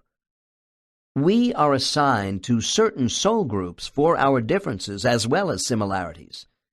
These differences in character are honored because souls who share their lives bring a rich personal wisdom to every lifetime experience. Souls love to tease and use humor in their groups, but always they show respect for one another, even with those who have been in bodies that have hurt them in life. More than forgiveness, souls exercise tolerance. They know that most negative personality traits connected to the ego of the body of the person who brought them sadness and heartache were buried when that body died. At the top of the discarded list of negative emotions are anger and fear. Souls volunteer both to teach and learn certain lessons, and karmic plans may not always work out in the way they were intended, given the variables of earthly environments. I remember after one of my lectures, a psychiatrist raised his hand and said, "Your discussion about soul groups reminds me of tribalism." I responded that soul groups do appear to be tribal in their intense loyalty and mutual support for each other in a spiritual community. However, soul groups are not tribal in their relationships toward other groups. Earth societies have a nasty habit of mistrusting one another at best and demonstrating bitterness and cruelty at worst. Societies in the spirit world are inclined to be rigorous, moderate, or compliant in their interpersonal relationships, but I see no evidence of discrimination or alienation, either within or between soul groups. Unlike human beings, all spiritual beings are bonded together. At the same time, souls strictly observe the sanctity of other groups. When I was a part-time evening college teacher, I found that some of my students, including the adults in my classes, would confuse facts with their own value patterns. While struggling with conceptual problems, there were times when they argued from a false premise and even contradicted themselves. This, after all, is the nature of students. Eventually, they learned to extrapolate and synthesize ideas more effectively. From this background, my introduction to instruction in the spirit world gave me perspective. During the early years of my hypnosis research, I was astounded by the total lack of self-deception in spiritual classrooms. I saw that teacher guides seemed to be present everywhere, although not always in a manifested form. Our teachers come and go in spiritual study sessions, but never interfere with self-discovery.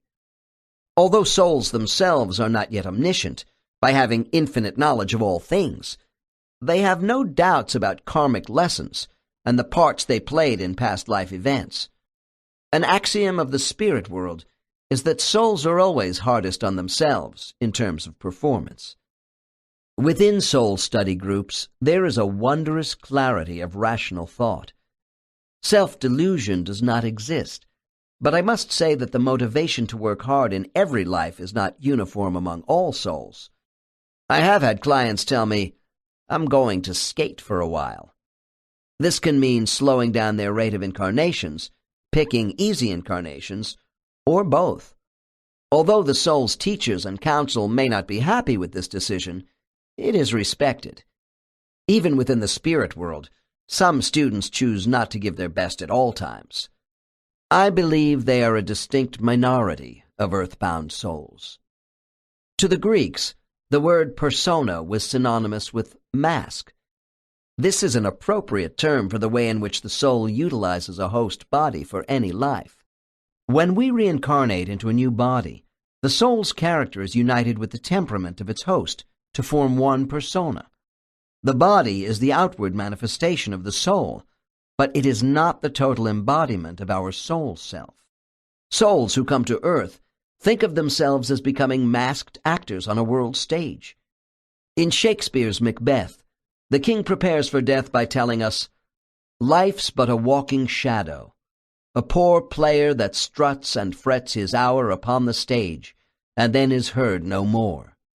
In some ways, this famous line describes how souls feel about their lives on Earth. The difference being that, once the play has begun, most of us don't know we are in a play until it's over, due to a variety of amnesiac blocks. Thus, the analogy of a play, like that of a schoolroom, befits what my clients see in deep hypnotic trance states. I have had clients tell me that when they return to their soul groups, after a particularly hard life, there is clapping and shouts of bravo from their friends. The applause is for a job well done at the end of the last act of the play of life. One subject said, "In my group, the major cast members of our last play in life will go off in a corner to study the individual scenes we played after it has ended, and before rehearsals begin for the next play to come. I often hear my subjects laugh about being offered a certain part in the next play, which is their current life, and the debates that took place before final casting decisions were made as to who would play what part in the future. Our guides become stage directors who go over past life scenes with us, frame by frame, of both good and bad times. Errors in judgment are presented in small bites. All possible outcomes are studied and compared by designing new scripts for these scenes with different sets of choices that could have been made in each circumstance. Behavioral patterns are minutely dissected with each player, followed by a review of all the roles in the script. Souls might then decide to switch roles with each other and replay key scenes all over again, to test the results with a different actor from their group, or by someone recruited from a nearby group. I encourage my subjects to tell me about these role substitutions. Souls gain perspective from being witnesses to their own past performance through other actors. Recreations of past life alternatives present a psychodrama I find useful as a therapeutic tool in a soul's current life. These stage analogies by soul groups do not trivialize what they go through on Earth as simple impersonations. They offer the soul an objective means of comprehension and foster a desire to improve. The system is ingenious. Souls never seem to get bored in these educational exercises, which invite creativity, originality, and a desire to triumph over adversity by acquiring wisdom from human relationships. Always, they want to do better next time. Whatever the format, spaces of learning provide a fascinating chessboard for souls when they go over all the possible moves for the best solutions after the game is over. Indeed, some of my subjects call the whole process of reincarnation the game. The outcome of one's performance in the play may range from very satisfactory to acceptable to unsatisfactory. I realize some listeners might conclude This sounds suspiciously like educational grading on Earth, but this is not an idea of my origination. I'm told that in soul groups, the evaluation of performance by our peers is not threatening. Rather, it encourages motivation. Most souls appear to me to be driven by a desire to review the last game of life they have played in order to better preview the next one. Like champion athletes, they want to try and improve with each performance. Ultimately, they know at a certain level of development and proficiency, this aspect of the game will end with the closing of the play and their physical incarnations. This is the goal of souls who come to Earth. As I stated at the beginning of this section, instruction in learning centers is not limited to reviewing past lives. Besides all the other activities, energy manipulation is a major part of training. The acquiring of these skills takes many forms in classroom work. I have said before that humor is a hallmark of the spirit world. The student in the next case gives us a sense of the whimsical when she explains how one of her creation classes got a little out of hand. Case 35. Dr. N. You have explained about how your group has gathered into an enclosure resembling a school classroom, but I'm not sure what is going on here. Subject. We have gathered for practice and creation training with our energy. My guide, Trinity, is standing at a chalkboard working on a drawing for us to study. Dr. N. And what are you doing now? Subject. Sitting at my desk with the others, watching Trinity. Dr. N. Give me a picture of this. Are you lined up in a row with the others at a long desk, or what? Subject. No, we have our individual desks. They have tops which open up. Dr. N. Where are you sitting in relation to your friends? Subject. I am off to the left. Kael, the mischievous one, my subject's brother in her current life, is next to me. Jack, subject's current husband, is just in back of me. Dr. N. What is the mood in this room right now? Subject. Laid back, very relaxed, because this assignment is so easy it's almost boring, watching Trinity drawing. Dr. N. Oh, really? What is Trinity drawing? Subject.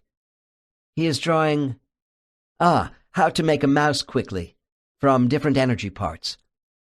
Dr. N. Are you going to break up into groups to combine your energy with others for this assignment? Subject, with a wave of her hand. Oh no, we are way past that. We will be tested individually. Dr. N. Please explain the test. Subject. We are to rapidly visualize a mouse in our minds. As to the necessary energy parts to create a whole mouse, there is an order of progression with how energy should be arranged in any creation. Dr. N.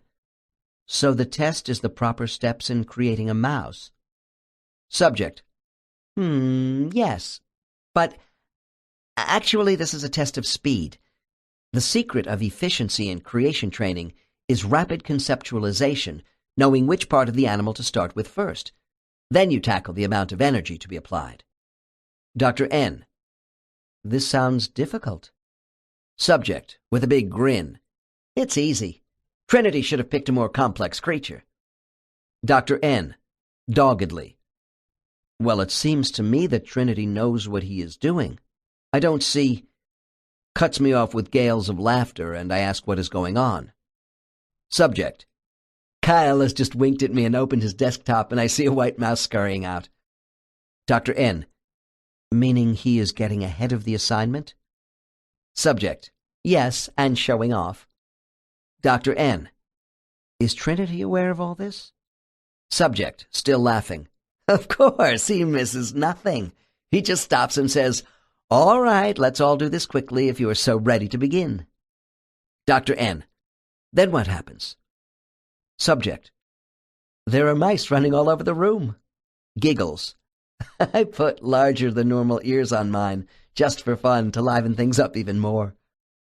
I will close this section with a more serious case example of group energy usage. It represents a type of lesson I have not reported on before. Case 36 involves an inner circle of 3 companions who wish to help a 4th member who has just incarnated on Earth. Unlike the higher level of soul capability in the previous case, these souls are part of a learning group that has recently entered Level 2. Case 36. Dr. N. As your mind visualizes all the meaningful activities going on in your study group, please take me to a significant exercise and explain what you are doing. Subject, long pause. Oh, you want that? Well, my 2 friends and I are doing our best to help Clédé with positive energy after he entered the body of a baby. We want this to work because soon we are all going to follow him into life. Dr. N. Let's go slowly here. What exactly are the 3 of you doing at this moment? Subject takes a deep breath. We are sitting together in a circle. Our teacher is in back of us directing things. We are sending a united beam of energy down into the mind of Clédé's child. He has just arrived and, well, I don't want to violate confidences, but he is not having an easy time. Dr. N. I see. Well, perhaps talking about it might clarify things. Don't you think it would be all right to discuss what you are doing a little further? Subject. I guess so. I don't see the harm. Dr. N. Gently. Tell me what month after conception did Clédé join the baby? Subject. In the 4th month. Pauses and then adds, but we started to help Clédé in his 6th month. It is such hard work to continue to the 9th month. Dr. N. I can understand that. The necessary concentration and all. Pause.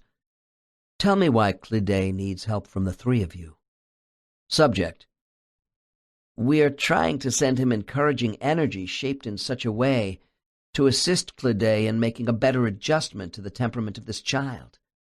When you join with a baby, it should be like placing your hand into a glove which is the exact size for you and the child.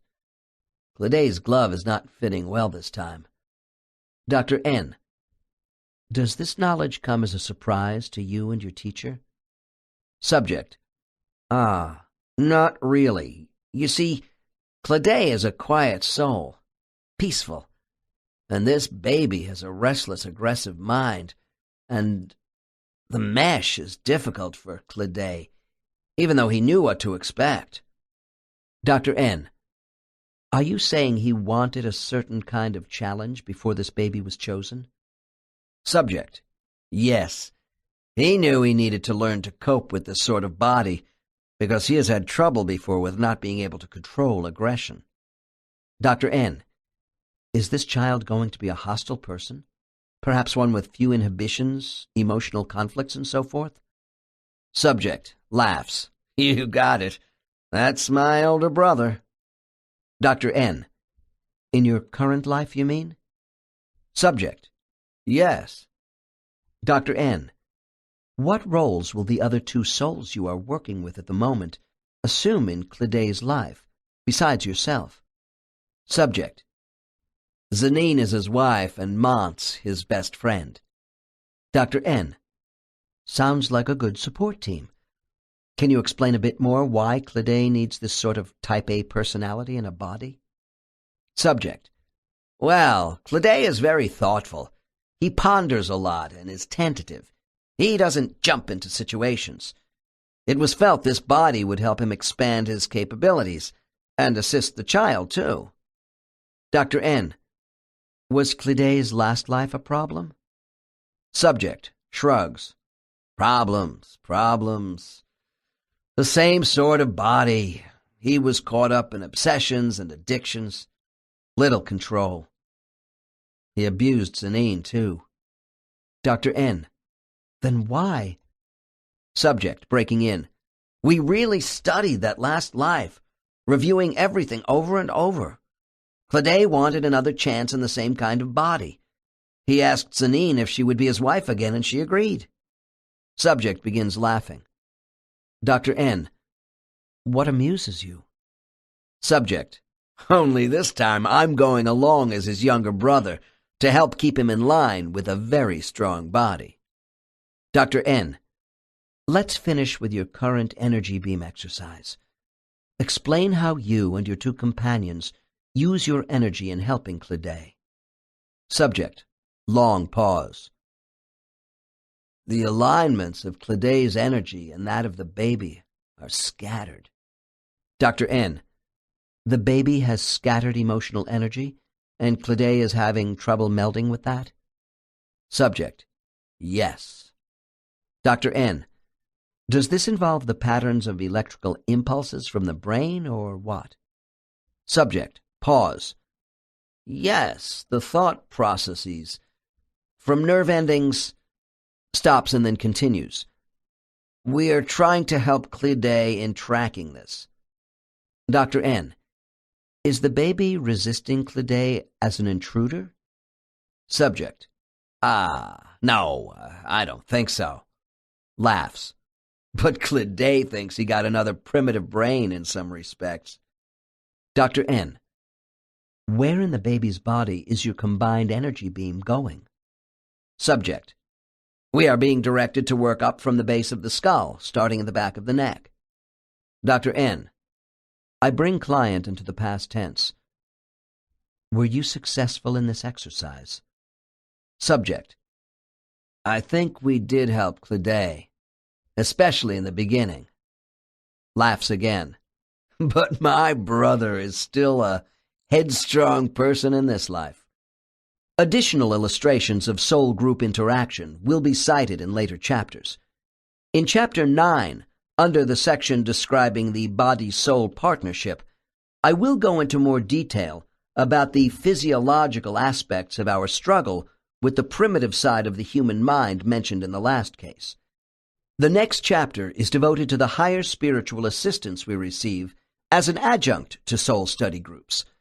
The psychological ramifications of future life choices actually start with our first orientation upon returning to the spirit world. Ideas involving past performance and future expectations are brought into sharper focus with the soul's first council meeting.